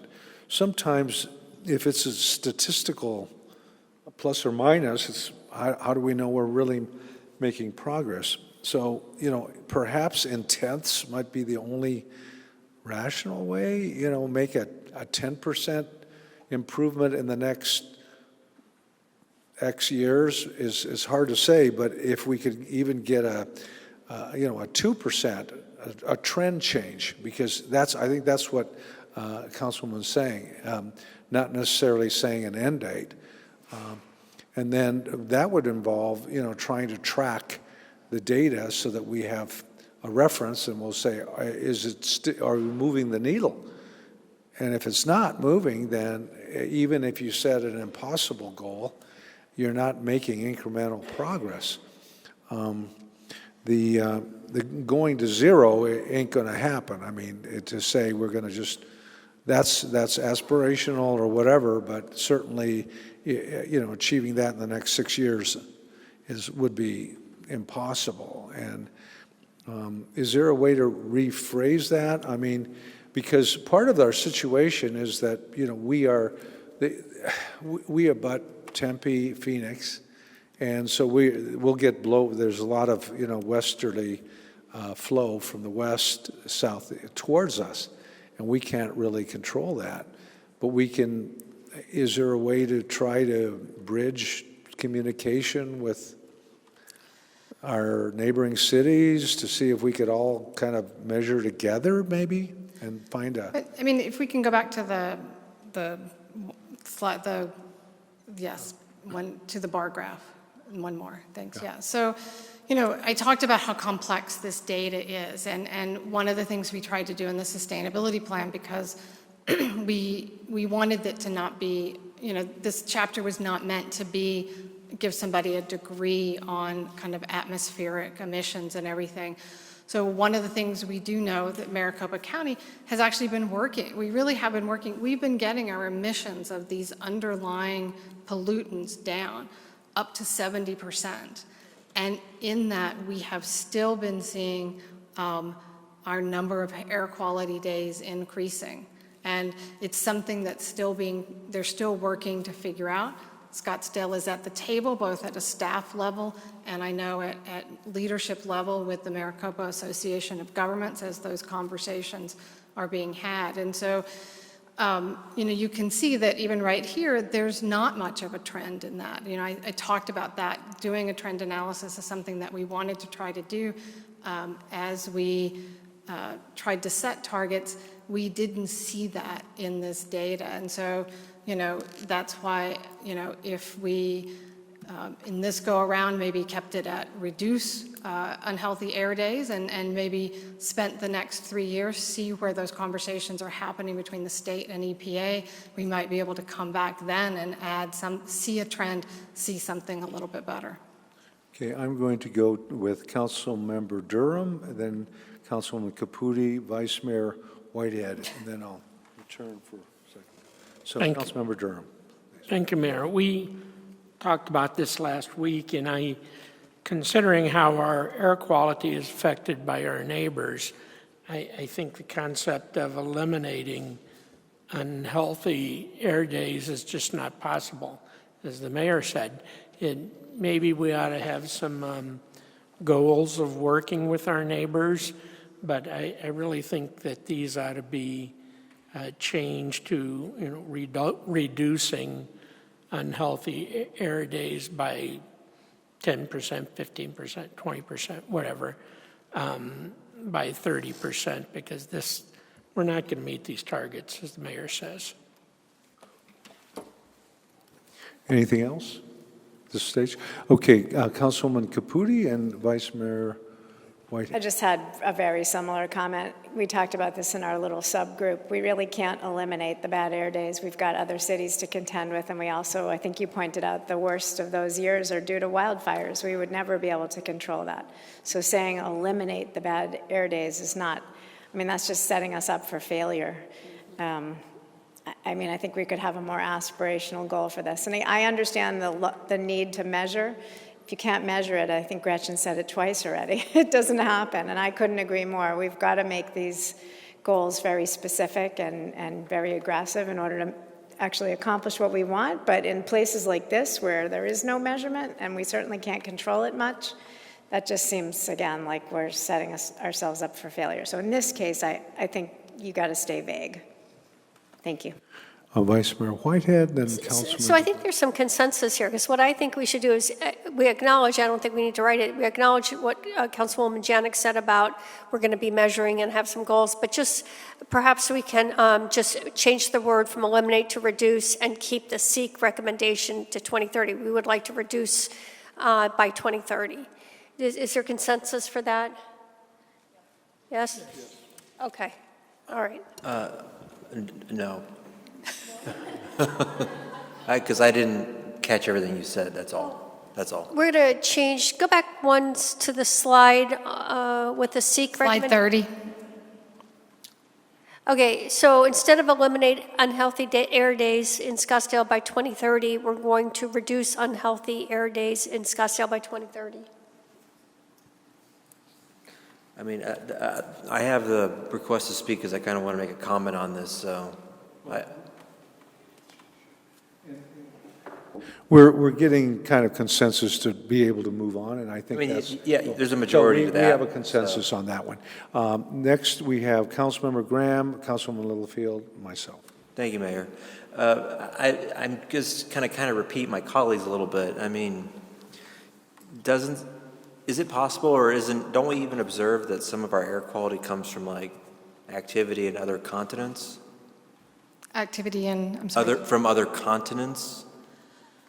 I don't know if it's that far away, but I do know it blows in from, yes, it blows in from a lot of different places, yes. We can't control that. So it should be about what we can control. I mean, we're not even on an island, and even if we were on an island, even then you would still be breathing in that next. So I think here's the issue though. I think that something like this, we should be focusing on what we can control, what were our missions or whatever. But when we kind of hyper focus on something that we cannot control, it just kind of diminishes the credibility. So thank you, Mayor.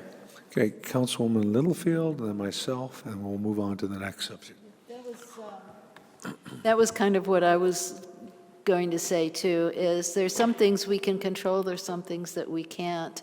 I remember as a kid, I'd look out toward Tucson and there were walls of dust and dirt. It was just massive, and it would come in, and it's still happening. You can't stop it. There's nothing, you can't get out there with blowers and try and stop the thing. But there's some things we can control, and those are the things that we need to concentrate on and fix. And what we can't control, we should just find the best way that we can find to minimize the effect of what's coming. Thank you.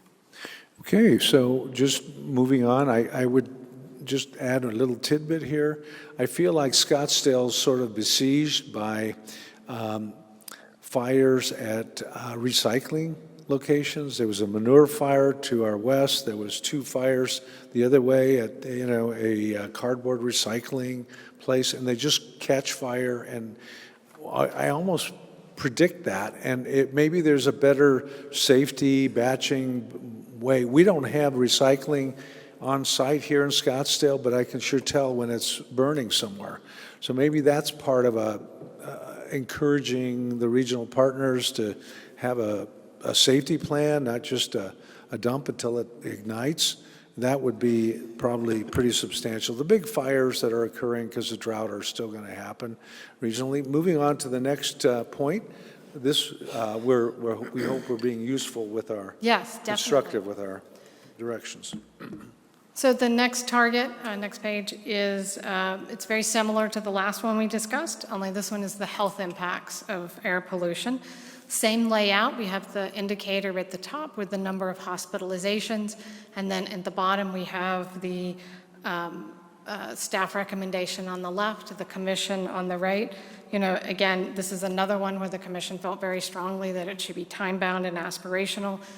The main difference here is still the date. The wording is slightly different, but it is very similar. And so, this could be one we treat in this case, though, we talk about cutting those pollution-related health events in Scottsdale in half rather than eliminate. This could be something you could choose to treat very similarly to as the last one. Okay, Vice Mayor Whitehead, then Councilwoman Janik. Yeah, I think a lot of us discussed this with you, and I think that we should just go with the staff recommendation and again collect more information. Everybody should be motivated to get hospitalizations cut. It's bad for our constituents, and it also costs money. Okay, Vicewoman, Janik. Thank you, Mayor. I do have a problem with this. We have a lot of really good medicines to treat asthma and a lot of these diseases. I think in general it shouldn't be cut hospitalizations. I think it should be cut all of the asthma based on treatment. Treatment includes hospitalization as well as prescription drugs. So a lot of this improvement is really not because we've helped pollution, it's because we have better drugs. So I think it needs to be a broader categorization there. That's a good point. I don't know if Yeah, I like that. treatment. I agree with that. If I could just share, I think, so again, Maricopa County had hospitalizations. I think, there are potentially sources of data that we might have to buy or we might not even get. We'd have to be reaching out to private entities to get and potentially not have complete data on urgent care visits, doctor's visits, but getting down to understanding prescriptions, I completely agree with you, but I'm really worried that I would not be able to bring back to the council a good enough data set that would include all of that. I guess I should backtrack. I think it's fine if you track doctor visits rather than prescription drugs. Or maybe it should say investigate ways to track treatment or... So it sounds to me like it's this is a data issue. Yeah. So we want data that's accessible and free and already being tracked. And so while hospitalizations is not ideal, we want to reduce asthma or other ailments like that. Certainly the hospitalizations give us a sense if we're on track. I'm disagreeing with that based on personal experience with my family. Because there are way better treatments now. Yes, you go to the doctor, so maybe if there's any way we could track hospitalizations as well as ER visits, physician visits, et cetera. I think, yeah, it's going to be tough, but that doesn't mean we shouldn't do it. Well, and just to be clear, perhaps, again, reading the staff recommendation, it says cut hospitalizations for pollution-related health events. And I don't know whether that means a 2-day stay in the hospital, a visit to the emergency room. So it's somewhat generic when it says pollution-related health events. I think that can cover a lighter incident versus a heavier incident. We have a lot of, quick care, critical care, walk-ins, and they'll give you a cortisone shot or something like that. So, but if we just say, I would say even if we were to look for not having an end date, but even 25% would be more rational to me than half in the staff recommendation. The reason I say that is because we're going to re-examine it in 3 years. So if we have an increase, whether you called it at 25% or 50%, but if we have perhaps an improvement, I think that 25% is plenty enough to measure against, so we'll see where we stand. So I would go with just a consensus of saying we want to cut hospitalizations by a quarter for anything related, and we're going to revisit this in 3 years, and we'll see whether the trend is working or not. Yeah.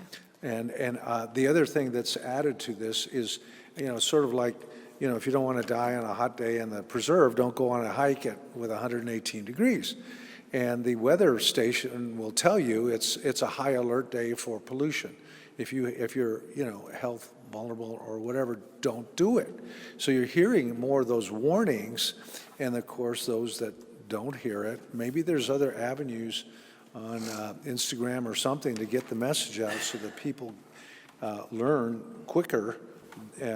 Sometimes the pollution actually is dangling in the morning. You'll see a lot of it just there in the morning. You think, hey, it should be clear in the morning, but it's got the inversion and it's pushing it down on you when you go out on a cool day. So there's information, and I think we would just generally shoot for the tracking under a quarter, and that's what I'd like to see. Maybe we could go with that and then see where we're at. So that's what I would ask for if there's let's see, who hasn't spoken so far? You have spoken, so let's go back to, sorry, Councilwoman Caputi. Just real quick, I don't mean to belabor this point, and I brought it up before. I'm going to feel dumb bringing it up again, but I just don't understand how you can measure a pollution-related health event. I mean, maybe asthma, I know we talked about this, but when you go into the ER, and again, I'm sure I'm wrong, and please correct me, but does the doctor say, you're here because of pollution? Like, how would you even segregate out, if you're there for a heart attack, how would you know that it's pollution related? If you're there for an asthma event, how do we know it's pollution related and not that you were smoking or you are just born with asthma? Like, how do you measure a pollution related health event? I don't even know what that is. And this is why this is such a thorny issue that we wanted to bring to council. The conversations with the commission, we started with, hospitalizations during high pollution advisory days, which was one way to do it. That data was, you really start getting into the HIPAA privacy, and if there's not enough, that we couldn't find a source for. What we defined a pollution-related health event was asthma, chronic obstructive pulmonary disorder, COPD, or the heart attacks, knowing that those aren't all caused by air pollution, and looking at this. I just feel like it's more of a Blue Zones goal, like let's reduce hospitalizations in general and make sure we're all healthier. But I just don't know how you would segregate that, but I'm all for it. I just don't know how we would measure it. Thanks. Good. And I will go to Councilwoman Littlefield and then come to the Thank you, Mayor. I just wanted to say I like the SEAC recommendation as per 100,000 because that gives you a ratio or a relationship that you can measure against. If you just go by population and you don't have any connection to how many people you're looking at in your basket, there's no continuity. So I like that. I also like what Councilwoman Caputi said. I think this is adding an awful lot of stuff and mixing it up and then expecting to get something pure out of it. And I don't think that that's going to quite work real well. So I think this needs a little more massaging somehow. So thank you. Okay, Councilmember Graham and then Councilmember Durham. We've belabored this topic. What I think, this is kind of an aspiration and it's a nice flowery goal. I think this maybe belongs in like more of an introduction section, incorporated somehow as a bullet about why we're doing this. And that part of the reason we're doing this is to cut hospitalizations for pollution-related health events. So maybe this could maybe be incorporated as like a premise for what motivates us in the introduction. Thank you, Mayor. Sure. Okay, finally, Councilmember Durham, and we'll move to the next. Sorry. Thank you, Mayor.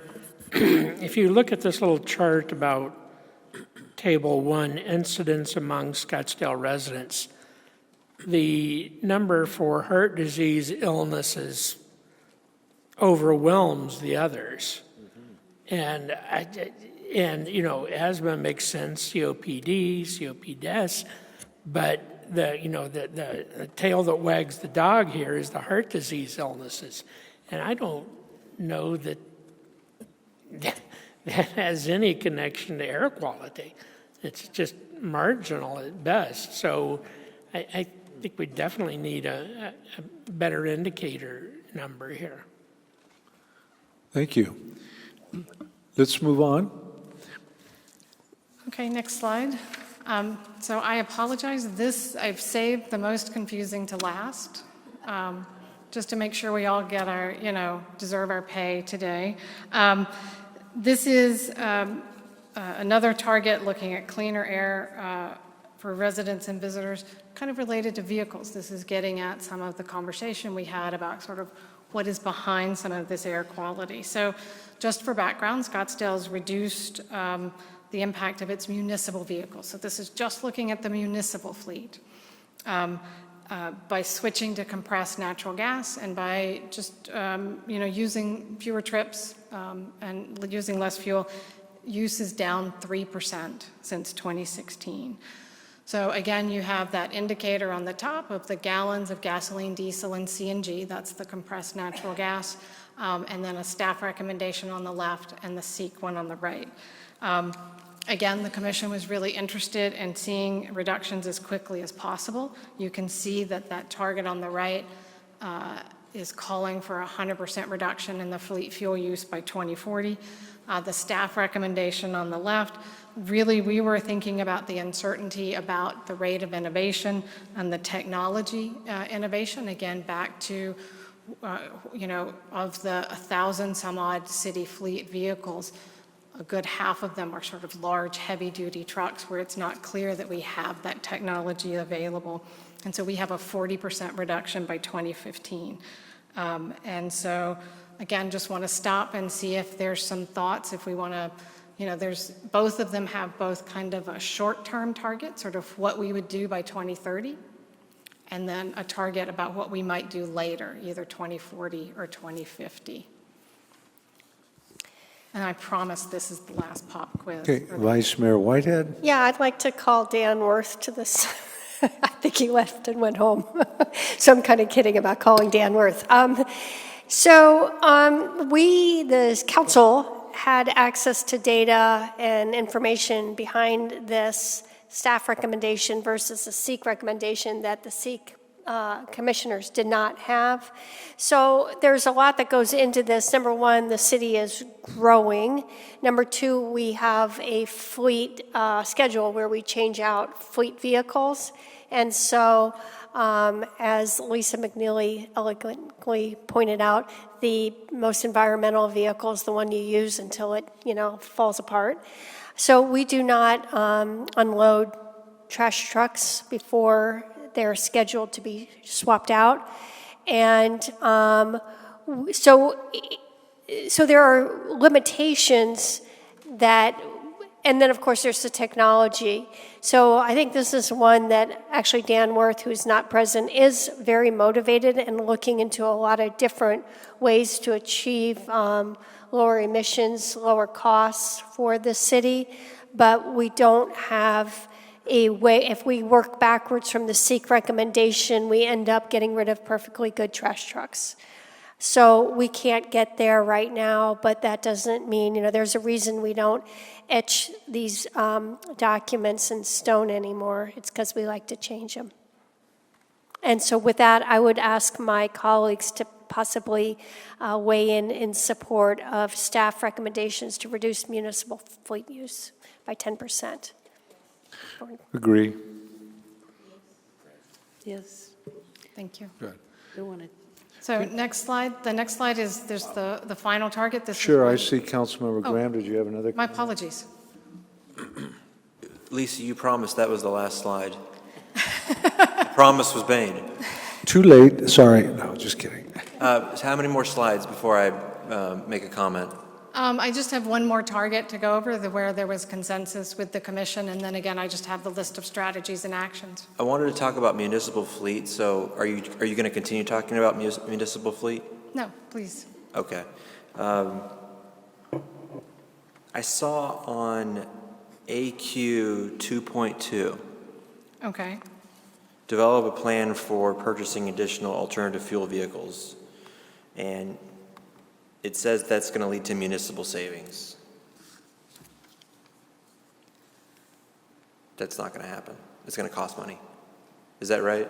Well, I think what we would expect to have happen is that we would have a plan that looks at a cost-effective way to make that transition, that we would be, yes, there would be upfront costs as we buy new vehicles, but that we would try to merge that plan around electric vehicles with that fleet replacement schedule.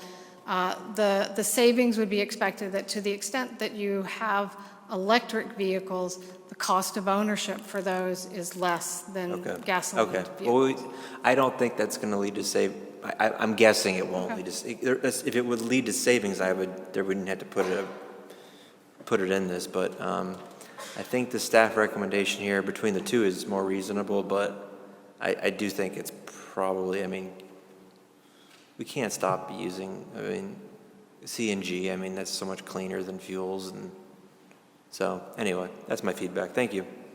Thank you, Mayor. Okay, let's continue. So this next slide is the last slide. This is looking at publicly available charging ports. Right now, there are over 300 in the city. It's been going up at about a rate of 18%.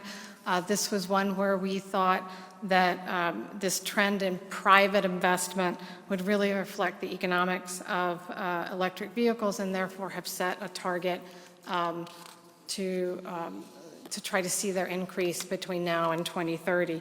Again, this is one where we're seeing this happen already, and there are a few easy ways that the city could just help make that happen more quickly. Okay, then, and, you know, sitting on the MAG board, we saw numbers that said the county needs 70,000 new EV stations, you know, countywide and the greater Maricopa area. We would be accounting for maybe 3,000 of that 70 in this area, if that's built out to completion. It's probably a blend of both private sector charging stations as well as others that are required now in apartments and other multi-housing solutions. Councilman Janik? I need clarification on the terminology. Publicly available charging points, does this mean the city's doing it, or does it mean it's private, or does it mean everybody? So by publicly available, so this data is from the Department of Energy, and so this means that anybody could drive up and do it. I believe that all of the ones in their database are also privately owned. So this would include the ones at the hotel, but not the one in somebody's garage. Okay, and if there were a gas station that had an EV port, that would count. Yeah, I think this is fine. Okay.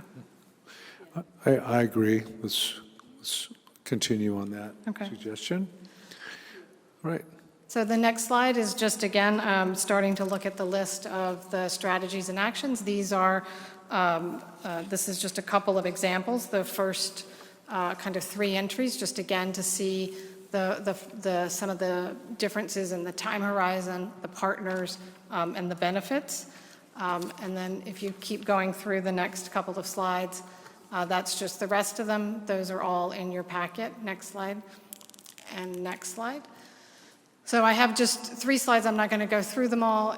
Actually, well, if you can just go through to the end. You know, we've been working on this plan. We hope, you know, I hope that you all, you know, the feedback from the work study sessions earlier this year was very helpful. I really hope you've seen in the presentation how we've integrated your feedback to improve the plan.